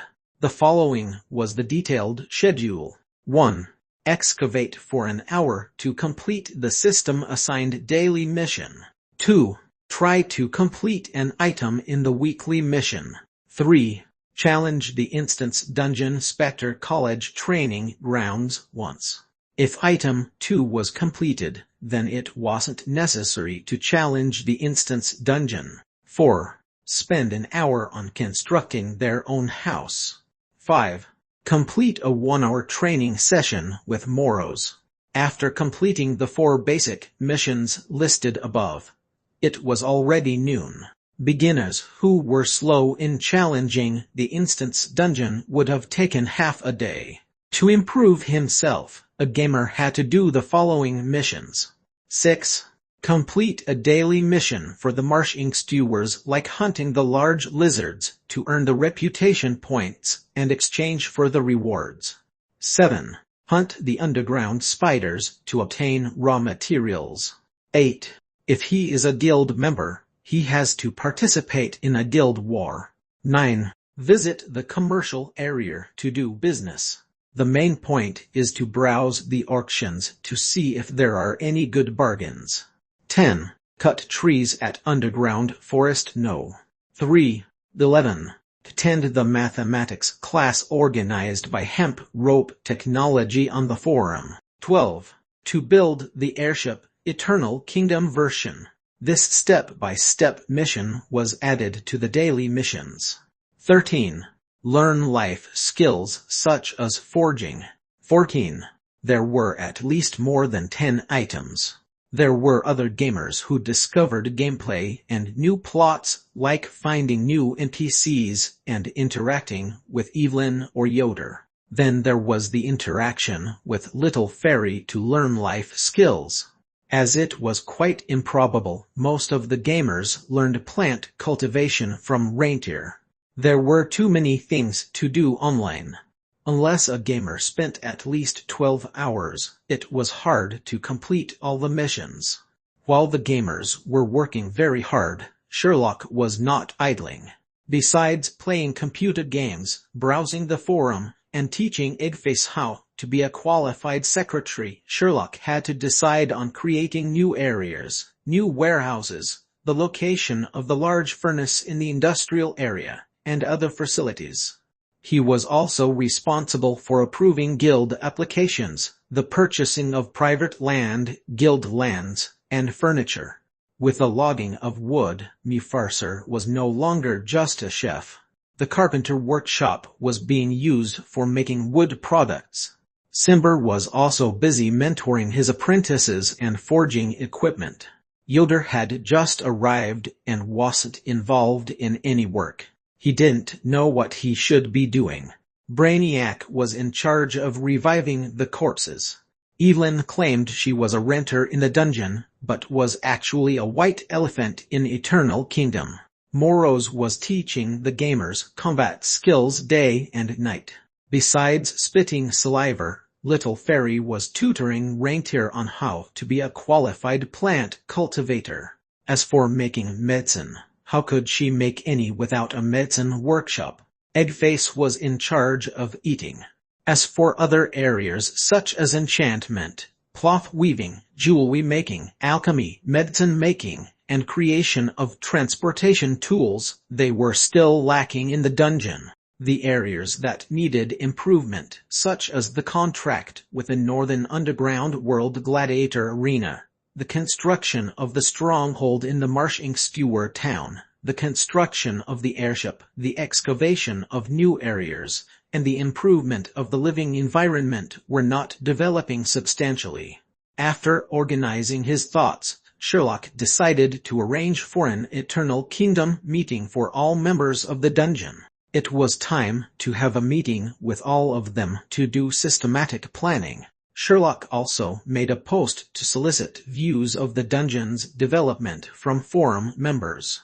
The post was created quickly and it was titled, "Your Suggestions on the Future Development and Planning for Eternal Kingdom Group Planning Item." Chapter 178 A Misunderstanding No, How Can It Be? Chapter 178 A Misunderstanding No, How Can It Be? After Sherlock posted on the forum, he received the gamers' replies. Red Chain: I am troubled by advanced mathematics. It's terrifying. It's another devious plan by the game producers. Nine-tailed cat carpenter. I am applying for the blacksmithing area to become an ironforge. Initial death heard. When a person is being forced, he can do anything except mathematical questions. Ink porcelain camp. I have a question. Why do I not see Missy Succubus go to the bathroom? The other NPCs go to the bathroom. There is always a fool trying to mess with the Emperor. Are you not updating the game with surface adventurers? I am waiting for the female pastors to fall into my goblin hands. Bakarkar. Ocean slaughter pond. Why do we not collect little fairies' saliva to make kuchikamizake? Surviving beast king. We have guilds. What about sworn brothers and marriage? Please have the public beater soon. There are not enough goblins. Peasant. Is there a sewing class? It's hard on a magician to wear armor every day. Hemp rope technology. I am publishing a recruitment advertisement to recruit cartographers, mechanical engineers, aerodynamics engineers, aesthetics professionals, and construction professionals for building an airship. Add to group XXXXX. The airship project is officially starting. Sherlock didn't understand some of the comments. For instance, kuchikamizake. Brew. What is kuchikamizake? In comics, it's a wine made using the saliva of beautiful girls. We don't have wine in the dungeon, so it's saliva with bloody chrysanthemum tea, Brew said. Does Lord Sherlock intend to give it a try? Door knocks were heard from the outside. Dong, dong, dong. Come in, Sherlock said. The door was opened, and Mufasa peered in timidly. He walked in after he saw Sherlock seated inside. Lord Sherlock, are you looking for me? Mufasa asked respectfully. Yes, you have been doing well in your job. We received a batch of good quality wood. I'm worried about your workload, so I'm checking in, Sherlock said. Lord Sherlock. Mufasa's eyes were welling with tears. Carpentry work is starting soon, and you're also working as a chef. You should be very familiar with chef work by now. The main thing is making arrows, tools, and the handles of weapons which will be used by the blacksmith shop. Bowstrings are huge problems. Without suitable bowstrings, do not waste the wood making bows, as there are still bows in the warehouse. Make some furniture with delicate features, then sell it at high prices that are higher than weapon prices. Start with silver coins. I'll provide a list with prices. Update the prices on the price signboard. Mufasa said, Lord Sherlock, the citizens are making processed wood, wooden planks, and pillars. Oh, they have my permission. They exchanged for the materials using their labor. The way they processed the wood is too primitive and wastes a lot of material. It's also unproductive, Mufasa said. Of course, I'm not doubting Lord Sherlock. I understand. This is a big problem. I haven't thought about that. Sherlock pondered and said, Y'all recruit apprentices. Simber is doing quite well with apprentices. Let them do some work to pay for their learning fees. AI. Okay, that will be all. Continue with your work. 10 minutes later, Yoda appeared at the dungeon lord main hall. Lord Sherlock, are you looking for me? Nothing special. I'm concerned that you might be working too hard. You may start the engineering projects. I noticed some gnomes and hounded men were interested in making an airship. You may provide some technical advice. I'll designate a location to be used for engineering projects. Put the airship materials over there. The name of the location will be the Marner Engineering Project Hall. That will be your work site. Your main job is to help them build the airship. You may allocate the design assignments to the dungeon citizens. Of course, you may give your input. Do you understand? Yoda said solemnly, I understand, Lord Sherlock. With regards to Marna Engineering, you may create a list for the required materials, work platform, and tools. I will arrange for someone to make the purchases. Lastly, are you able to mentor apprentices from tomorrow onwards? 10 minutes later, Evelyn appeared at the Dungeon Lord main hall. Lord Sherlock, are you looking for me? Yes, Evelyn. Are you free for the next few days? Sherlock studied Yoder's list and said, Are you free tomorrow? I'd like to bring you on a trip to Winterfell. I'd going shopping. Evelyn backed up and said nervously, Roman, to no. My clothes, there are no suitable ones. Suitable? Why aren't your clothes suitable? Sherlock lifted his head and noticed that Evelyn was not herself. He frowned and asked, How are you not feeling well? No, Evelyn said softly. Don't be nervous, it's not our big deal, I'll conceal you. I have a shopping list, and we'll go according to the list. Time will pass very fast. Sherlock waved the list and said, That Lord Sherlock, I'd like to ask, why is it me am clumsy and can't do things well? Evelyn said softly. How can that be? You have your strengths, Sherlock said solemnly. Okay, you may continue with your work. I have high expectations for you. Buck up. Thank you, Lord Sherlock. I'll prepare for the shopping trip tomorrow, Evelyn shouted courageously and left. Lord Sherlock, I'd like to ask why you have chosen Evelyn. Why aren't you able to shop alone? Brew asked. I have to give her work. I can't possibly purchase goods in Winterfell every time as I have many important computer games to research. I'd also like to take a look at the comics that you mentioned last time. I'm too busy. Isn't it good for me to distribute my work? Sherlock said casually, though Evelyn isn't that capable, at least she's able to shop for me. No, didn't you see that? Evelyn thought that it was a date. The expression that she had was like the female protagonist in a romantic comedy, Bruce said excitedly. You are a popular character in the other world. If the gamers discover that Lord Sherlock has a love interest and has a relationship with a succubus, the repercussions will be huge. With Evelyn's capability, I don't think she's a good match. What are you thinking? Why do you have such strange ideas? Sherlock frowned and said, Evelyn thought that we're going on a date. I don't believe it. Lord Sherlock, face up to reality tomorrow. You'll see Evelyn will be all dolled up, Brew said confidently. Chapter 179 Strange Battle Dress. Chapter 179 Strange Battle Dress. Evelyn left the Dungeon Lord main hall looking miserable, as though she was feeling anxious over something. She walked in the tunnel that was filled with many goblins, gnomes, and silly-looking hounded men. She wasn't bothered by the harmless stalking of the creatures. She was pondering while she walked into the auction hall. A hounded man came to deposit a pile of wood for consignment sale. She didn't write anything. Instead, she was in deep thoughts. Missy Succubus, how are you? You don't look all right. Evelyn sighed and said, It's actually like this. At the blacksmith shop in Eternal Kingdom. Cimber put away his tools as it was time to knock off.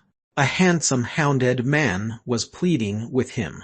Mentor, can you let me use the blacksmith shop? I have equipment that I have to forge. Cimber was taken aback and asked why. To protect an important person, even if it takes my life. Please, mentor. The hounded man knelt down, and Cimber patted his shoulders as he said, I understand you, you're doing it for a woman. I don't know why you have taken a fancy to the hounded woman. You must love her deeply, otherwise why would you be doing such things? Buck up. I'm going back to rest. Cimber passed the key to the hounded man and left. Two gnomes ran into the blacksmith shop. They were Take a Spear Hit and Dragonborn. War settled. Take a spear hit? Asked warily as he looked in the direction that Simber had gone. Out of habit, he talked softly even after Simber had left. Settled. Don't you know who I am? The hounded man, Seal Head Ling Chong, said proudly. He started preparing for the blacksmithing work. You're awesome. You're indeed a beluder. Dragonborn couldn't help praising him and said, what kind of a strange encounter mission did you obtain from the succubus NPC? You're forging equipment that is suitable for going out with Shirley. Seal Head Ling Chong frowned as he said, no, it's complicated. It has to be durable and pretty. Stylish and yet with strong protective capability. It seems like she isn't able to go to Winterfell freely. There might be a fight if she does. So it's a battle dress, isn't it? Take a spear hit? Asked. What are the rewards? No rewards. Seal Head Ling Chong spread out his hands and said, what? There must be some rewards for a strange encounter mission. Don't you think so? Aren't you on the losing end if there are no rewards? Dragonborn asked in disbelief. What loss? Evelyn said, shall be grateful to me and repay me when she's able to. There is no reward now, but it doesn't mean there is no reward in the future, Seal Head Ling Chong said excitedly. War, bro, you're like a fawning dog. I thought a beluder like you wouldn't be a fawning dog. Take a spear hit, teased Seal Head Ling Chong. I'll have my well-deserved reward in the end. You don't understand. Seal Head Ling Chong asked, did you bring the armor? I've eyeballed Evelyn's measurements. I'll have to use at least 6 pieces of gnome-sized armor. Gosh, that many. Take a spear hit was stunned, but he brought in the armor from outside. The 3 of them started working. In Eternal Kingdom Dungeon, Sherlock wore normal daily clothing with a black windbreaker. He opened the door and walked towards the teleport portal main hall. The teleport portal main hall was surrounded by many gamers who were talking enthusiastically. Gosh, what's up? When I got online, why did the succubus come over to the teleport portal? Is her dress part of a system update? No, it was made by some gamers. That's genius. Who can think of making such armor? Was it done by the life connoisseur gamer? Cool, super cool. Where did they obtain the colored materials? They borrowed from Brainiac, who lent them immediately. Gosh, Brainiac has this functionality.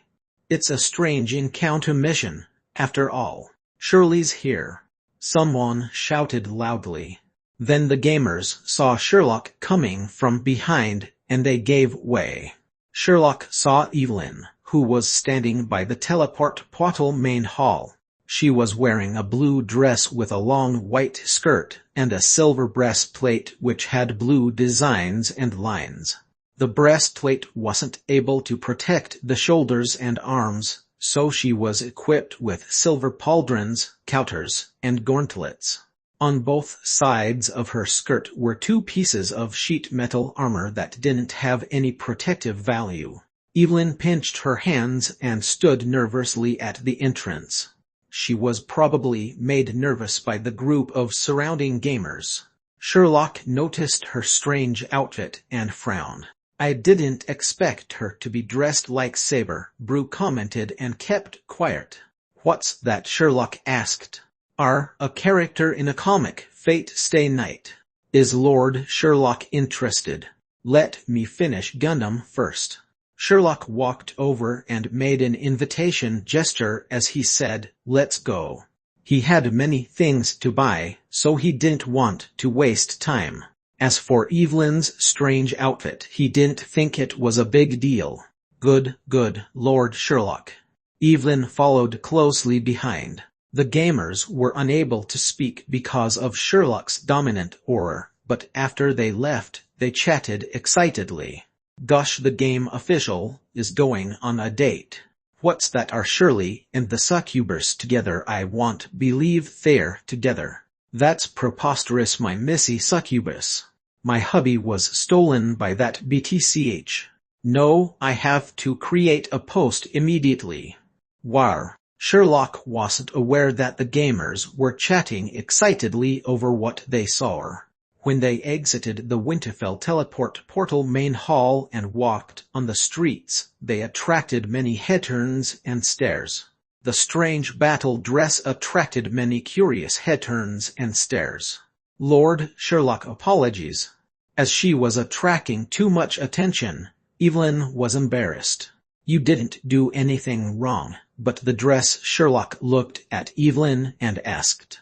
A kind-hearted hounded man and a few gnomes helped me make the dress. Since we were coming to Winterfell, I wanted a protective dress.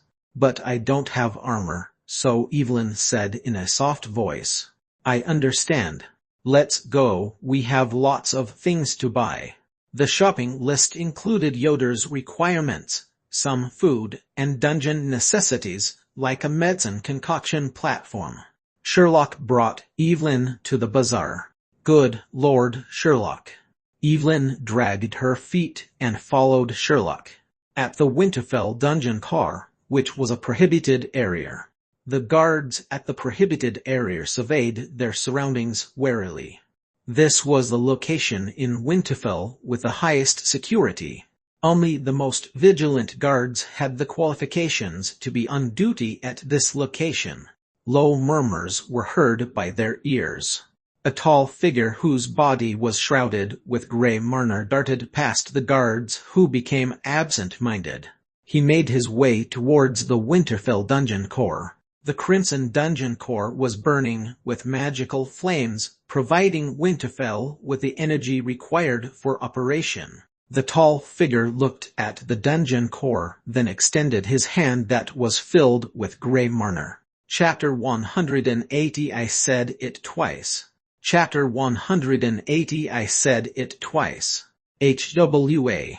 With a black stone thrown into the fireplace of the Winterfell dungeon lord main hall, the flames burned more ferociously. Too extravagant. They attacked the ancient god's army with 1,000 magicians. Eternal fire is too strong, Beast said thoughtfully as he read the battle reports. Eternal fire is the largest dungeon in the northern underworld. We can't ignore this fact. Dungeon Lord Onionhead sat at the helm seat and asked, what's the battle situation at the front line? Ancient ruins, no. 85 is surrounded by troops of Winterfell and other major dungeons. We're waiting for the final battle. The threat of the ancient gods has been diminished. The finance department has started calculating the remuneration of the various dungeons, Beast reported as he perused the battle reports. Very good. The situation is better than I expected.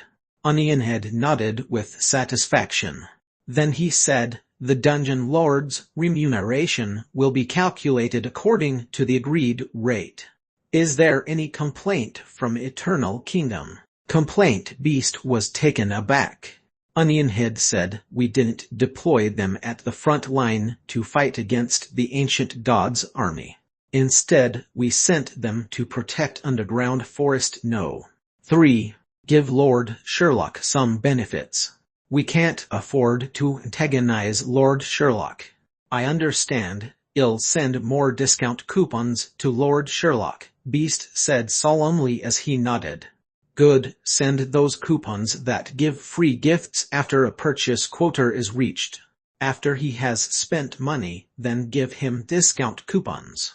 After spending at 10 shops, or a total of 100,000 magic stones, there will be a member card. It will give a 5 discount in Winterfell, 10 if the card is preloaded with magic stones. Onionhead continued speaking, remember Lord Sherlock's birthday. On his birthday, give extra benefits like a box of bloody chrysanthemum tea. You're indeed my smart father-in-law, Beast said. Shall I send someone to check the situation at Underground Forest? No. 3. He's a superior devil after all. Don't worry, there shouldn't be any problems at Underground Forest. No. 3 Onionhead said confidently. Father-in-law, I have a question for you.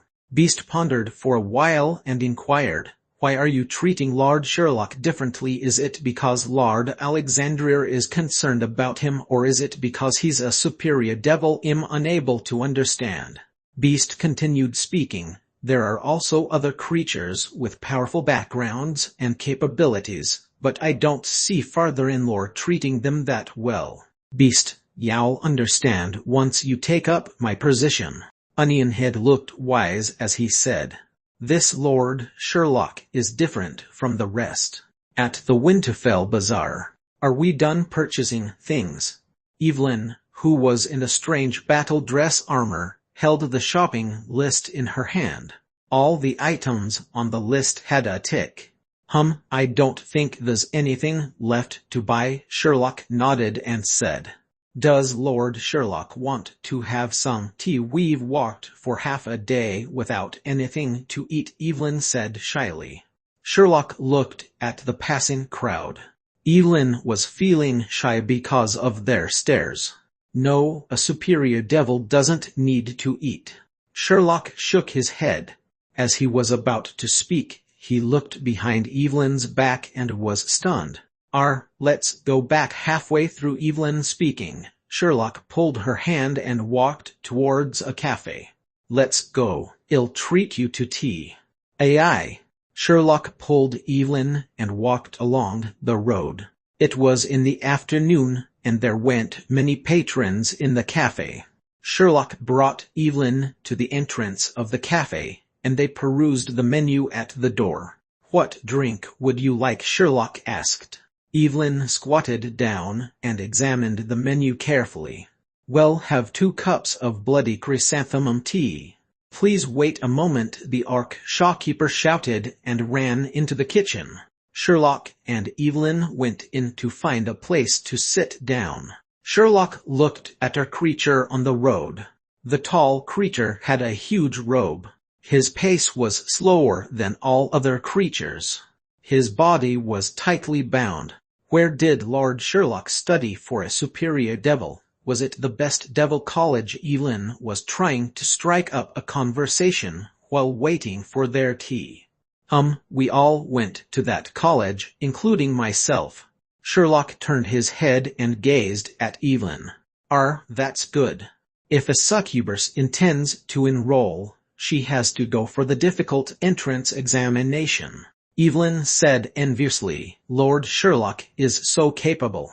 Are your results very good? Not very good. I was failing, Sherlock said casually. Evelyn was feeling awkward, and she didn't know what to say. Fortunately, the served 2 cups of bloody chrysanthemum tea to Sherlock and Evelyn. Evelyn cupped her bloody chrysanthemum tea and sipped it slowly. The atmosphere became awkward. Outside the window, the tall figure with a long gray robe walked past the cafe that Sherlock was in. He wandered aimlessly towards the middle of the bazaar. Then he looked at one of the shops. It was the don't have the most expensive stuff blacksmith shop. Welcome, today's our 2nd anniversary. Our shop has discounts, the stone golem shopkeeper said proficiently, but was stunned when he saw the tall figure. Have we met before? Met before? How can that be? We've just been released from prison. No, we came from other places to Winterfell. The voice came from the hair of the tall figure. That's correct, we've just arrived. The voice came from the stomach. I'm tired and hungry. The voice came from the crotch. If you're looking for Lord Sherlock, the stone golem said, I already told you twice, Lord Sherlock is at the Eternal Kingdom dungeon, which is a 10 days journey from Winterfell. Chapter 181 Sherlock's Decision. Chapter 181 Sherlock's Decision. In the dim alley, 2 hamsters were muttering excitedly while a 3rd hamster took watch at the T-junction for any intruders. The 2 hamsters started a fire, then they threw a tiny amount of black powder into the flames. The big boss hamster muttered, we have to succeed. This is the last bit. The flames turned azure with the prayers of the big boss. After seeing the flames turn azure, Big Boss and Second Boss screamed out like groundhogs. Fat Otaku, who was taking watch at the junction, came over. The three hamsters opened their eyes widely and stared at the azure flames. A devil's figure appeared from the flames, and a fuzzy female voice asked, "Why did you contact me so late? Where's Sherlock?" The three hamsters shouted excitedly, "Lady, we found Lord Sherlock's trail. At Winterfell. I'm hungry, lady." The three black-white hamsters finished speaking in one breath. The azure figure said, "Didn't you report Sherlock's presence in Winterfell the last time?" The three hamsters looked astonishedly at each other before speaking. "Lady, are you sick? Lady, this is our first time contacting you. Lady, have you eaten too much?" Big Boss and Second Boss slapped Fat Otaku. Then Big Boss berated, "How can you say that? Why would Lady overeat? You're the one who always overeats." "Stop fooling around," the figure in the flame replied, and the three hamsters became quiet. Then they looked at the figure who said, "You must have seen Sherlock." "Think, where was that?" The three hamsters responded immediately. "Impossible, we were in prison. We were almost put to death. It wasn't easy for us to escape. We got to have a good meal."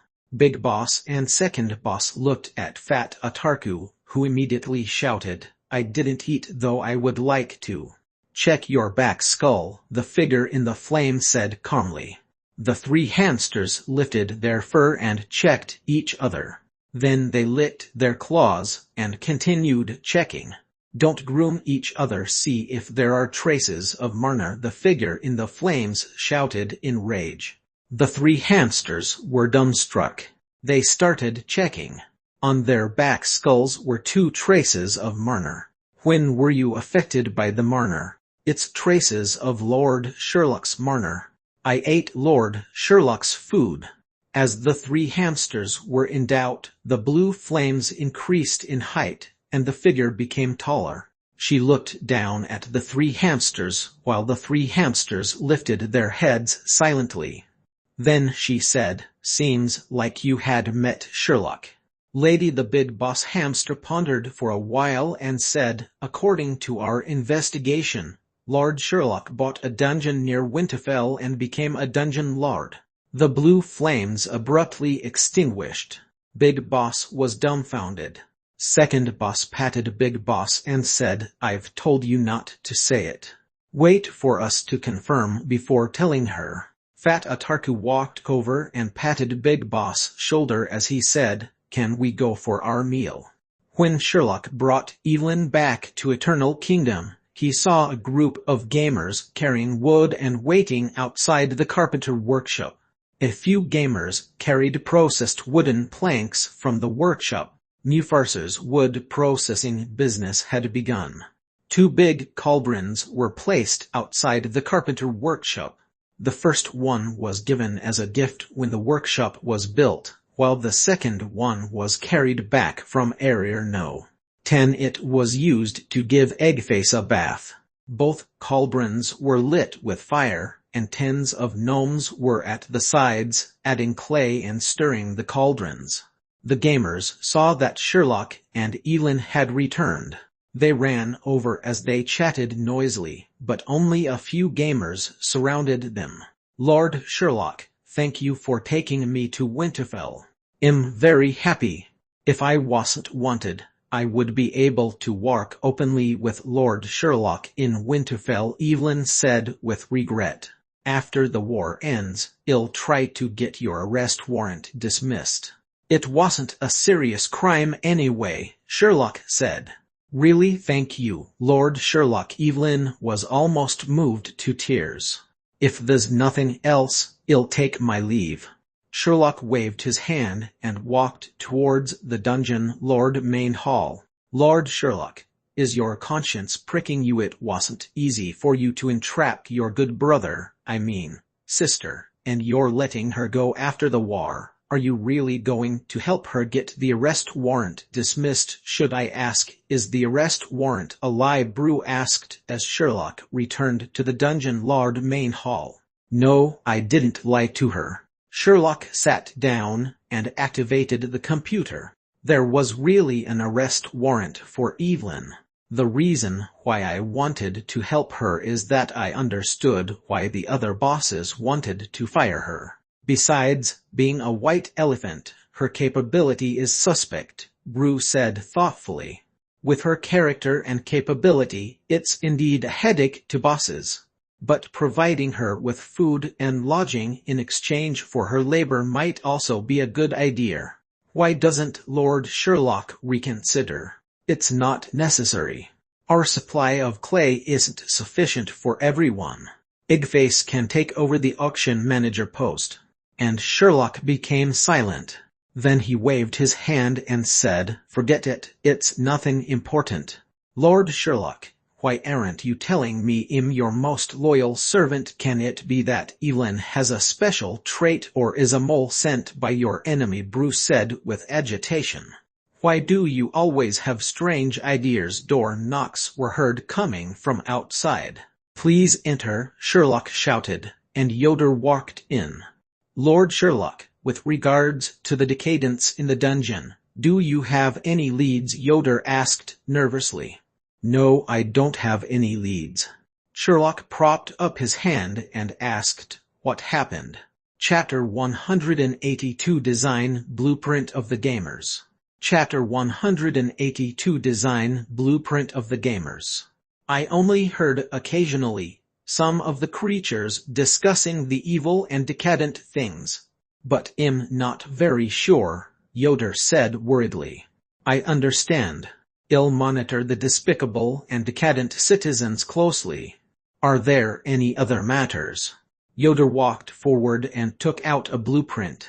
He said, I spent 2 days to create a draft of the airship design blueprint. Most of the contents were created while I was in Winterfell participating in the airship design. Please take a look. Yoder passed the blueprint to Sherlock. Sherlock took the blueprint and turned it around as he tried to figure it out. Yoder was at the side explaining. Sherlock's first reaction was the blueprint was crude. Perhaps Sherlock was used to the quality construction blueprints drawn by the gamers, the various detailed game maps on the forum, and the excellent large furnace design blueprint. It's not bad. You may go to the Marner Engineering Project Hall and discuss it with the citizens of Eternal Kingdom. To construct a functional airship, how long will it take? If you're able to prepare enough magicians to repair the airship magical core and provide construction assistance, it can be completed in 20 to 30 days, Yoder said. It's not difficult to construct an airship. The most difficult part is obtaining the magical core. I understand. I'll let you handle it. Construct the airship within the shortest possible time. Sherlock nodded. Yoder bowed to Sherlock and left with his blueprint. Yoder walked towards the Marner Engineering Project Hall in the industrial area. Though it was called the Marner Engineering Project Hall, the site was still being excavated. There were many gamers who were excavating diligently every day. To a newly developed dungeon, with that many achievements within a short period of 3 months, it was a remarkable feat. When Yoder arrived at the excavation site of the Marner Engineering Project Hall, a group of gamers had gathered. Yoder thought that being the new Marner Engineering mentor, those gnomes, goblins, and hounded men would stand up as a show of respect when they saw him. They must be interested in Marner Engineering, just like the apprentices of Simber, who were interested in blacksmithing. But Yoder was wrong. The gamers surrounded him and chatted enthusiastically. He's here, the engineering mentor NPC is here. Veteran hemp rope, what did the mission description tell you? Yes, what did it say? While chatting, the gamers gave way, and a goblin walked out. This goblin was different from the other armed creatures. He didn't have any equipment except for the bladders hung from his body. Wait, bladders? Yoder was dumbfounded when he saw the goblin, who said, "This game is too realistic. We did a mission and brought back a minor engineering mentor." "Yes, I received a mission saying that you can help us repair the airship. We have done the preparations. The blueprint is ready." The goblin pointed to the wall behind him. Yoder felt strange that the behavior, appearance, and voice were exactly the same as the courageous goblin who had sacrificed himself in the war. He looked at the wall pointed out by the goblin. On the wall was a detailed and strange-looking schematic of a huge airship. Yoder felt dizzy looking at the various lines and numbers. Though he didn't understand quite a bit, according to his instinct and professional experience, this was a high-quality design blueprint. What is this? Who made it? Yoder swallowed hard. Our hemp rope technology was taken aback. He didn't expect the NPC to ask such a question. Yoder said immediately, "No, I'm not able to understand the airship blueprint. I have to admit that the blueprint is very good and detailed. As for practicality, I have to discuss it with a designer. The designer isn't here, he's on the forum," Hemp Rope Technology said. For forum, Yoder didn't understand what a forum was. "Veteran, what forum are you talking about with the NPC? This game is about authenticity. Not wearing pants reminded us many times in the strategy guide. Let me try." The gnome burning chest hair walked over and said, "Respectable Master Yoder, this blueprint was created by a faraway wrong. It was created by a group of creatures. A lot of information is confidential, so it isn't convenient to tell you. Our hemp rope technology understands the blueprint, so you may discuss it with him." RIC Yoder was puzzled, but he roughly understood. Hemp Rope Technology walked over and held Yoder as he said, "We completed the blueprint and obtained the basic materials, but we don't have welding tools or spare parts." The mission said, "Wrong. I heard that your minor engineering skills are able to help us solve these problems. I admire your powerful minor skills. I'll discuss the detailed portions of the airship. This is the most advanced design using aerodynamics." Yoder started discussing the technicalities of the airship with the gamers. Winterfell Defense Area No. 1. Numerous gnomes, orcs, and werewolves held different flags as they charged towards the ancient god's army, which was like a torrential wave. After half a month of battle, the Merchant Alliance of Winterfell collaborated with all independent dungeons to form an Underworld Alliance army. The Alliance army had defeated the Ancient Gods' army at all defense areas except Area No. 1. This area had the largest portion of the Ancient Gods' army. It was also the last defense area that had access to the time and space vortex. Beefalls stood on the command platform, watching the battlefield with a firm gaze. Behind him, a communication troop brought a letter with an order. Beefalls read the letter, then he put on his armor and raised his big axe. He said to his troops, "Let's go. Before the end of the day, we have to take down Area No. 1. Prepare the troops. Let's charge." Chapter 183 Prepare Well. Chapter 183 Prepare Well. It was another day in Eternal Kingdom. All citizens worked extremely hard. The tall Lord Sherlock put his hands behind his back and walked in the dungeon. Little fairies, or more appropriately reindeers, medicine concoction platform was completed 3 days after Sherlock returned to the dungeon. The medicine concoction platform was placed next to the teleport portal main hall. The dungeon was currently designated with the Dungeon Lord Main Hall area, Living Quarters area, Warehouse area, Commercial area, Industrial area, and Guild area. Each area was in development. Sherlock was planning the Marner area for man-related activities. For example, the medicine concoction platform, alchemy platform, and magical items workshop were to be placed in the area. The location was behind the teleport portal main hall. To excavate the Marner area required quite a bit of time. After surveying one round and seeing the gamers working diligently, Sherlock was relieved. He went to the Marner Engineering Project Hall in the industrial area. It was an empty space with all sorts of messy materials. They were currently constructing the dragon bone structure of the airship. According to Yoder, once the structure was completed, the remaining tasks were easier. The dragon bone structure was made of expensive adamantine ore. Sherlock glanced twice and looked away. That was his magic stones burning. Sherlock returned to the Dungeon Lord main hall.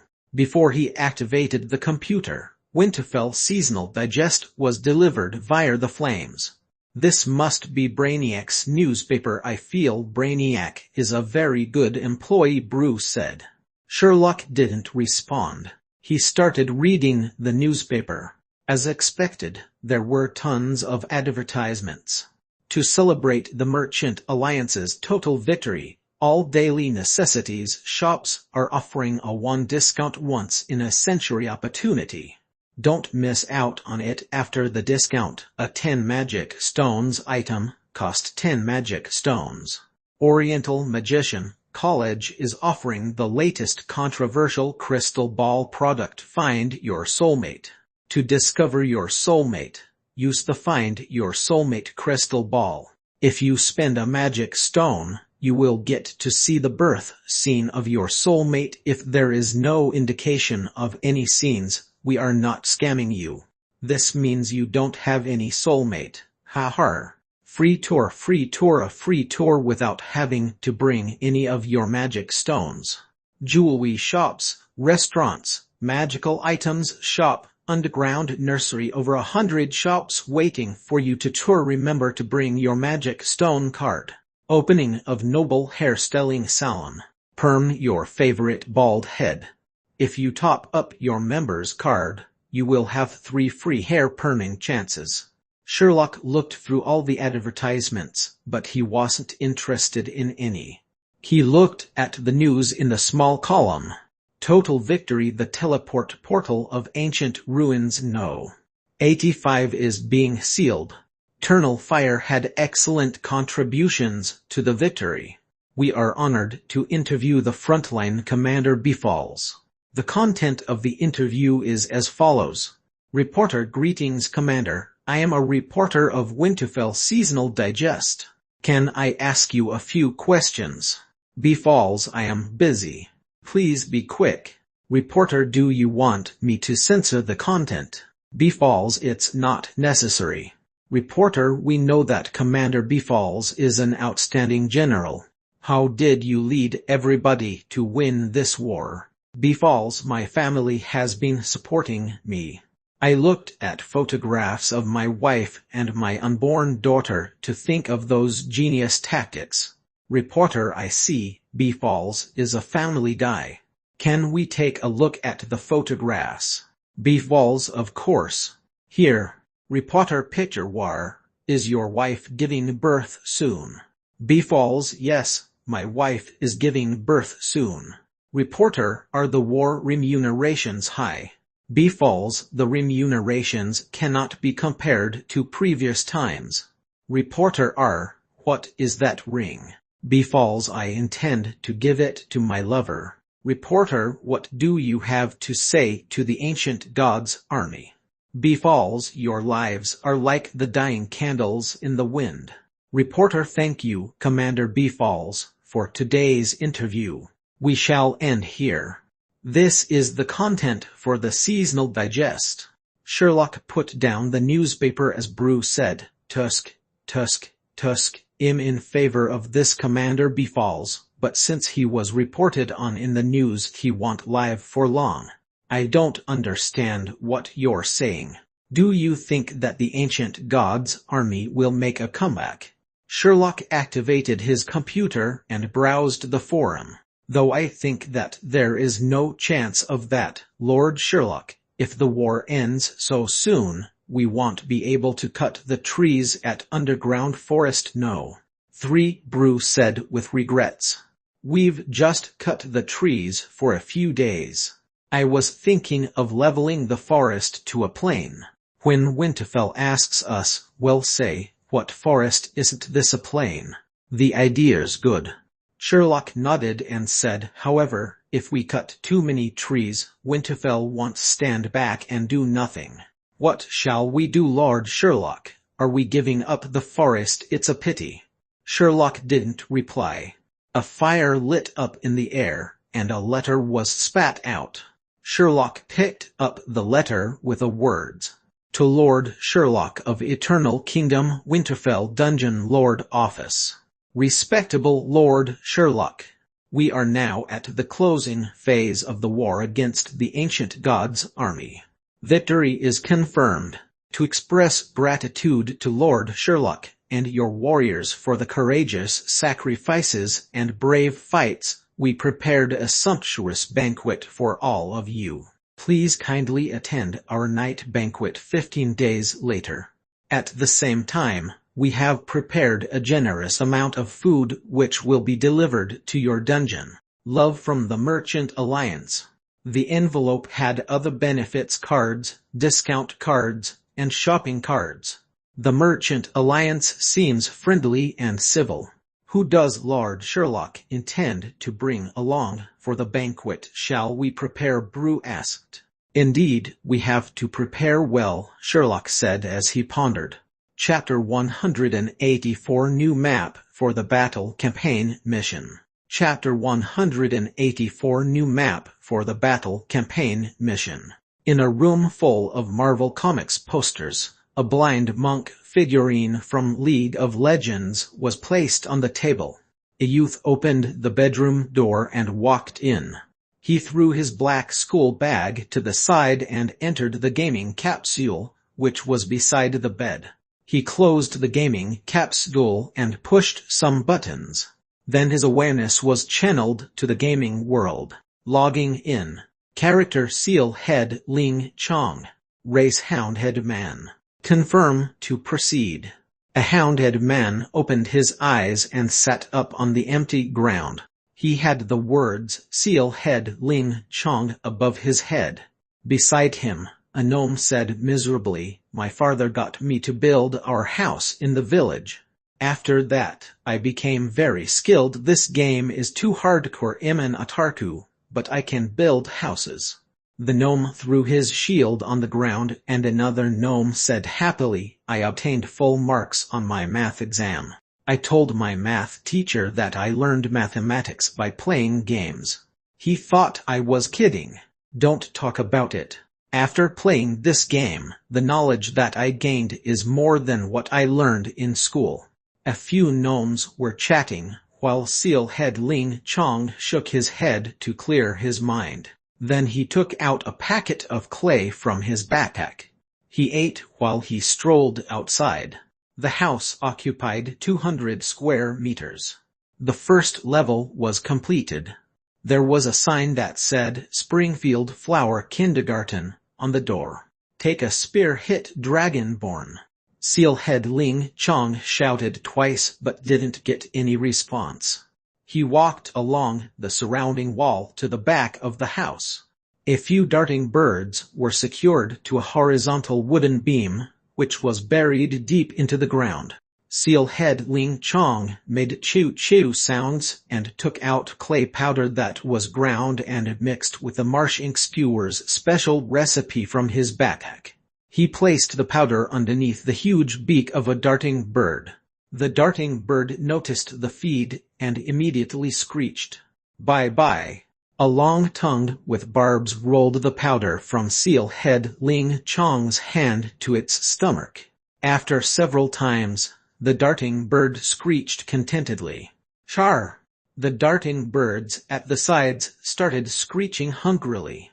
Bye! Then there were such sounds. Char! Bye. The sounds were heard repeatedly.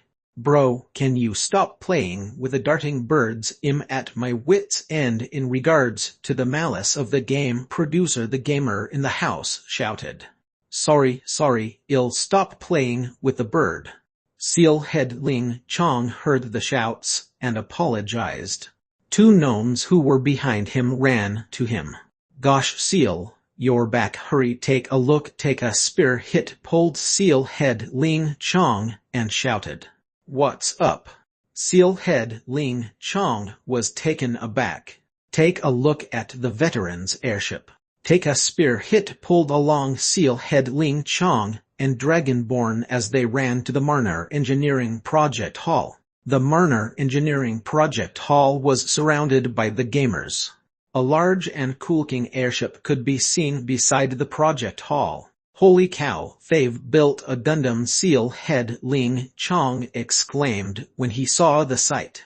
In the banquet hall of Winterfell, while the gamers were watching the airship in Eternal Kingdom, rows of servants were arranging various foods on a long table in the banquet hall. A few sludge monsters were wiggling along, using their bodies to clean up the area. Beast put his hands behind his back and stood in the middle. He said to the gnome butler, who was recording his words, Lord Octopus Ball is a VIP. He's the representative of Eternal Fire. Please take note of that. Yes, Senior Beast, the gnome said as he recorded down the details diligently. And arrange for more red tea at night, Beast said. A werewolf butler came over and said to Beast, the dungeon lords are starting to arrive. The Winterfell dungeon lord would like you to entertain them. I got it. Beast adjusted his clothing and walked out briskly. In a reception hall outside the banquet hall, tens of the dungeon lords or their representatives gathered for a reception. Beast surveyed the surroundings, but he didn't discover the creature that he abhorred. Then he walked over cordially and greeted the dungeon lords warmly. While the dungeon lords were attending the victory banquet, Sherlock was in Winterfell but not in the banquet hall. He walked alone in the dungeon lord main hall. Lord Sherlock, today is the victory banquet. There are lots of delicacies in the banquet hall. Instead of eating, you're wandering in the dungeon lord main hall. Is that appropriate? You could have brought along servants, but you didn't. I'm unable to understand. Brew was puzzled. I only wanted to confirm certain matters, Sherlock replied and held his cane as he wandered in the dungeon lord main hall. He walked into a room and said, I found what I intended to find. In the room was a locked chest. Sherlock walked to the chest. A Marner seal flashed on his hand, and the chest opened. A weak and thin orc was in the chest. There was a bad stench coming from the chest. Beast, why is the son-in-law of the dungeon lord locked in the chest? Who is that orc outside? Was Lord Sherlock already aware of it? Brew asked in surprise. No, I didn't know. I followed the murmurs of the ancient gods here, Sherlock said casually. When I was young, I learned some useless stuff. I didn't expect to be using it. When I was in Winterfell with Elin, I heard the faintly discernible murmurs. I thought I heard wrong. Wait, are they the murmurs of the ancient gods? How did that happen without the time and space vortex? The powers of the ancient gods can't possibly reach here. Bruce spoke bewilderedly. Who knows? Sherlock shrugged his shoulders and turned around. A werewolf with red eyes was standing behind him. Brew, let the gamers' airship take off. Y'all guide them here. Arrange for more creatures. Inform Brainiac to set up a rune Marner formation on the airship. It's the same one that I set up previously. He should already be proficient. Sherlock walked towards the abnormal werewolf, who charged at him. He grasped the werewolf's head and buried the head into the wall. The werewolf became motionless. Sherlock dusted his hands and shoulders as he walked outside. The difficulty of the battle campaign map is going to be much higher, Sherlock said. Chapter 185 Winterfell's Battle Campaign Scenario. Chapter 185 Winterfell's Battle Campaign Scenario. To location near Eternal Kingdom entrance, No. 3. A large airship with a style of a ship was moored near entrance No. 3. Rows of gnomes, hounded men, and goblins checked their equipment. Then they transported the equipment from the warehouses to the airship's storage cabins. Gad aboard the ship, quickly not wearing pants, stood below the airship and shouted to the gathering gamers. Their constructed airship was much larger than the previous one that appeared on the battlefield. The lavish gamers used up all the adamantine ore in Eternal Kingdom's warehouse to construct the dragon bone structure of the airship. As an ore with excellent Marna conductivity, when it was used to construct an airship, the space and capacity were much larger. Winterfell wasn't stingy. Winterfell's airship was small because it was able to satisfy the requirement of an airborne fortress. With tens of magic cannons, the airship was able to have a suppressive effect on the battlefield. The requirements of the gamers were different. The air transportation tool had to be as big as possible. The gamers were gathering to board the airship because they received full service missions half an hour ago. Mission title: Murmurs of Winterfell Single Battle Campaign Scenario.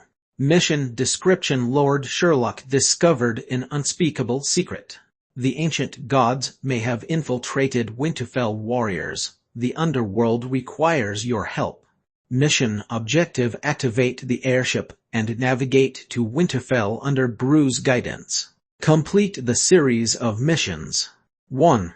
Look for Brainiac and convey Lord Sherlock's order to create a rune Marner formation on the airship. It will be used for revival. 2. Ensure the safety of Brainiac. 3. Ensure the safety of the airship. 4. Transport the resources and equipment, as indicated by the system notices. 5. Proceed to Winterfell. Mission reward to be arranged by Winterfell after the mission, assuming Winterfell still exists after the mission is accomplished. Mission tips: please reduce the number of deaths and bring more equipment. During the battle campaign scenario, you are unable to return to Eternal Kingdom to revive. All gamers who board the airship will be using it as the revival location until the end of the campaign. You may not be able to return to Eternal Kingdom for a few days. To the gamers, this was a battle campaign scenario mission with many benefits. The gamers profited immensely from the two previous scenes, Area No. 10 and Underground Forest No. 3. Now it was Winterfell's turn. Winterfell had been a strategic dungeon that was mysterious and bustling with commerce. They didn't expect Winterfell to be a scene for the battle campaign scenario. With the opportunity to visit Winterfell and obtain many rewards, the gamers had no reason to miss this battle campaign scenario. Most of the gamers boarded the newly completed airship. It wasn't even tested for reliability. The airship flew rapidly towards Winterfell from the entrance No. 3. In the interior of the airship, the crowded gamers were packed like sardines in the airship. Even after using adamantine ore to expand its capacity, it was still a huge strain to carry almost 2,000 gamers. Brainiac stood without emotion in the crowd, indifferent to the pushing and squeezing. Yoder was at the helm, enjoying the new, unusual smooth feeling of control. Though the gnomes, goblins, and hounded men were ignorant of the airship-related Marna and Marna skills, they were extremely helpful in creating the dragon bone structure, cabin arrangement, creation of a control helm, and the empennage. Yoder, how long are we going to fly? Veteran Hemp Rope, who was draped with bladders, asked. Half a day. The speed of the airship is fast, Yoder shouted. War, you call this fast? I can travel half the globe within half a day. Why didn't you study the map? You're making us stand for so long. I hope that we don't stay like this for half a day. I want to go up. I'm regretting this. I want to go to the deck. DMN, other online games drain money, but this game drains my time and health. Can I spend money to purchase time? Can I open the cabin door? Gosh, don't open it. If you do, we're all doomed. The large airship flew towards Winterfell in the commotion made by the gamers. In the banquet hall of Winterfell, different dungeon lords or representatives of the nearby dungeons were socializing cordially when a gnome with a fake onion head mask walked in. That gnome was Dungeon Lord Onionhead. When the dungeon lords noticed Onionhead coming in, they stopped their chatting. Welcome, dungeon lords and representatives. Thank you for attending the Winterfell Victory Banquet. Without your assistance, Winterfell wouldn't be able to defeat the ancient gods' army so easily. Let us toast to the Merchant Alliance and the Underworld. Onionhead raised his wine glass happily and finished the red tea within. The dungeon lords and representatives followed Onionhead and finished their red tea. The banquet hall became rowdy again. Nobody noticed a faintly discernible gray murmur engulfing the entire hall. On the main street of Winterfell, the inhabitants of the underworld were unsuspecting of the calamity that was about to befall them. With various significances, 3 hamsters hid in an alley. Big Boss sprawled on the wall and looked around for any Winterfell garrison guards. How long are we going to hide? Second Boss asked sadly. Wait for Our Lady. We cannot afford to be thrown into prison again, Big Boss said quickly. Wait, I seem to smell a strange odor, Fat Atarku shouted as he cleared his nose. Chapter 186 Hamsters in the Sewer. Chapter 186 Hamsters in the Sewer. In the Winterfell Dungeon Car main hall, Grey Murner seeped out from the Dungeon Car main hall, and a few of the guards who were standing guard were depressed. A gnome who dragged 2 buckets of unknown contents came over. His eyes were radiant. Mealtime, mealtime, the gnome shouted as he dragged the buckets in front of the guards. Gosh, why did you come so late? We're famished. The next shift is late. Why isn't the next shift here yet? The guards complained as they gathered and started eating. As the Grey Murna grew, nobody took notice. What's happening? Enoch looked in a daze at the dungeon car main hall and asked, Is someone setting a fire inside? I don't know. The other guards were curious. They walked to the dungeon car main hall and opened the main door. A teleport portal was slowly manifesting in front of the dungeon car. A large rune Marner formation appeared at the bottom of the teleport portal. Quick, inform the dungeon lord, a guard shouted. The Grey Marner had already engulfed everyone. 3 hamster ran on the streets. Fat Atarku was leading in front, sniffling. Just straight ahead. The odor is very close.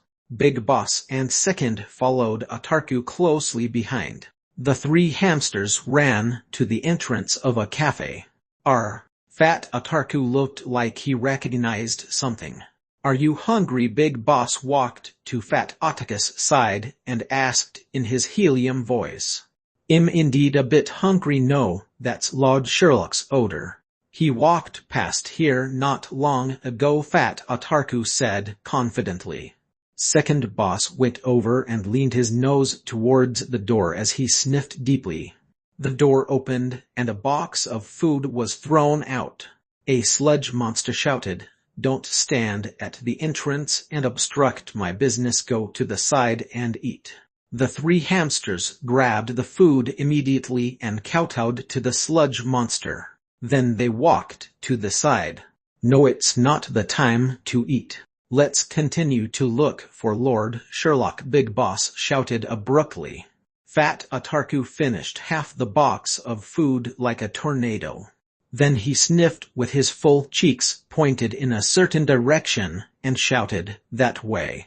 In the Winterfell Dungeon Lord Main Hall. The large and luxurious Dungeon Lord Main Hall looked serene and harmless from the outside, but a grey Marna was filling up the hall insidiously. The Marna brought along tempting murmurs, and it came from the Dungeon Core Main Hall. Half of the Dungeon Lords who were gathered in the Dungeon Lord Main Hall had collapsed. Even Dungeon Lord Onionhead had collapsed. Only the Auk who looked like Beast was standing in the shroud of grey Marner. The Auk ensured that all the Dungeon Lords were in a deep sleep. A few Auks and werewolves with luminous red eyes were standing outside waiting for him. "A few are missing," one of the Auks said. "There are 2 missing guests according to the list. Alexandria and Sherlock." "It's all right. These 2 superior devils are insignificant in the presence of the Heavenly Father. Quickly transfer the Winterfell Dungeon Core. This will be the descending location for the Heavenly Father." The Auk with Beast's appearance shouted to them. "Yes." In the dark tunnel, the smell of burnt torch lingered in the air. This was an abandoned sewer of Winterfell. Sherlock walked stealthily in the sewer. Only the sounds of a scurrying hamster were heard running towards Sherlock. Sherlock squatted down and gave a fruit to the small hamster. Then he extended his finger and massaged his small furry head. The hamster made zai, zai, zai sounds before running off with the fruit. Sherlock stood up and continued walking along the sewer. "Can Lord Sherlock understand what the hamster is saying?" Brew asked, puzzled. "Due to some reasons, I learned a bit. A few months back, some creatures invaded their home and were busy excavating the surroundings," Sherlock said as he walked. Following the scent of the burned torch, Sherlock came to a dead end. A simple Marner mechanism. "It seems like someone was excavating underground. Isn't Winterfell aware of it?" Brew said sarcastically. "A careless dungeon core with poor capability, unlike me.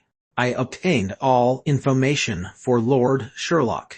If you're taking credit for your achievements, put them aside for now." Sherlock examined the dead end. Then he heard rapid movements behind him. "We're being followed." The shadows of 3 hamsters darted in the dim sewer. Fat Atarku was in the front, while Big Boss and Second Boss followed closely behind. "Why did Lord Sherlock come to such a place?" Big Boss asked curiously. "I don't know." Second Boss shook his head. Fat Atarku was sniffing with full focus, searching for the scent.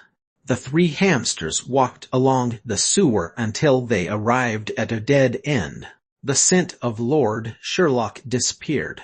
"But this is a dead end.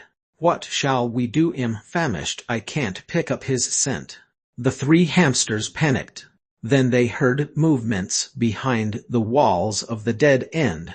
The walls of the dead end started distorting like the tentacles of an organic creature. Then it separated, and a few Auks and werewolves came out. They looked different from normal Auks and werewolves, more wretched-looking and with deep scarlet eyes. "Zai!" The 3 hamsters hugged together in fright. Their instincts were to turn and flee. When they turned their heads, however, they saw another group of orcs and werewolves. Chapter 187 A Passionate Superior Devil. Chapter 187 A Passionate Superior Devil. The 3 hamsters looked forward and backward. They were trapped.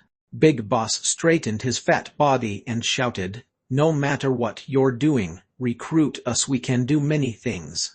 Second Boss said, "I'm very sensitive to Marna." Fat Atarku stood up and said, "I can eat a lot." Those Auks charged towards them. Boom! Ruptured rocks fell with a loud boom as the walls of the abandoned sewer cracked open. Dust that looked like smoke filled the sewer. A tall figure appeared between the hamsters and those strange ox and werewolves. After the dust settled, the three hamsters could see clearly who that figure was. A half-giant's body that was motionless, and beside the half-giant stood a man in a tuxedo.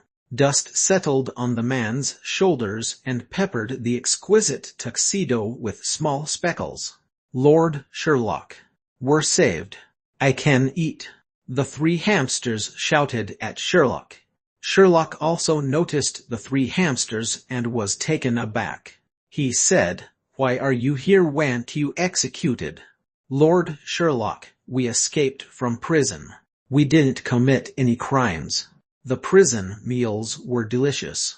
The three hamsters shouted again. The three hamsters wanted to say more, but the current situation was not ideal for chatting. Behind the ruptured wall, a cloaked man walked out. Behind him was a huge wiggling figure.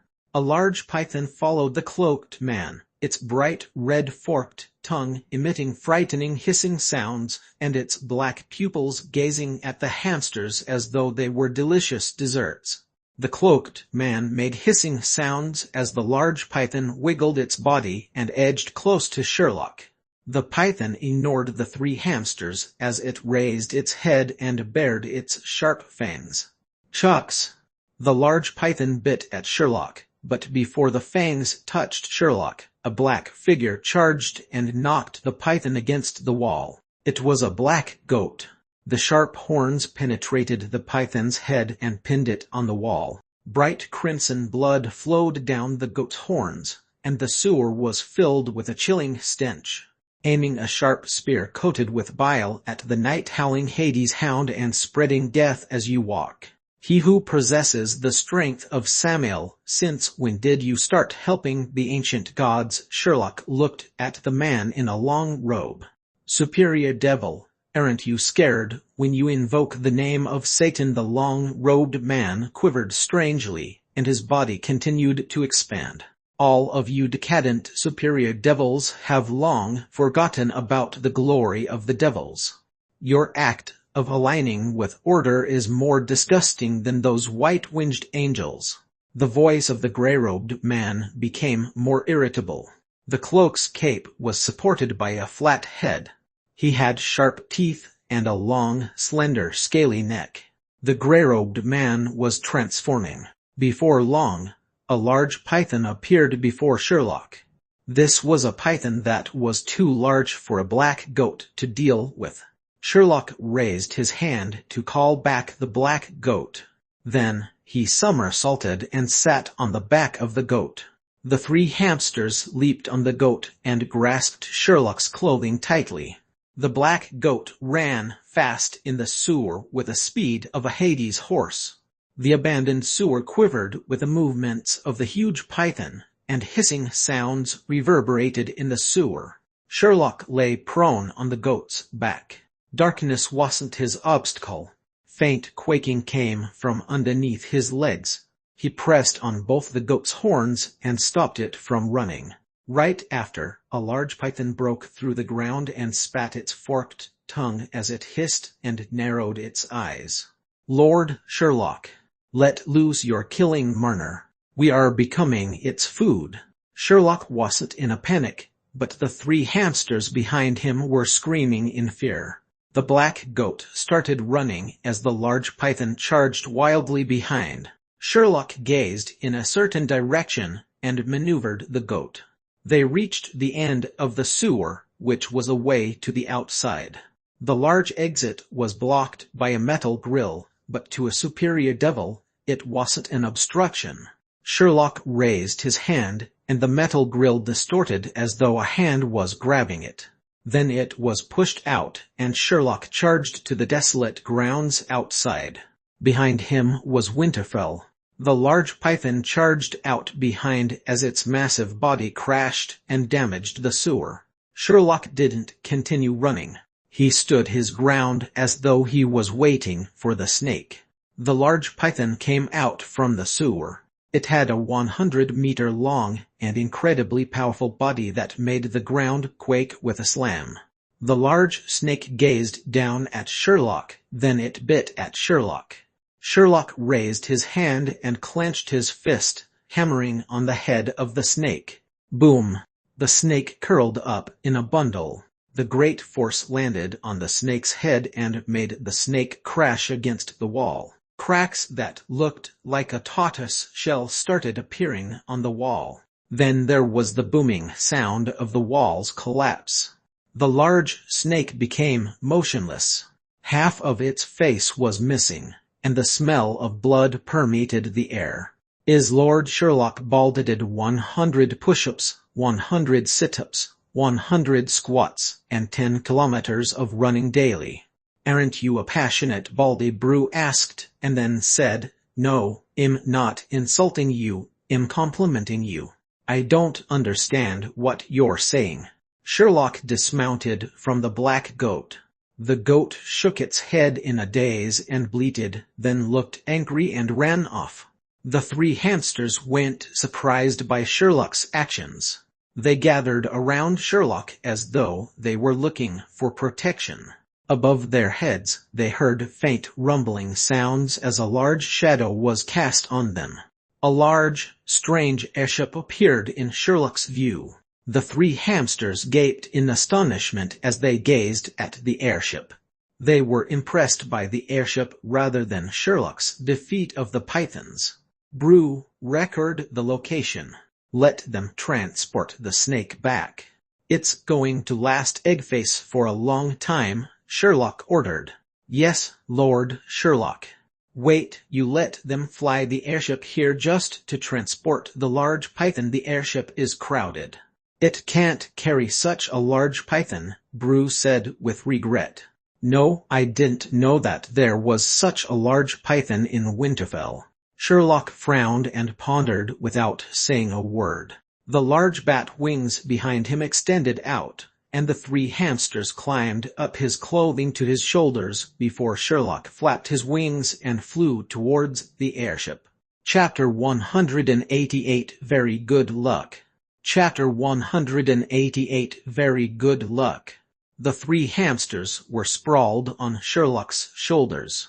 The great wind velocity made the fur cover their faces as Sherlock flapped his wings and got close to the side of the airship. The gamers at the cabin windows discovered the flying Sherlock and the dead snake below and started shouting. Even Sherlock was able to hear the chattering of the gamers in the airship. Surely looks cool. Gosh, I want to play the role of a devil. Install the devil race for us. How about becoming a devilish person instead? What's up with the large snake? Is that a boss station that we have to fight? Please give way, I'll operate the magic cannon. Forget it, there are only 3 cannons. Let's see who's lucky enough to get the cannon operation mission. Sherlock arrived on the deck of the airship. There was nobody on the deck as the gamers were in the cabins. Only Yoder was on the deck controlling the helm. To prevent gamers from falling off the airship, I used the missions to have the gamers stay in the cabins, which are large enough to accommodate 2,000 gamers. Bruce saw Sherlock's doubts and explained. Let them out, we've arrived at Winterfell, Sherlock ordered. A commotion was heard from below. Give way, we are to go to the deck. I'm opening the door lock.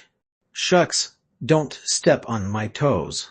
Who's tired of living? Who touched my buttocks? That's hilarious. Are there perverted fools in the game? War. Pom, pom, pom. In the commotion, the sound of the gamers banging on the cabin door was heard. The 3 hamsters who had climbed down Sherlock's shoulders were frightened and ran back to his shoulders. The cabin door was knocked open. Pom, pom. Dragonborn felt his shoulders almost breaking as other gamers knocked on him. He didn't know whether he was lucky or not. He was the closest to the cabin exit. Though he was the first to get out, He was being squeezed quite pathetically. The only good thing was that he didn't feel any pain. If he was squeezed like that in reality, he would have screamed in pain. Dragonborn was knocked out of the cabin. He saw Shirley dressed in formal attire and 3 unfamiliar black and white hamsters resting on Shirley's shoulders. Dragonborn was taken aback. Was the clothing of the NPC a bug? This was a battle campaign map. Was Winterfell not in danger as a dungeon lord? Why was Shirley dressed that pompously? Are those 3 hamsters were the strange encounter NPC's big boss, second boss, and fat Atarku? The gamers at the side shouted as Dragonborn considered the senseless questions. Dragonborn recognized that those 3 hamsters were the strange encounter NPCs that not wearing pants and the veteran gamers met at the gladiator arena. Later, not wearing pants and the veteran gamers received very good rewards for the strange encounter mission. I know, Lord Sherlock, can you assign me the strange encounter mission? The gamers behind him charged out and shouted. Give the strange encounter mission to me. I'm close to Shirley. I know Shirley's fixed surveillance routes. The other gamers were pleading for the strange encounter mission. The 3 hamsters looked at each other in a daze. Who were they? How did they know them? What did they want? The 3 hamsters looked uncomfortable. Once most of the gamers had arrived on the deck, Sherlock used his dominant aura to restrain the gamers. Then he said loudly, "Heroes of the Underworld, Winterfell is in danger, and the lives of the inhabitants are at stake. You are immune to the murmurs of the ancient gods and the Marner influence. We have to find Winterfell's dungeon core and rescue it from the clutches of the ancient gods' army." Sherlock waved his hand and pointed at Winterfell. "Let's advance, citizens of Eternal Kingdom. Help me take care of these 3 hamsters." Sherlock placed the 3 hamsters on the ground. They were a bit puzzled as they looked at the quiet crowd, not knowing what to do. Sherlock extended his devil's wings and leaped off the airship, gliding towards Winterfell. Once Sherlock left, the unrestrained gamers surrounded the 3 hamsters excitedly. The situation was out of control. Because the hamsters were too cute, some gamers started feeding them. The hamsters observed the various foods provided by the gamers. Though the food was mainly clay, it was better than being hungry for the past few days. A mission appeared in the minds of the gamers. Create a temporary stronghold in Winterfell and look for the dungeon core. That was a mission. The main character for carrying out the mission was the previous Winterfell Marner engineer Yoder. As a Marner engineer, he was most familiar with the location of the dungeon core. The gamers looked for Yoder to pick a suitable landing spot. Yoder was worried about a problem. "I'm worried about my family. I don't know how they're doing. The despicable ancient gods' army, they actually attacked Winterfell. How did they do that?" The eyes of the gamers lit up with excitement. "Where's your family? Well, rescue them." A few gamers were talking indiscreet. "We encountered the strange encounter mission at the beginning of our battle campaign. Our luck is very good." Chapter 189 How Did I Become the Adjutant? Chapter 189 How Did I Become the Adjutant? An airship was moored at the empty land in the outskirts of Winterfell. The large dungeon gate of Winterfell was just ahead, though Winterfell was now shrouded by grey Marner. The scene was strange. If there were other underworld inhabitants nearby, they could probably feel the chilling murmurs. The gamers had different feelings. "This game modeling is awesome. Gosh, Winterfell looks cool. When will Eternal Kingdom have the same grandeur? Probably have to wait until open beta. Did you obtain the screenshots? The scenery of Winterfell from the sky is cool. Pants already posted on the forum, and you're asking for screenshots. The gamers chatted excitedly as they construct their temporary base. They were carrying rocks and laying them in a circular formation to demarcate the base. Some gamers set up the cauldron and lit it with fire. It was simple cooking. The gamers had learned cooking from Mufarser, so it wasn't a problem. It was sufficient to feed the 2,000 gamers and prevent starvation. Except that the gamers had to work harder to prepare the meals. They had to remain in the base and couldn't go to other places. Many gamers were yearning for such jobs. In online games, every gamer wanted to show their worth and be given a chance to be prominent. Instead of joining the endless battles, being a unique chef was also a good choice. Yoder stood at the camp area and looked at the 100 warriors who volunteered to help him find his family. Yoder would like to follow them, but he was the only one who could operate the airship. The most important thing was that the gamers wouldn't agree to let him follow. Yoder was an important character who had to be protected. If he was killed by monsters, would that not be a big loss if the mission failed? Yoder had no choice since the gamers were determined. He had to depend on the gnomes, goblins, and hounded men to find his family. The 100 warriors had the words Pioneer Alliance above their heads. They left to look for Yoder's family. The veteran gamers set out as guild members. They followed Yoder's map and walked towards the luxury mansion of Yoder's wife. For the gamers who didn't receive any mission, they stayed at the base to await orders. Without missions and rewards, why would they want to waste their time? They were better off staying in the base and participating in the future gameplays of the battle campaign scenario. The gamers had made a wise choice. Not long after the airship landed, a group of creatures advanced towards the gamers' camp. The first gamer who saw them shouted noisily to inform the rest of the gamers. Besides a few gamers who wandered off to seek adventure, most of the gamers gathered to watch when they heard of a group of NPCs approaching. Sherlock wasn't at the base. Brainiac was a specter who didn't care about Winterfell, while Yoder was just employed by Sherlock and felt he didn't hold an important position in Eternal Kingdom. Moreover, he was only an employee. The gamers waited for a long time, but there was no leader who came out to meet the NPCs.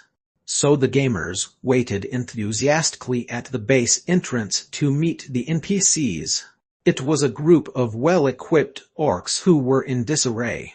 Seeing the state that Winterfell was in, it was understandable to see the Winterfell creatures in disarray. Where are you from? Are you the reinforcements? Aren't all the Underworld units stationed at the time and space gap of ancient ruins? No. 85 to fight the ancient gods' army. The pathetic orc spoke rapidly. Then the gamers responded noisily. The troublesome ancient gods' army. After this war, I'm going home to get married. We came from Eternal Kingdom. You thought we were reinforcements. We are DIO. Will there be a team to trigger the strange encounter mission? Where did you come from? The orc looked at the group of creatures with green words above their heads. The goblins, gnomes, and houndhead men were spouting nonsense. Wait, houndhead men, why was there such a chaotic race? The orc became tense, and the hundreds of orcs behind him became wary and grasped their weapons. The gamers looked on excitedly. Was it going to be a fight? The equipment on the orcs looked powerful. Before they fought, the gamers received a mission. Mission title: Cooperate with the Winterfell orcs. Mission description: if Winterfell is destroyed, it will not be beneficial to Eternal Kingdom and Lord Sherlock. Cooperate with the orcs to save Winterfell. Mission reward: after the end of the battle campaign scenario, the Merchant Alliance will disperse the rewards.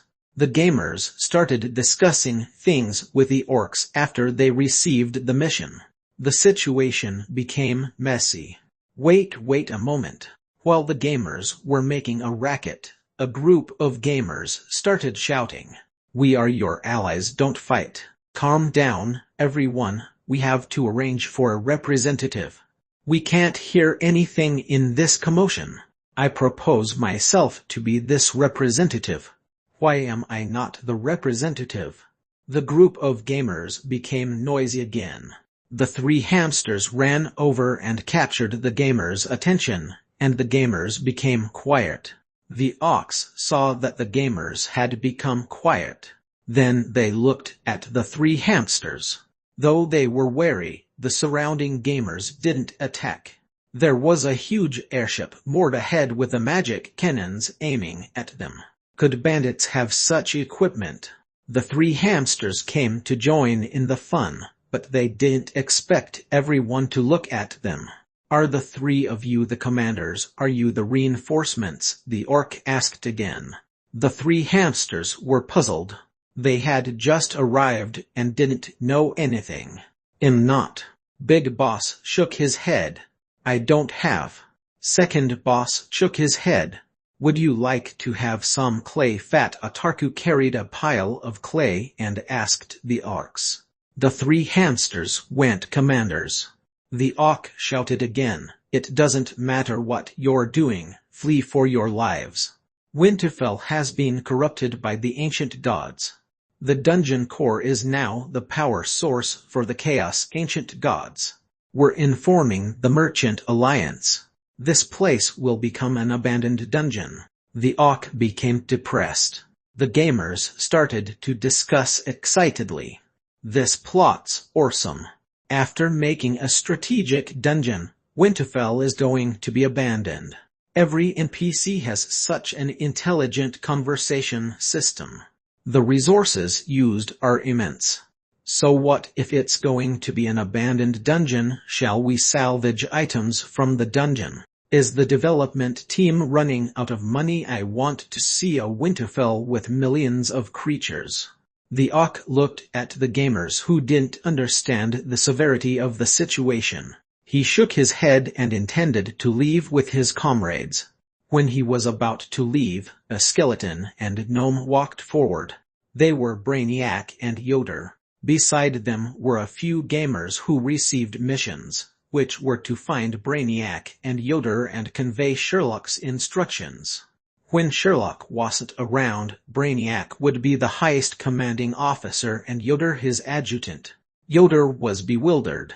How did a Marner engineer become an adjutant? Chapter 190 The AI interactivity is great. Chapter 190 The AI interactivity is great. I understand now. Brainiac looked at the orc, and Brainiac's face showed that he understood. That is to say, the murmurs of the ancient gods came from the dungeon core main hall. Yoder asked. Some gamers spoke. Shall we occupy the dungeon core main hall? The airship can do that with the magic cannons. Wait, will the battle campaign scenario end when the magic cannons fire a shot? Gosh, please don't. I haven't entered the dungeon yet. The gamers started making a ruckus again. The murmurs of the ancient gods have corrupted the entirety of Winterfell. Did you see the Grey Marner mist? Once you encounter the mist, you will be trapped in the nightmare. To occupy the dungeon core main hall is impossible. Even if you use the magic cannons, they aren't able to harm Winterfell as it has an anti-Marner shield. Without the Merchant Alliance's approval, nothing can penetrate the shield, the Winterfell orc said with a doomed expression. Moreover, there's a group of ancient gods, believers who guard the Dungeon Lord main hall, which you have to enter to shut off the shield. Winterfell is doomed. The Merchant Alliance's army will come and destroy this area. Since the army hasn't arrived, leave quickly. We are seeking reinforcements. The orc left with 100 of his comrades. The emotionless Brainiac returned to his post as though nothing had happened. Yoder sighed and gazed at the nearby Winterfell. Then a group of figures ran forward. They were goblins, gnomes, and houndhead men. Wait a moment, why are you entering Winterfell? Yoder looked bewildered at the fearless citizens of Eternal Kingdom. We are raiding our wrong. We're saving Winterfell, a gnome shouted as he ran into the distance. The gamers obtained a new mission. Mission title: Shut down the Winterfell anti-Marner shield. Mission description: to allow the airship to have a precision strike on the dungeon core main hall, you have to shut down the anti-Marner shield. Occupy the dungeon lord main hall. Follow subsequent mission instructions to complete the mission. Mission reward: Winterfell will provide the rewards. Mission tips: in Winterfell, there are lots of underworld traitors and corrupted ancient gods believers. Please operate in groups. The gamers started forming their groups. Dragonborn, Sealhead Ling Chong, and Take a Spear Hit formed a team as they advanced towards Winterfell. Dragonborn had been to Winterfell before, so this was his second time in Winterfell. Previously, he traveled via the teleport portal. This time, he walked in through the dungeon gate. The feelings were different. For all the gamers, it was a new experience to be in the huge Winterfell. It wasn't accessible previously, but it was now open to the gamers in this battle campaign scenario. It was dead quiet in Winterfell. The Grey Marner pervaded the entire dungeon. All the inhabitants of Winterfell were unwittingly controlled by the murmurs of the ancient gods and trapped in an endless nightmare. In the teleport portal main hall, the teleport portals were now controlled by the orcs, gnomes, and werewolves whose eyes were emitting red brilliance. Only devout believers of the chaos ancient gods went affected by the murmurs of the ancient gods. After they controlled the teleport portals, the first thing they did was to change the coordinates of the destinations of the portals. Then countless ancient gods, believers, streamed out from the portals to occupy Winterfell. A tall werewolf was the commander of the corrupted believers. He was called Cruel Malevolence. He looked at Winterfell, which was pervaded by the murmurs of the ancient gods. More and more ancient gods, believers, walked out from the portals behind him. Previously, they could only struggle with their existence in the underworld. Soon, the situation would reverse. The great ancient gods would make use of the Winterfell's dungeon core to open the bridge between the underworld and the time and space dimension. They would construct a gigantic teleport portal that could allow the ancient gods to descend in this world. The evil underworld should have the look of an underworld. What had the underworld become? Order, peace, commerce, going to work, employers paying salaries, even gnomes could become dungeon lord. What a joke! It should be a world dominated by the ancient gods from millions of years ago. It should be in chaos, with a strict hierarchy of status and governed by the strong Overthuic rule. That was the real underworld. And I, Cruel Malevolence, will be the new superior devil with the help of the ancient gods. These current superior devils who are dumb will be disposed of by the changing times. The more he thought about it, the more excited Cruel Malevolence became. He envisioned himself having a dungeon and becoming an evil superior devil with the help of the ancient gods. His entire body was covered in green, pus-filled blisters, and he had a pair of bat wings.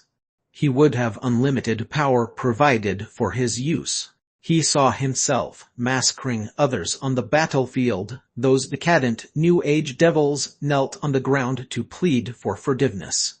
After conquering the underworld, he, Cruel Malevolence, would lead his innumerable ancient gods' army and attack the surface world and the high almighty heavenly kingdom. He imagined the beautiful life in the future until a group of green-skinned figures appeared in his sight, a group of 10 gnomes. The gnomes were all equipped with various weapons and armor. What was that, comrades?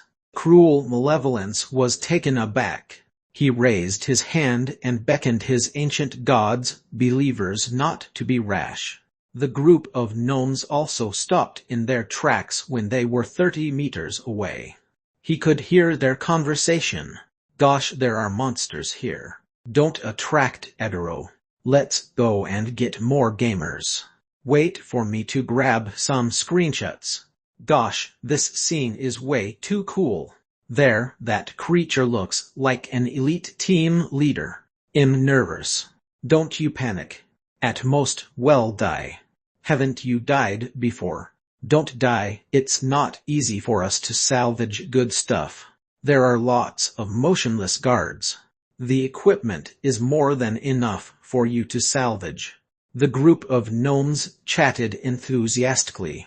Then some gnomes ran over while some ran to Cruel Malevolence's side.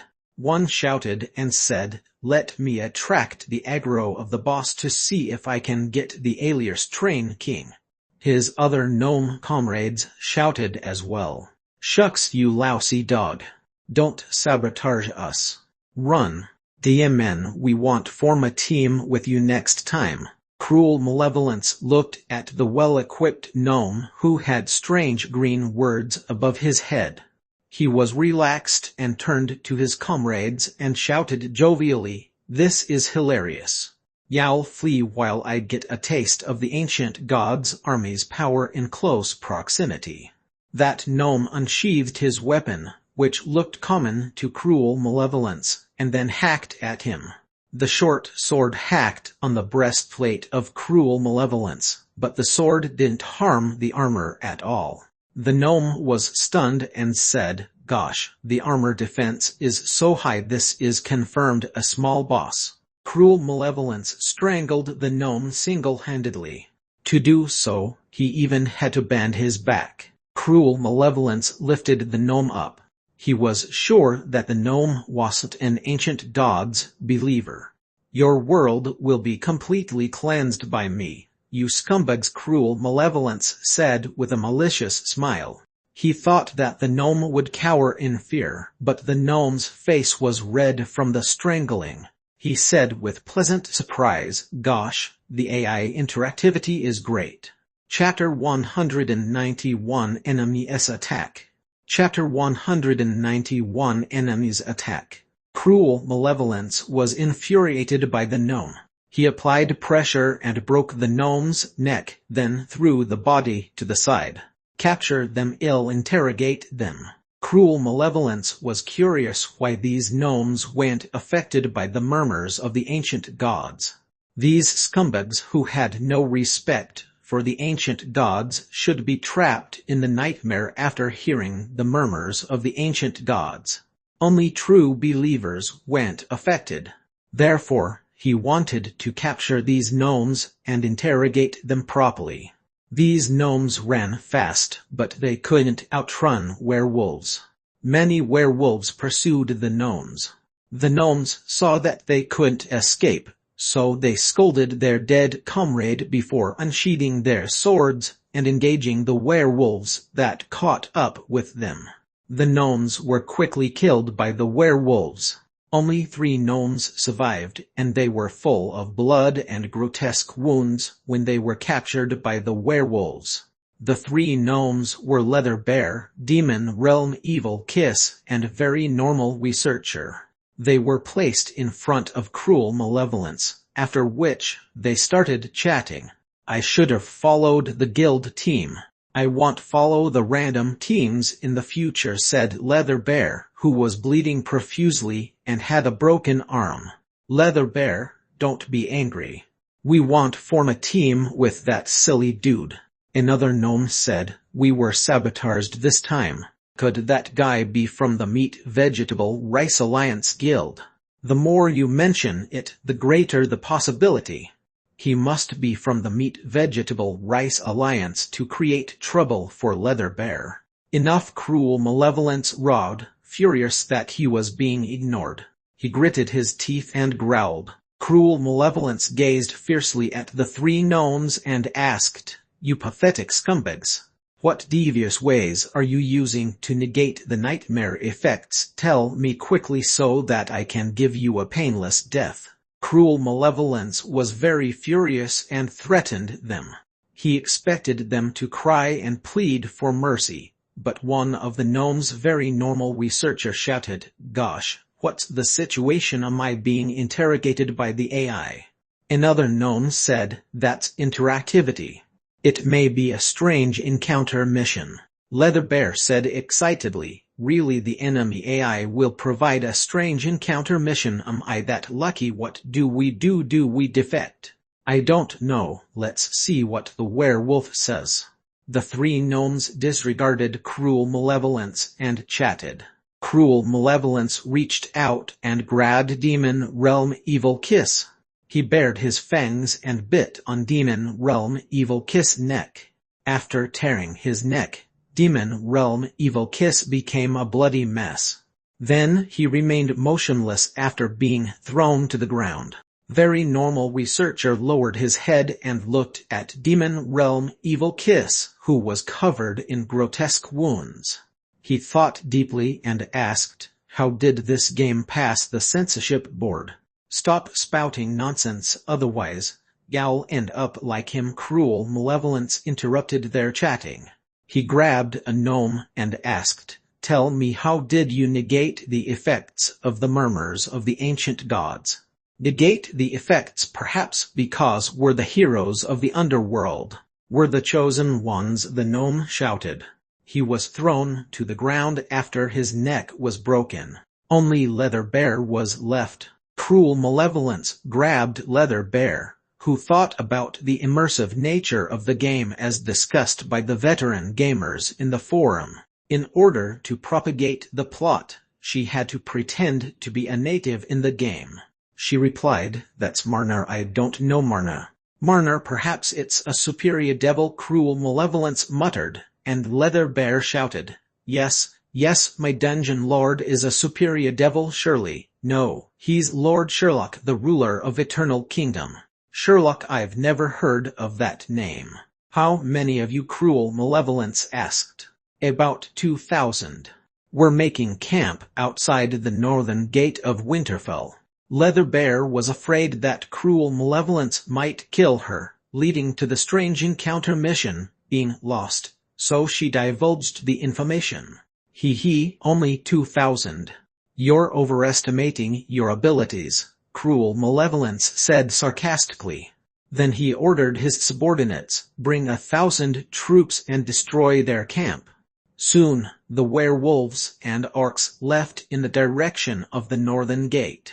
"Wait, is there anything I can do to help? Are there any rewards? What are you doing in Winterfell? Where is the boss? Give me some information," Leather Bear asked nervously. "Pitiful scumbag." Cruel Malevolence grabbed Leather Bear's neck. He slowly applied pressure as he loved this kind of torture. Then he said slowly, "Well, occupy Winterfell's dungeon core. Then, using it as our base of operation, we'll set up teleport portals for the real ancient gods' army to arrive in Winterfell." The time and space gap was a distraction. All of you were fooled. Our target was the Winterfell dungeon core. It's too late for you to know because you have no chance to destroy the Rune Marner formation at the dungeon core. Unless, Cruel Malevolence enjoyed the slow death of Leather Bear. He said happily, "Unless you swallow the entire dungeon core of Winterfell." "But that's impossible, haha." Cruel Malevolence broke Leather Bear's neck and threw her to the side. Cruel Malevolence looked in another direction. Another group of green-skinned gnomes appeared. When they saw the scene, they turned and fled. "Capture them," Cruel Malevolence ordered his subordinates. He was excited about having more targets for torture. In the airship that was moored at the camp located outside the northern gate of Winterfell, a gnome, Leather Bear, revived at the Rune Marner formation. She immediately shouted, "Prepare 1,000 ancient gods, believers are coming, they are well equipped." The condition for winning the battle campaign scenario is to swallow Winterfell's dungeon core. Who can do that? There were only about 500 gamers left in the camp. They panicked and were in chaos, and a few of the gamers quickly went offline. I'll post on the forum to get reinforcements. Gosh, let's organize our defenses. The enemy is attacking our camp. Let's call the guilds for help. There will be deaths in the plot. Don't panic. Magic cannons, prepare the magic cannons. The gamers started discussing strategies for the impending attack. Finally, the guild leaders decided to push aside their differences and collaborate for this battle campaign scenario. They would settle their differences back in Eternal Kingdom. Everyone agreed to cooperate. Previously, it was impossible for guilds to work together. The feuds of the guilds were like grievances caused by the killing of their fathers. The guilds could be friendly yesterday and be enemies the next day. From there on, it was only the daily killing of each other. All the guild leaders would also spend lots of money to buy houses in order to raise their guild's reputation. But the game dungeon was different. The scenes and missions were all one-time affairs. If the battle campaign scenario failed because of the guild's differences, then all the gamers would be offended. A single player didn't have any influence, but if a guild offended the rest of the gamers, then the guild wouldn't be able to survive in the game. Everyone reached a common agreement rapidly. Then the gamers returned to the camp quickly while the gamers at the camp started building the most basic defenses. Chapter 192, the highest priority mission. Chapter 192, the highest priority mission. At the Winterfell temporary camp, Dragonborn dragged a large pile of equipment noisily as he ran towards the camp. He followed the Springfield Flower Kindergarten Guild to Winterfell to salvage equipment. After running halfway, a gamer shouted, "Check out the forum." Dragonborn browsed the forum and saw a post by Leather Bear. Ancient gods, believers are attacking the camp with 1,000 troops. They are very well equipped. Everyone, please hurry back to defend the camp. Though he wasn't sure of the details in her post, Dragonborn quickly left the forum and ran back to the camp once he saw the title. Fortunately, they went far from the camp since they were salvaging near the dungeon gate. There were many sleeping garrison troops with pikes and axes that were very good weapons. Especially the pike. This kind of a weapon with a long handle was very rare in Eternal Kingdom. The gamers were unable to appraise the weapon's attributes and qualities. They thought the weapons looked awesome and carried them back. They would be able to check the attributes at the Rune Marner formation on the airship. For example, Dragonborn ran back to the camp and stood on the Rune Marner formation to appraise the equipment on his body. He used some reputation points and coins to check the attributes. Winterfell Standard Pike Green, excellent equipment. Damage 0-20. Weight 20. Durability 5. Forger, a Winterfell blacksmith who doesn't want to be known. Item description: Winterfell's standard pike has good damage ratings and a large attack radius, but it's not good for very close combat.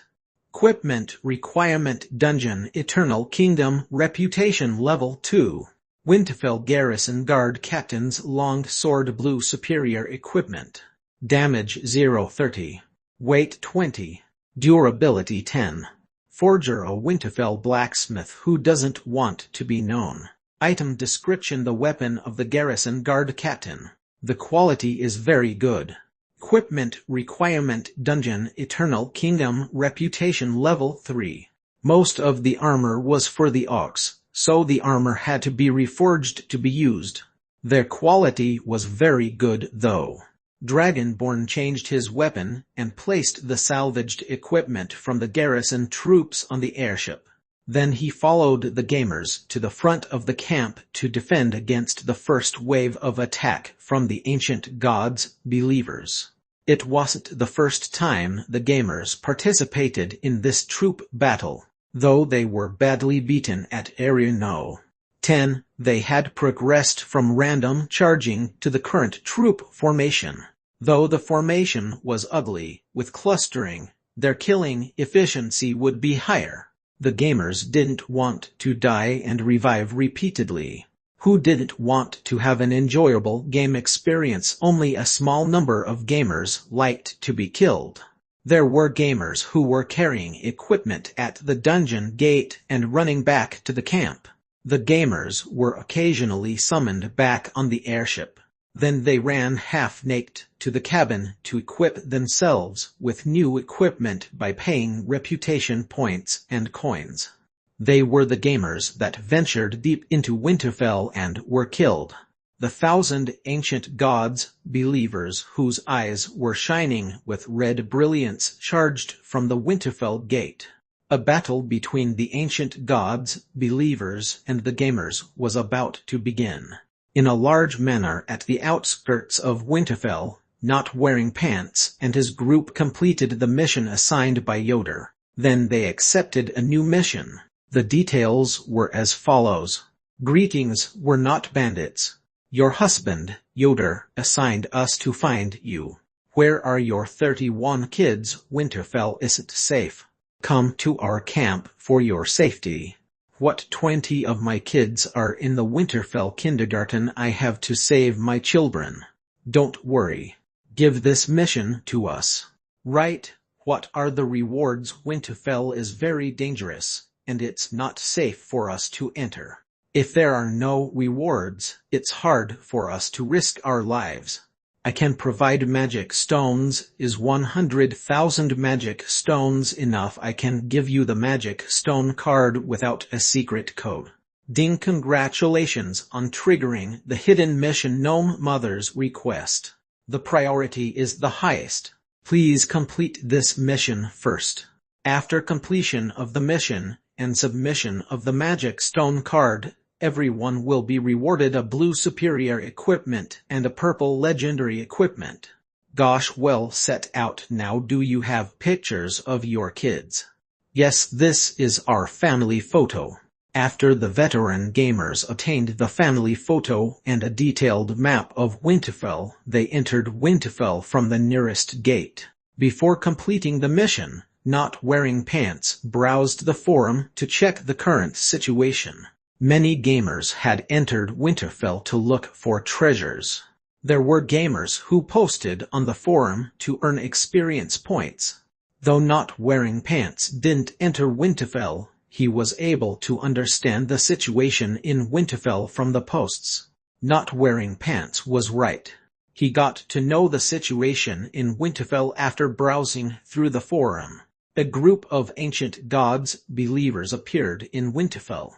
Using the teleport portal reception hall as their origin, many of the believers streamed out continuously. The believers consisted of gnomes, orcs, and werewolves that were very different from the strange ancient gods' army. No matter what, they were monsters, and that required caution. Not Wearing Pants had to complete the rescue mission, and not the killing of the boss mission, so it would be beneficial to evade the boss.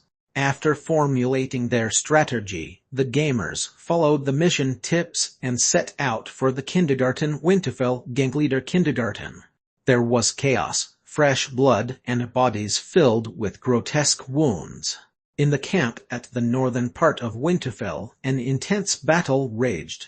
The hasty formation made by hundreds of gamers was dispersed by the 1,000 charging ancient gods, believers. After that was a wave of massacre. The gamers had an unyielding trait and an unlimited number of revivals from the Rune Marner formation. The ancient gods, believers, had only killed the first wave of gamers.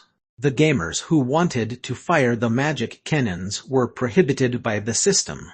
The Marner usage of a magic cannon shot was equivalent to the gamers reviving 10 times. Since the battle didn't require them to be revived 10 times, it wasn't beneficial to use the magic cannons. Moreover, the cannon shots would damage the equipment on the ground. To the gamers, the 3 intact magic cannons were in the prohibited condition. The gamers felt it was a shame that they couldn't fire the cannons. After Dragonborn revived for the 3rd time, he wielded a short sword and fought all the way to the location where he perished.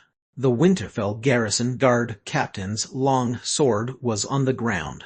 It wasn't easy for him to obtain a piece of superior equipment. If he were to lose it, it would be painful for him.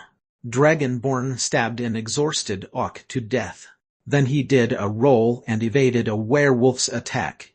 He recovered from the roll beside the piece of superior equipment. He picked up the long sword and wielded both swords at the charging orc. However, he was stabbed to death by a spear hits Pike from behind. Dragonborn stood up.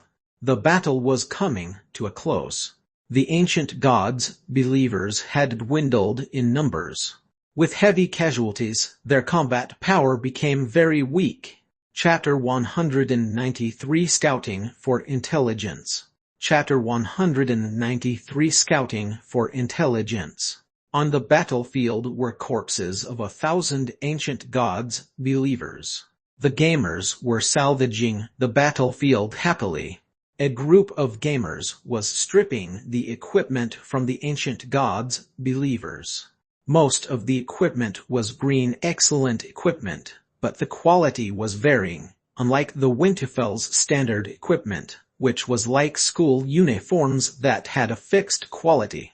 Some gamers were unfortunate to obtain white standard equipment.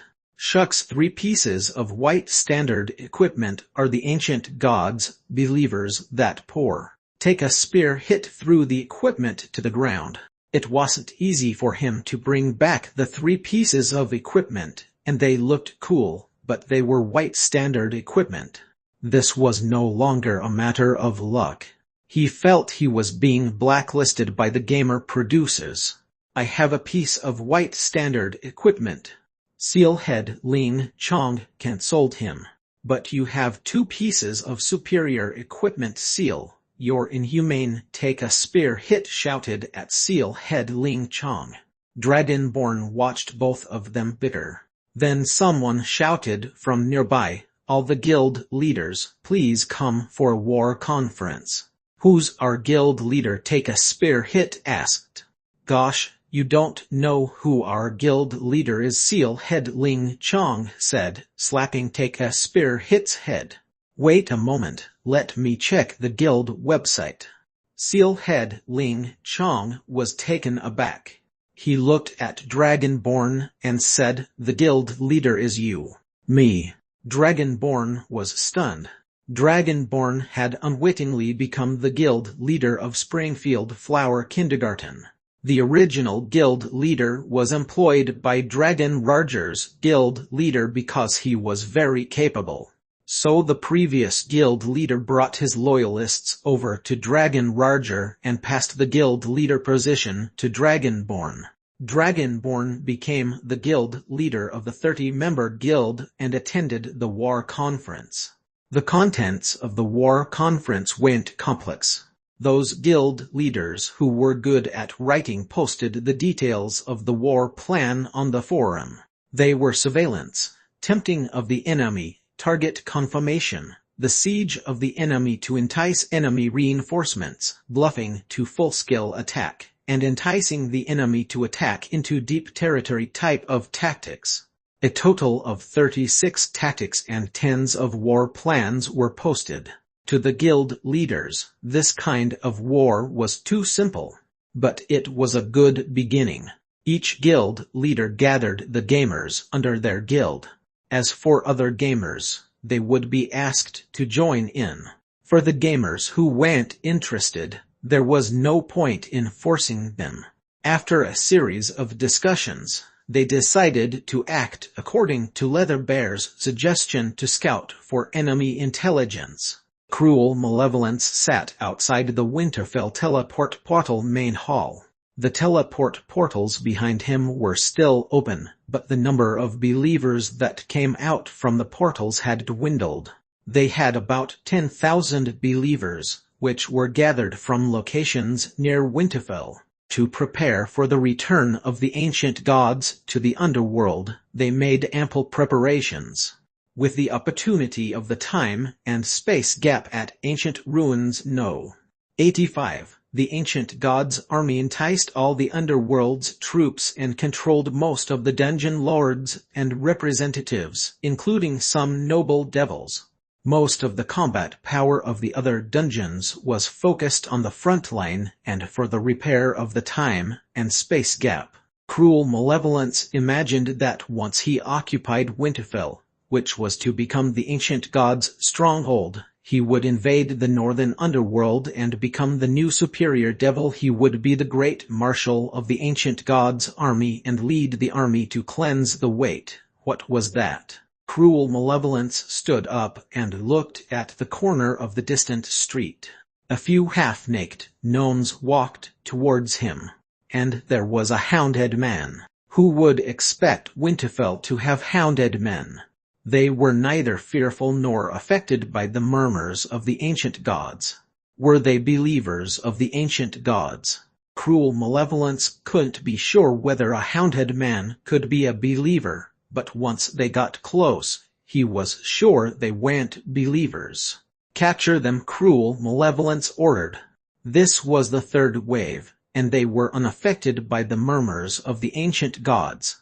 The gnomes who came to Winterfell the 2 previous times were tortured to death, but they would be happily chatting while being tortured. They also mentioned strange encounter mission. Modeling is realistic, AI interactivity is awesome, and death being slow. Cruel Malevolence felt he was being looked down upon. Those half-naked gnomes and hounded men would be captured immediately. They didn't resist. When captured, they would chat enthusiastically. Gosh, I'm exhausted. Finally I've arrived.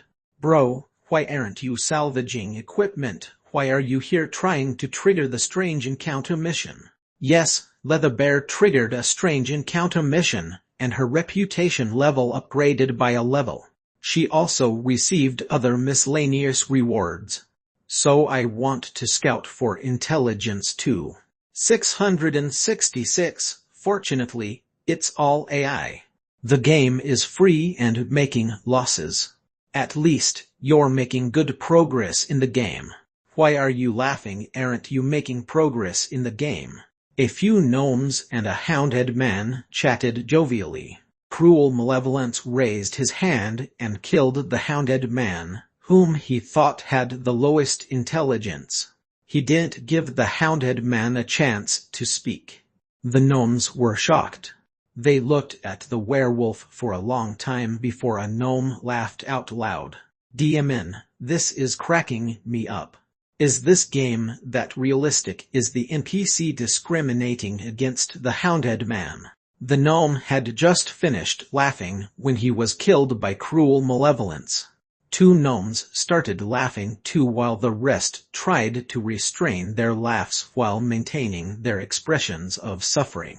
A gnome smiled and shouted, DMN, I'm too tickled. What kind of an AI has the coder monkey coded? Gosh, it's so realistic. Isn't that immersive? Being killed for laughing out loud. The 2 laughing gnomes were also killed immediately. If Cruel Malevolence didn't have fur, the gamers would have noticed his grave face turning green. After 4 gamers were killed, the other gamers restrained themselves. Who are you? Why are you immune to the murmurs of the ancient gods? Cruel Malevolence asked fiercely. It's Marner. I don't know Marner, a gnome said. Wrong, according to the forum, it shouldn't be said like this. A gnome tried to correct another gnome, but was killed by Cruel Malevolence. A few gnomes tried to restrain themselves from laughing, and their faces turned from green to red. It was difficult for the gnomes not to laugh. DMN, I can't control it anymore. We agreed to scout for intelligence and obtain the strange encounter mission and rewards, but you kept making me laugh. And the silly NPC doesn't allow us to laugh. Why doesn't he just give the information to us? Haha. He was killed after laughing. The rest of the gnomes couldn't help laughing and were killed. Cruel Malevolence's hands and mouth were stained with fresh blood. He was so infuriated that he was about to have a stroke, but before he recovered, another group of gnomes ran towards him. Like before, they weren't wearing any clothes. When the gnomes got close, they raised both their hands to surrender. Cruel Malevolence shouted, "Kill all of them." Chapter 194 Cruel Malevolence's Determination.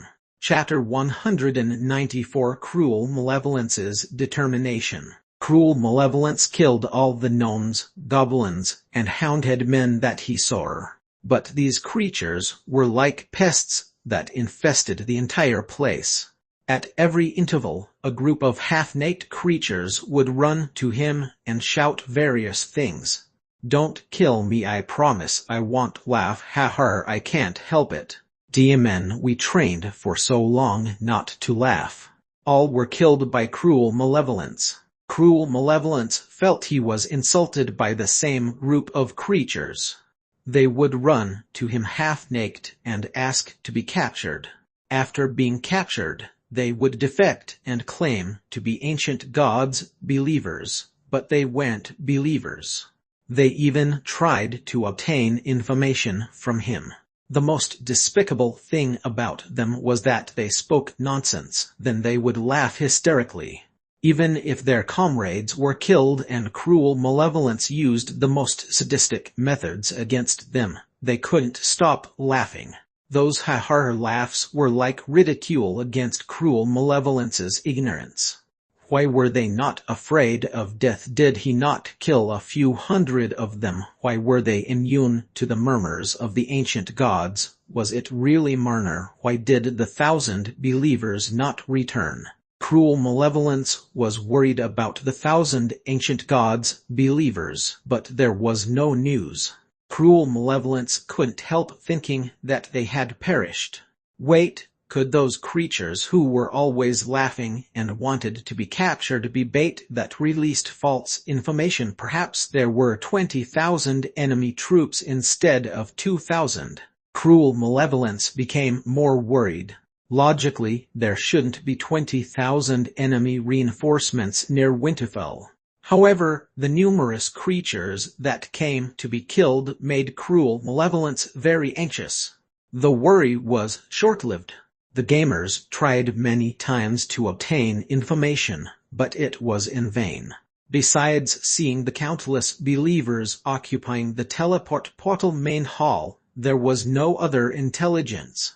Planning and strategies were discussed on the forum for tens of pages without any conclusion.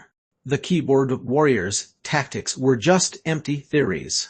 Finally, Dragonborn couldn't control himself and said, "Why don't we attack directly? Why don't we use the 3-step combat strategy and finish the battle?" Everyone was taken aback, but they decided to give it a try. They gathered 1,000 volunteers for this combat legion. The rear included hundreds of longbow and shortbow archers. The first row consisted of shield-wielding gamers, and the second row consisted of pikemen. They looked like a formidable legion. However, their numbers were far inferior to the ancient gods, believers in the Winterfell teleport portal main hall. Cruel Malevolence saw that the enemy was attacking, so he gathered his forces and attacked preemptively. The archers opposite the street attacked with arrows, but they weren't familiar with the bows. They could have fired 2 volleys, but they only managed a single volley. On top of that, most of the shots were off target, with only a small portion of the arrows causing some damage. The gamers miscalculated the running speed of the ancient gods, believers, and weren't versed in the range of the bows. It wasn't practical to expect the gamers to master archery in this short time.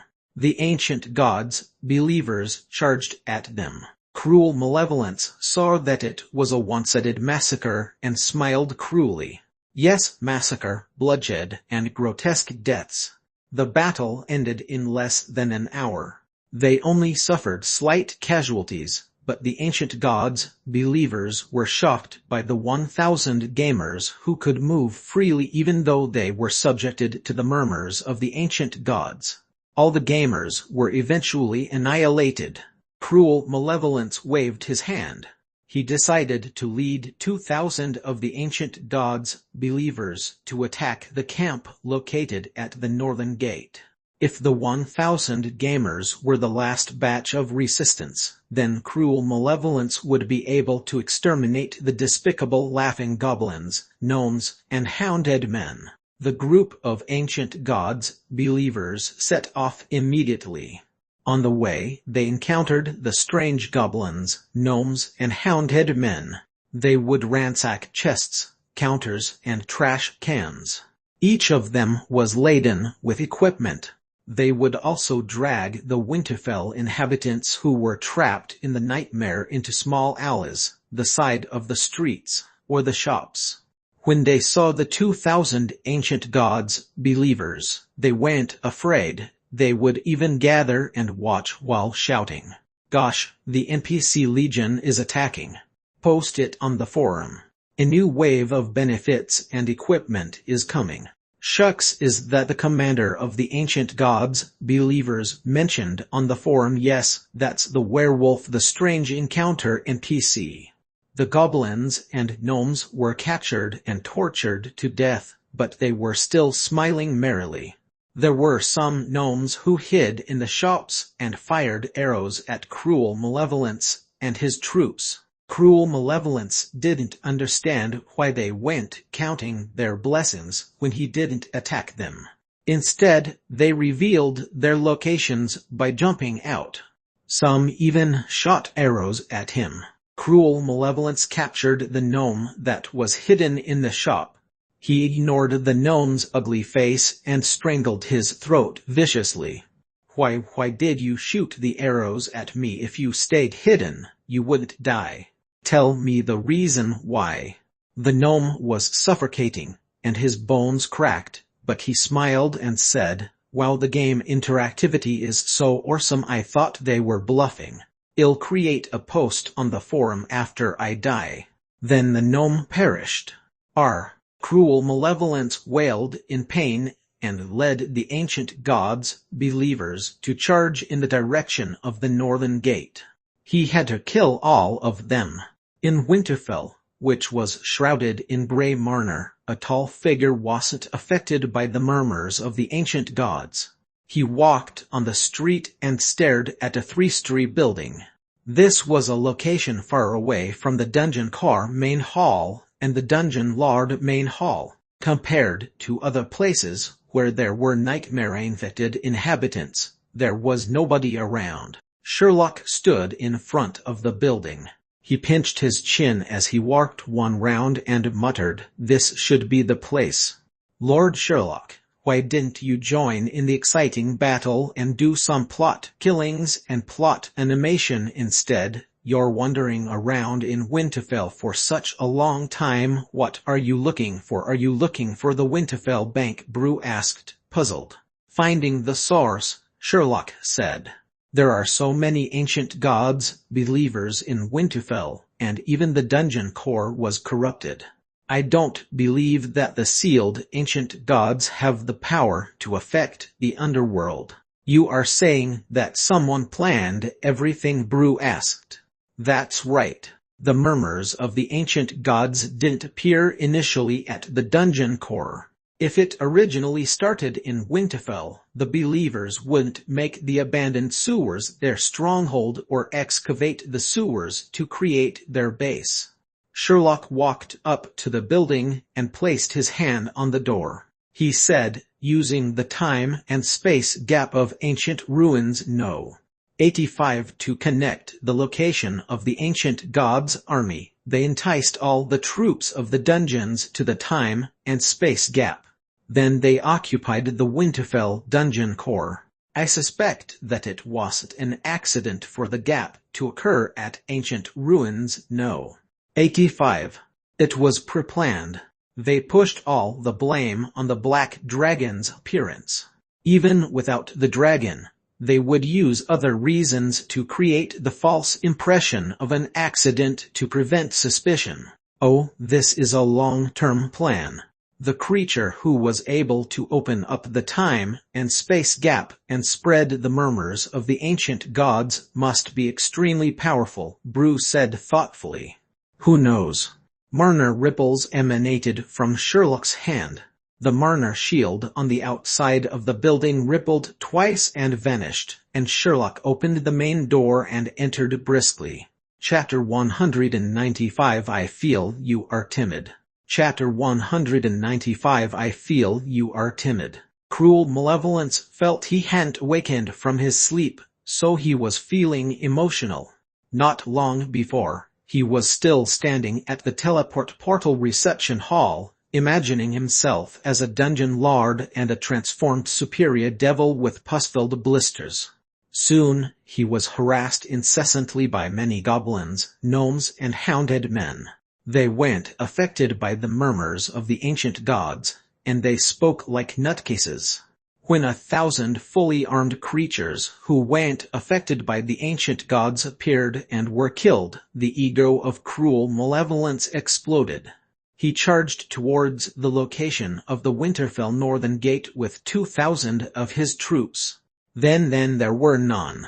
In the camp, Cruel Malevolence scorned the green-skinned creatures and hounded men who couldn't even operate the magic cannons. He charged and annihilated all of them. He thought he had seen the last of them and would be spared from listening to their laughs and nonsense. From the airship, numerous green-skinned creatures who were half-naked smiled, grabbed their weapons, and attacked.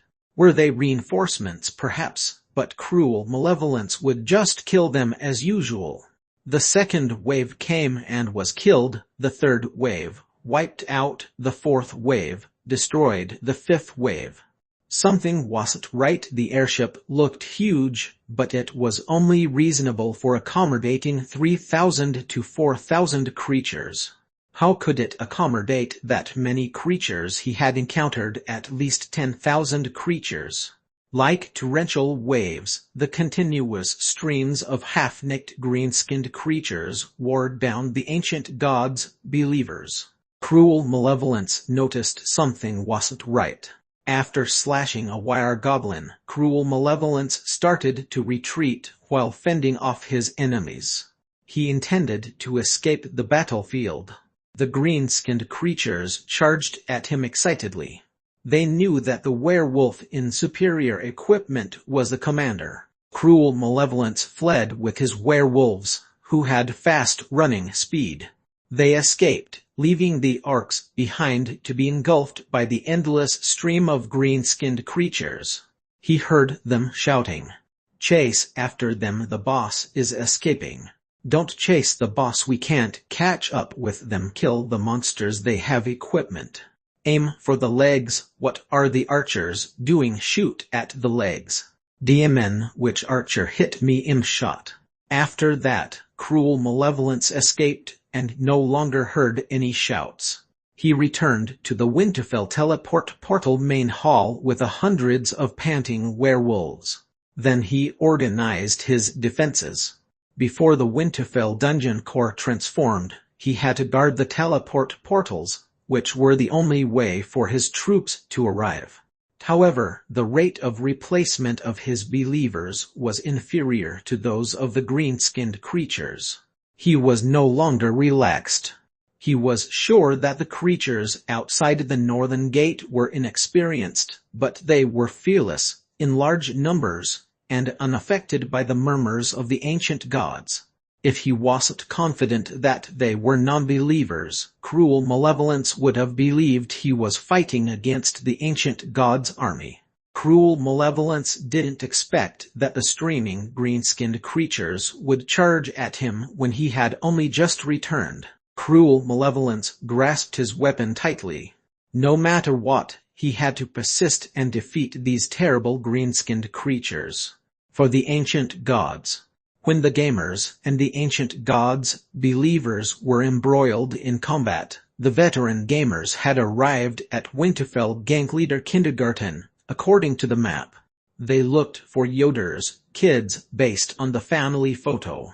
This wasn't a difficult task. Yoder's kids had permed hair, large gold chains, and dragon and tiger tattoos, so they were extremely prominent. The main point was that their hairstyles were prominent. The gamers found Yoder's 20 kids and arranged for them to be carried back, receiving a card with 100,000 magic stones from Yoder's wife. The 20 small gnomes had recovered quite a bit from the effects of the ancient gods. The veteran gamers completed the series of missions easily and returned to the camp. That was when they saw the gamers pursuing Cruel Malevolence's troops and salvaging equipment on the battlefield. From the forum, they got to know that there was another wave of attack from the monsters, one led by the most powerful werewolf boss. The boss was beaten back, and he retreated to the teleport portal main hall. After the veteran gamers submitted the magic stone card to the Rune Marner formation, they joined in the battle against the boss. It was the same tactic as fighting Kramer. They would kill the minions before attacking Cruel Malevolence. Then the equipment on the boss would be auctioned. The large trident that shot down the airship was still stored in the warehouse. Simber accidentally divulged that the trident would only be reforged once the large furnace was ready.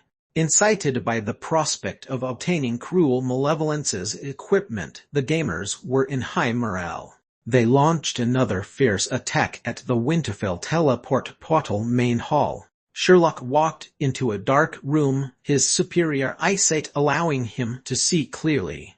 A large Rune Marner formation was placed in the middle of the room, and the walls were filled with symbols and imprints of strange evil gods. Seems like this is the original stronghold of the ancient gods, believers. Sherlock squatted down and examined the Rune Marner formation carefully. These runes look expensive. Tusk, I didn't expect the ancient gods, believers, to be richer than us, Brew said sarcastically. Because someone is sponsoring them, Sherlock said as he stood up. He turned and looked behind him. A figure with an octopus face was behind Sherlock. That was Octopus Ball. Sherlock Octopus Ball looked at Sherlock and said maliciously, "Why didn't you lie down over there like the other dungeon lords? Then I can torture you slowly." "So, it's you?" Sherlock was shocked. "Is that strange, Sherlock? If you kneel down and plead for mercy, I will ask the ancient gods for leniency." "I guess a superior devil won't obtain leniency, though. The ancient gods hated the new superior devils like you. I will replace your position in the future. I'm the real superior devil." Octopus Ball looked crazed, the tentacles on his chin waving menacingly. "It's pretty strange." Sherlock pondered and said, "During our school days, I thought you were timid. I didn't expect you to do such things. Honestly, I'm changing my opinion of you." A powerful Marner filled the entire room, followed by a loud booming sound. It felt like a strong wind had torn the room into shreds. The original three-story house had become a pile of ruins. Sherlock stood intact on the pile of ruins.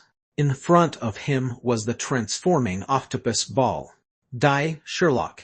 Chapter 196. It hasn't ended. Chapter 196. It hasn't ended. Cruel Malevolence had never fought such a sullen battle before. He was once a courageous and capable werewolf commander. He was well versed in the three-step battle tactic and had never lost a battle. Even if the enemies were giants, he could lead his troops and defeat them. In order for the ancient gods to descend upon the underworld, he sacrificed a lot. Only he knew the extent of his sacrifices. But today, a group of goblins, gnomes, and hounded men charged fearlessly in endless streams. Their combat power wasn't strong, but he couldn't fend off the repeated attacks. The number of ancient gods, believers, wasn't large to begin with. After less than an hour of battle, the number of ancient gods, believers, increased, but the injuries on his body also increased. Though he was strong and could easily kill those green-skinned creatures, they sacrificed their lives in order to inflict wounds on him. Cruel malevolence lost count of the smiling creatures who sacrificed themselves to create a chance for their comrades to injure him. When cruel malevolence was feeling exhausted, he looked at his sides. He didn't see his comrades, only the green-skinned creatures who gazed at him fanatically. They were ugly and had green words above their heads. Even if their comrades were killed, they didn't bother to take a look. They only looked at him. Cruel malevolence knelt down while bearing his injuries. He vomited blood and looked at the green-skinned creatures as they howled and swarmed over him. Ding, the gamers have completed the phase mission. Occupy teleport portal main hall. Please escort Brainiac to shut down the teleport portals and connect the portals to Eternal Kingdom. Triggered the next phase mission. Mission title: Occupy the Winterfell Dungeon Lord Main Hall. Mission description: we cut off the teleport portals of the ancient gods, believers. It's time to shut down the Winterfell anti-Marner shield and clear the path for the airship for Eternal Kingdom. Mission reward: grab whatever you see if you can carry it. Dragonborn looked at the large werewolf as he stabbed him to death. The werewolf fell to the ground. The black-armored Arthur glanced at Dragonborn and retrieved his weapon. Then, he followed the veteran gamers to the Dungeon Lord main hall located deep within Winterfell. Gosh, you're good. Take a spear. Hit patted Dragonborn's shoulders and said, "You're very strong. Arthur seems to be inferior to you. What shall we do with the commander's equipment?" Seal Head Ling Chong asked a practical question. He had just finished asking when a system notice appeared before their eyes. The werewolf commander's equipment will be auctioned in Eternal Kingdom. Please return the equipment to Eternal Kingdom and receive full service rewards. Gosh, don't think about it. Only the rich can obtain the equipment. Take a spear. Hit spread out his hands and said with grievances, "Well, obtain benefits too. The money obtained from the auctioned equipment will be distributed to all combatants. The more the rich gamers pay, the more we earn. It's only equipment and a few digits. Why are you so concerned?" "You're right, but I'd like to be as cool as Arthur." Take a spear. Hit was envious of Arthur. "You're trash. Don't you understand the essence of the game? The most important thing is personal capability. Equipment is secondary. Look at Arthur with his superior equipment. Didn't Dragonborn, who has inferior equipment, inflict more damage than Arthur when fighting the boss? The other gamers didn't last more than 10 seconds, but Dragonborn lasted for a minute and was able to inflict severe damage. That's awesome," Seal Head Ling Chong said with envy. "Veteran Arthur's equipment isn't that superior to ours. After 3 months of beta testing, our equipment is only slightly inferior. Don't exaggerate." "Veteran Arthur is very strong," Dragonborn quickly said. "He's strong, but I feel Dragonborn is stronger." Take a spear. Hit looked with respect at Dragonborn as he said, "Bro, when we meet offline next time, y'all teach me full armor combat." "Well, talk next time," Dragonborn said reluctantly. "Let's stop chatting. Well, gather the loot and salvage the dungeon." We'll take the loot of the ancient gods, believers, and visit the blacksmith shop. Let's hurry, Seal-head Ling Chong shouted excitedly. Dragonborn, and take a spear hit, followed Seal-head Ling Chong as they collected the loot. Brainiac, who was in the camp at the northern gate, nodded and looked at the goblins who conveyed the information to him. The green-skinned creatures said, "Lord Sherlock orders you to the teleport portal main hall. You'll connect the Winterfell teleport portals to the coordinates of Eternal Kingdom." Though Brainiac wasn't interested in the battles, he had to follow Lord Sherlock's orders. After packing his things, with the escort of a group of goblins and gnomes, he walked in the direction of the teleport portal main hall. While the gamers were fighting, Sherlock was on a pile of ruins watching Octopus Ball transform. The body of the devil Octopus Ball had become ugly after being strengthened by the corruption of the ancient gods. His body grew tentacles that had large suction pads. His body expanded as his muscles wiggled and increased in size. He became taller, but his head didn't change. He gave off a strange, unnatural feeling. "Sherlock, Sherlock, I'm going to kill you, the devil who always bottomed the examinations," Octopus Ball roared, and his voice changed. "Lord Sherlock, what is the connection between your examination results and your feud with him?" Brew asked curiously. "I don't know." Sherlock pondered for a while. "What's that?" Brew asked, bewildered. "It's nothing, just a personal interest." Sherlock looked at the fully transformed Octopus Ball. Then he walked to him and clenched his fists. "Sherlock, I'm going to kill you." Octopus Ball raised his arms that were growing tentacles. He shouted excitedly as Sherlock walked forward and delivered a punch to his stomach. Sherlock's fist landed on Octopus Ball's stomach. The surrounding muscles wanted to block Sherlock's power, but they disintegrated as the fist's power swirled and focused on a spot before exploding violently. Boom! Octopus Ball flew out and created ditches as he slid along the ground. After knocking into many buildings, he stopped in a pile of debris. "Has it ended?" Brew asked. "No." Sherlock walked towards the pile of debris. Chapter 197 Our luck is really good. Chapter 197 Our luck is really good. In the pile of debris, there was a bundle of flesh that belonged to a creature. More than half of the body was buried in the debris, with 2 legs sticking out. Half of the body melted, and it was emitting green smoke while it convulsed. Under normal circumstances, it would be a confirmed death. But Octopus Ball didn't die. His flesh healed rapidly. As Sherlock walked slowly towards him, Octopus Ball moved his convulsing body and pushed away a large pile of debris. Octopus Ball's body was full of tentacles, though the face looked faintly like his own. "You've sold your soul and flesh to the ancient gods." Sherlock walked in front of Octopus Ball, who slowly stood up and grew larger. "Tusk, Tusk. He looks disgusting." "Lord Sherlock, you have the courage to beat up such a disgusting creature." "I'm in awe of you," Brew said. Octopus Ball should have a way to connect directly to the ancient gods. "Lord Sherlock, do you think that Octopus Ball will become a superior devil with the help of the ancient gods?" "I don't know. I didn't do any research." Sherlock shook his head. Octopus Ball had already stood up.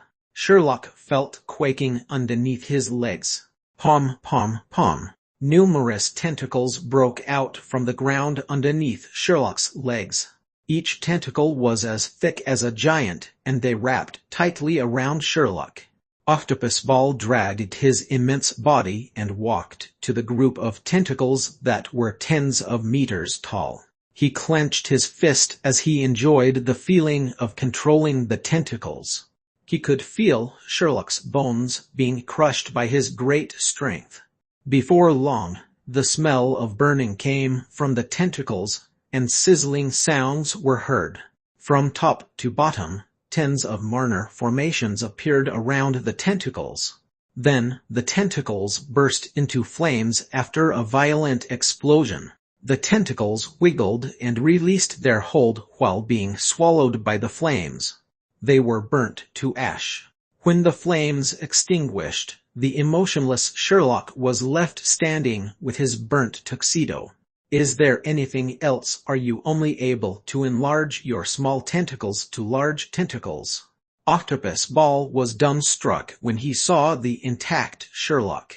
After a moment, he shook in shame before laughing loudly. Ha ha ha! Before he completed his laugh, he was punched in the stomach by the charging Sherlock. This time, Octopus Ball wasn't sent flying. Sherlock's fist stuck to Octopus Ball's stomach, while Octopus Ball's legs were lifted off the ground. Then, Sherlock changed the direction of his fist as his body inclined forward. His fist was in a hook position, while a series of Marner formations appeared on Sherlock's wrist. Strengthen. His strengthened fist hooked onto Octopus Ball's stomach as Octopus Ball was smashed onto the ground. Boom, boom, boom. With Sherlock and Octopus Ball as the origin, the ground cracked open, and fissures snaked out like spider webs. Sherlock stood up and looked down at the pool of blood that was seeping into the cracked ground.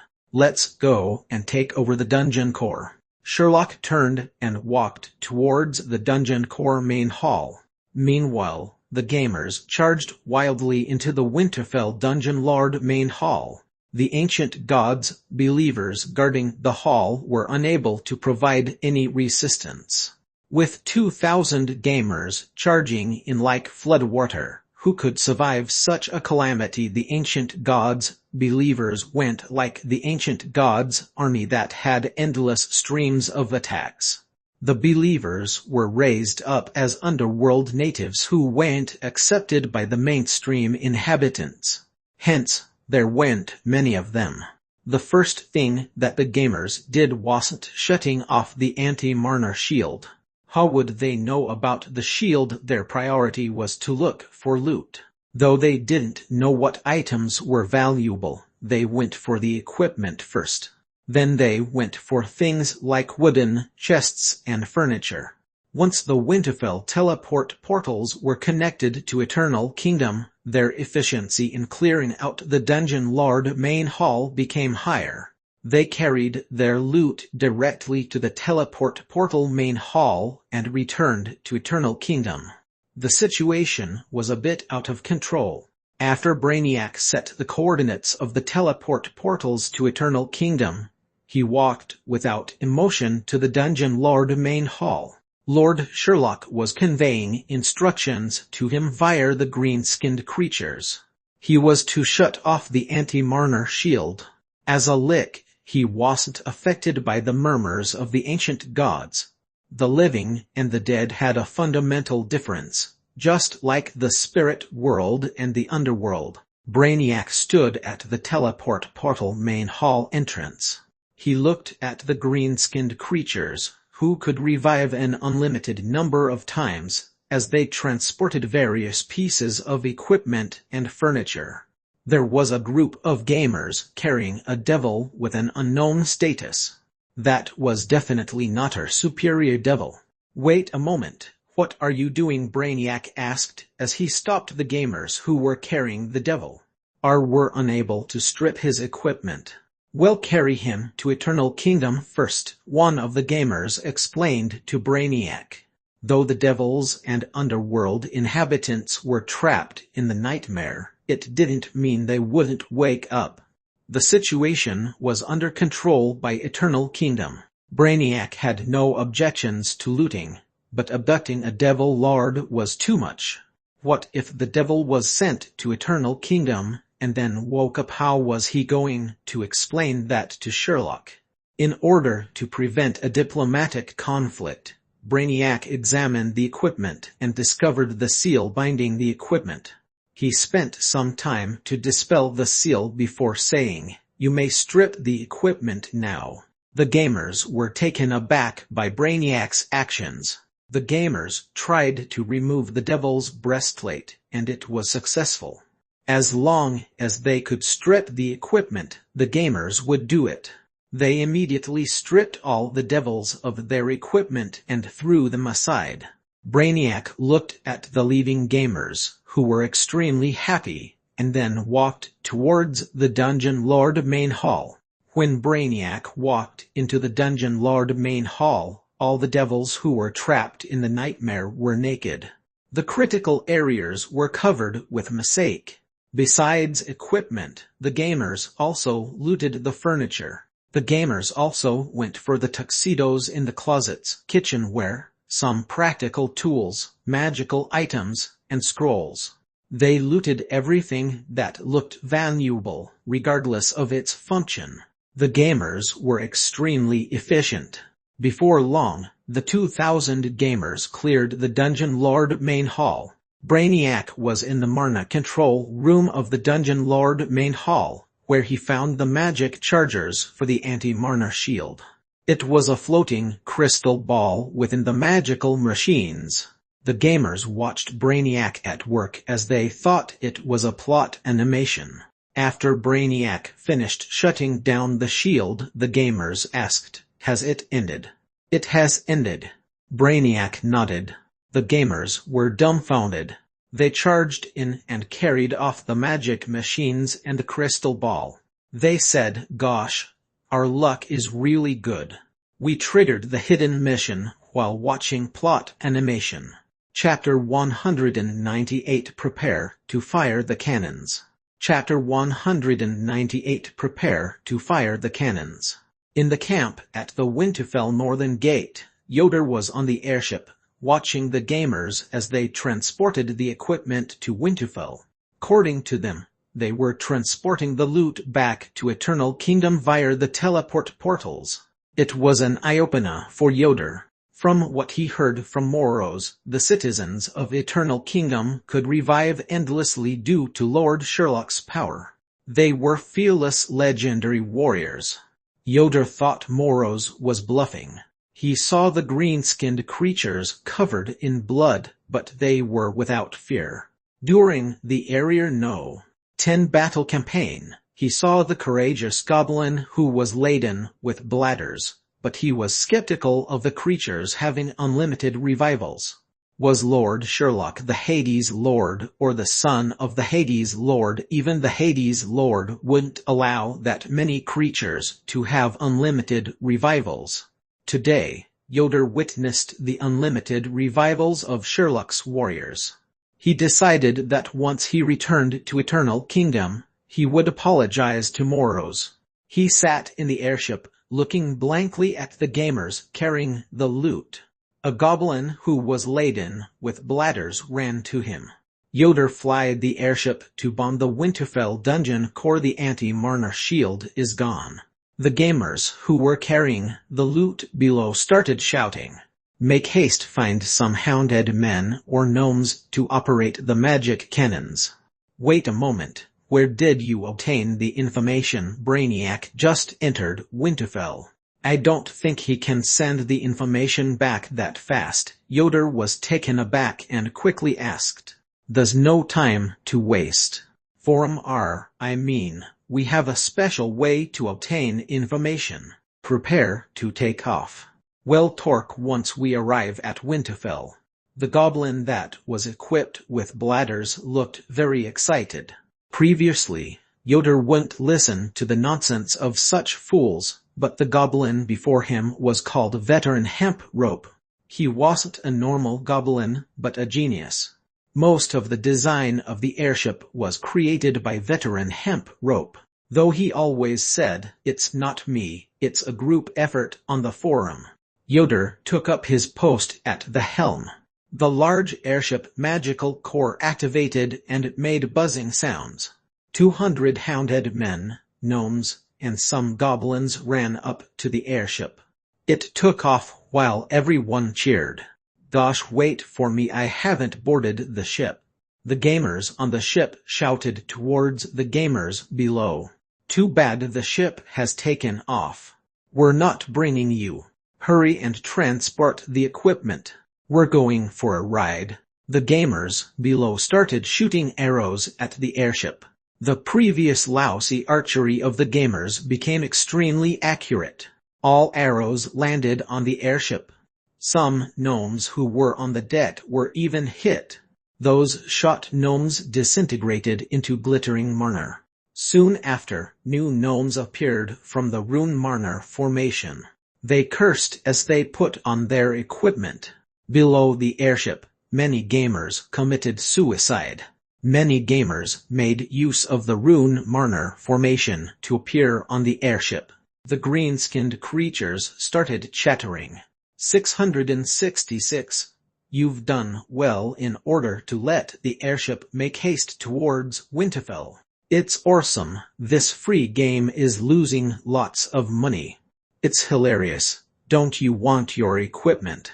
DMN, I told you to wait for me. Yoder focused his attention on controlling the airship. It was impossible to use logic to understand the green-skinned creatures. The airship arrived in the sky above Winterfell. Yoder steered the airship higher to prevent the grey Marner mist from affecting him. The visibility of Winterfell from the sky was low. It was as though a layer of grey clouds was covering the dungeon. At least he was able to see the road ahead. Yoder controlled the airship and flew towards the dungeon core. Sounds of fighting were heard coming from the old district. Then, there were booming sounds and buildings collapsing as huge tentacles broke out from the ground. The gamers didn't want to miss such an exciting scene, so they flocked to the sides of the ship to watch. Is that Shirley? Where? It's really Shirley. He's powerful. Who is that big octopus? Should be the previous octopus face who was always against us. Gosh, he's finally part of the instance dungeon. Yoder couldn't understand what the gamers were saying. The battle at Lord Sherlock's location ended after a series of booming sounds. On the road from the Dungeon Lord main hall to the teleport portal main hall, there were many gamers transporting loot. Up in the sky, the gamers looked like a continuous line. The dungeon core main hall is straight ahead, Yoder shouted as he looked at the building behind the Dungeon Lord main hall. The gamers looked in the direction pointed out by Yoder. The grey Marner shrouding Winterfell became thinner and thinner. To be exact, the grey Marner gathered towards the dungeon core. What was the situation? Yoder wasn't sure, and he had an ominous feeling. Prepare to fire the cannons. The magic cannons are now active, the gamers shouted on the deck of the airship. Peasant ran to a magic cannon and said, "Brothers and sisters, let me try firing a cannon. I'll let you have the cannon after trying once." Everyone smiled merrily as Peasant was earnest. There were only 3 magic cannons. They were more than sufficient to bomb a building. Yoder adjusted the airship's position to allow the magic cannons to aim at the dungeon core main hall. The 3 operators of the magic cannons assumed their posts and aimed the barrels at the dungeon core main hall. Prepare fire. Chapter 199 Because we are collaborative partners. Chapter 199 Because we are collaborative partners. The 3 magic cannons on the airship aimed at the dungeon core main hall. After accumulating mana, the magic cannons fired at the dungeon core main hall below. Massive explosions ensued, and towering flames lit the sky. The magic cannons flattened the dungeon core main hall within moments. In the middle of the incinerated ground was a prominent red-hot dungeon core. The surrounding grey Marner became thinner and thinner. Sherlock walked on the burnt ground and looked at the huge Winterfell dungeon core. He extended his hand and pressed on it, and Winterfell quaked. I didn't expect that one day I'd be able to swallow the Winterfell dungeon core. What level is the dungeon core? Level 3. Level 4, Brew asked excitedly. I estimate it to be level 4. The Grey Marner is starting to disperse. Sherlock continued to transfer his Marner to the Winterfell dungeon core. Was the place that you destroyed just now the actual stronghold of the ancient gods in Winterfell? Brew asked. No, it should be Octopus Ball. His body was contaminated by the ancient gods to such a degree, I suppose he had even betrayed his soul. After using the Winterfell dungeon cause power, if he couldn't broadcast the murmurs of the ancient gods, then he was really useless, Sherlock said. Tusk, Lord Sherlock is indeed resourceful to be able to dispose of Lord Octopus Ball like trash. Lord Sherlock indeed has the makings of a hero, Bruce said thoughtfully. Sherlock had the bright red dungeon core in his hand. Soon, Winterfell would descend into darkness when the Marner simulated sunlight vanished. The gamers took some time to adjust to the darkness. Only a few magical vines were providing some illumination. Sherlock had the Winterfell dungeon core firmly in his hand.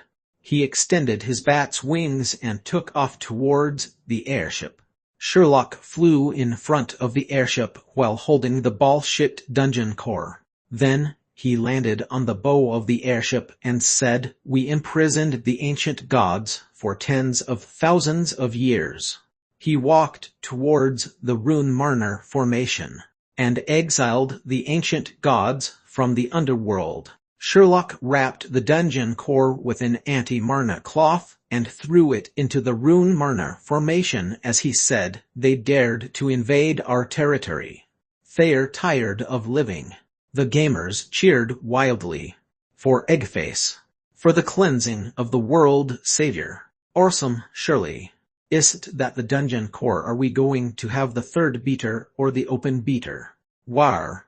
When Sherlock sent the Winterfell dungeon core to Eternal Kingdom via the Rune Marner formation, some gamers received missions to bring the dungeon core to Bruce's location. In the dark Winterfell, the dungeon lord Onionhead, who was wearing an onion wig, opened his eyes slowly. He saw a goblin with green words taking his wig. The goblin didn't expect Onionhead to wake up. He was taken aback and said, "Bro, you're awake. You have no more equipment in your home." Onionhead saw many goblins, gnomes, and houndhead men in his home. Only Eternal Kingdom had houndhead men as servants.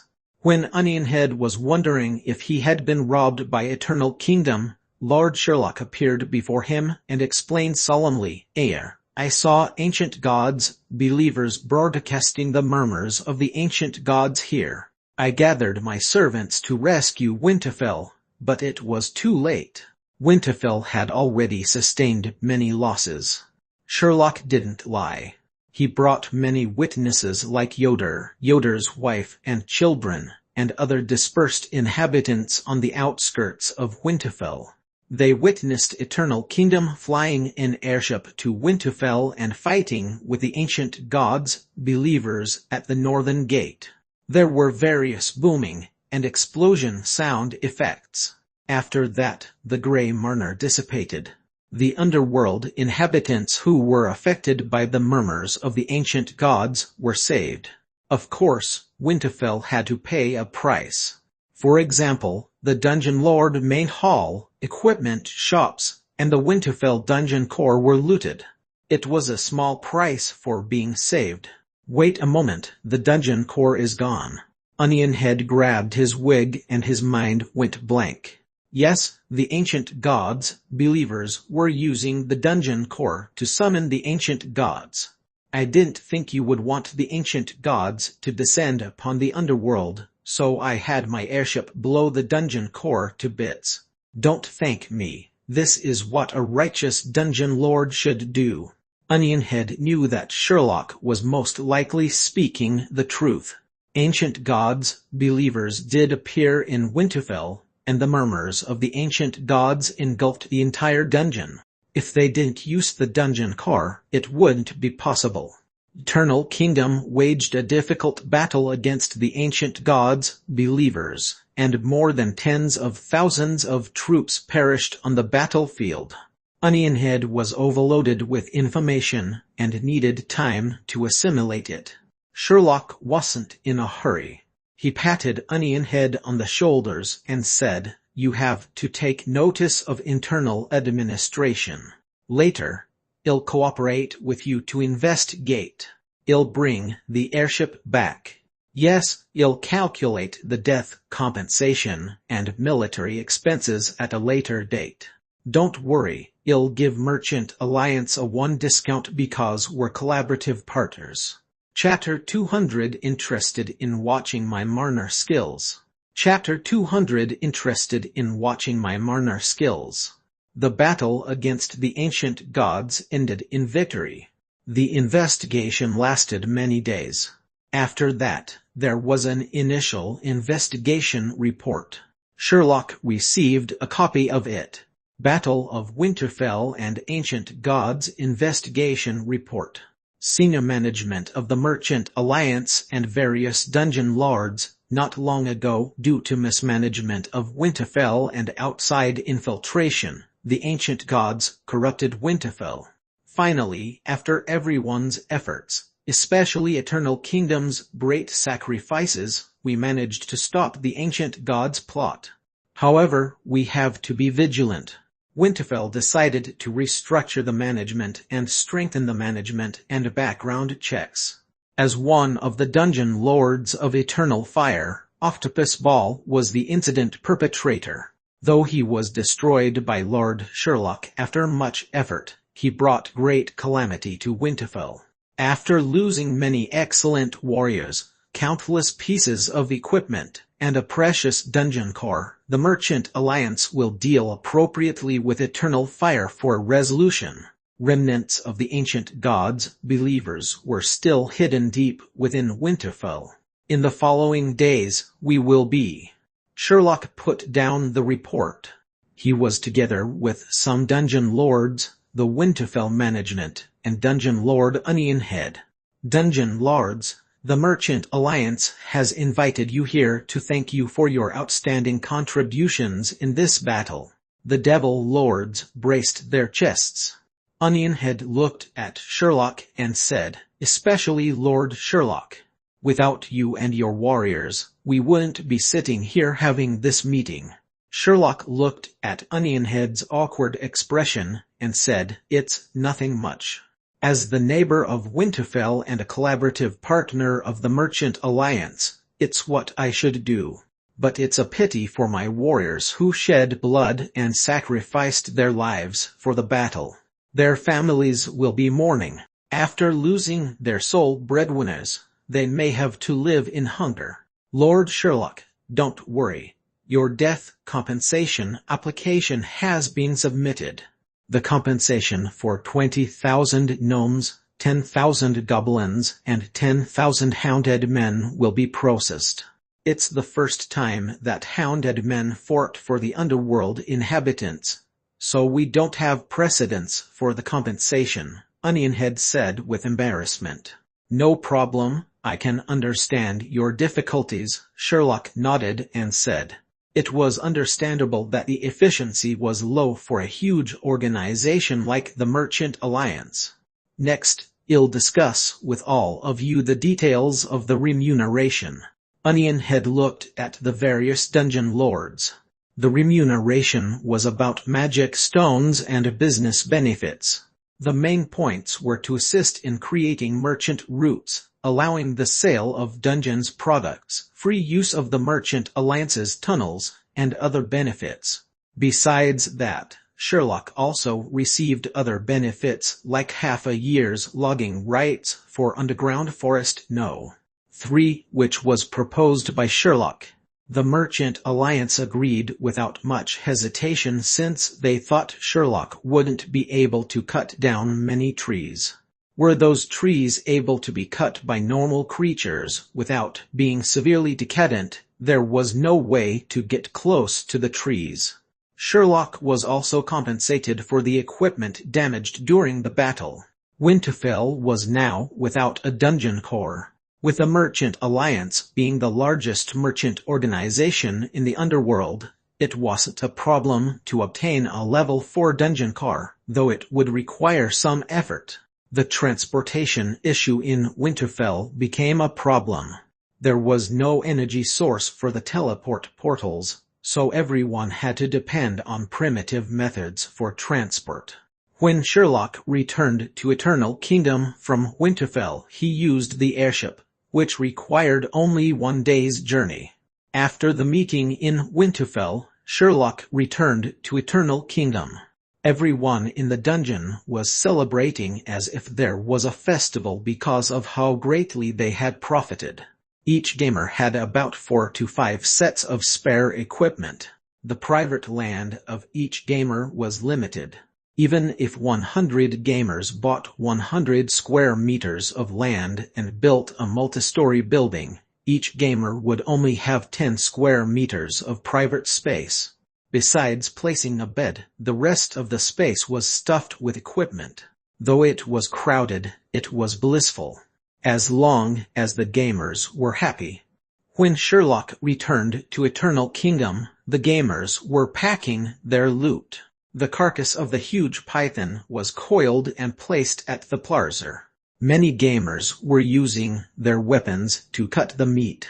The gamers gathered around Sherlock, not wanting to miss any plot animation. They followed Sherlock to the Dungeon Lord main hall before dispersing. Sherlock opened the main door and looked at the site of the Dungeon Lord main hall. There were 3 beds and a nest, and 3 hamsters and a small dragon. What I missed out on such exciting events. It's a pity that a king of darkness like me was unable to participate in the battle and instill fear, Eggface said as he finished the bloody chrysanthemum tea in a jar. Then he saw Sherlock at the door and greeted him warmly. "Are my eternal foe." He spoke as he walked to the shelf and grabbed a tea box. He then poured the bloody chrysanthemum tea leaves into the jar and started brewing the tea. The 3 hamsters noticed Sherlock and quickly jumped down. They started speaking immediately. "Lord Sherlock, we've finally found you. Our lady is looking for you." "Why did Lord Sherlock set up a dungeon here? Did you forget the agreement with Our Lady? The dungeon's clay is delicious." Eggface blinked his eyes as he looked on and kept quiet. In regards to this, Sherlock clenched his fist and raised it from his back. "Are you interested in watching my Marner skills?" End of Vol 2 Part 2.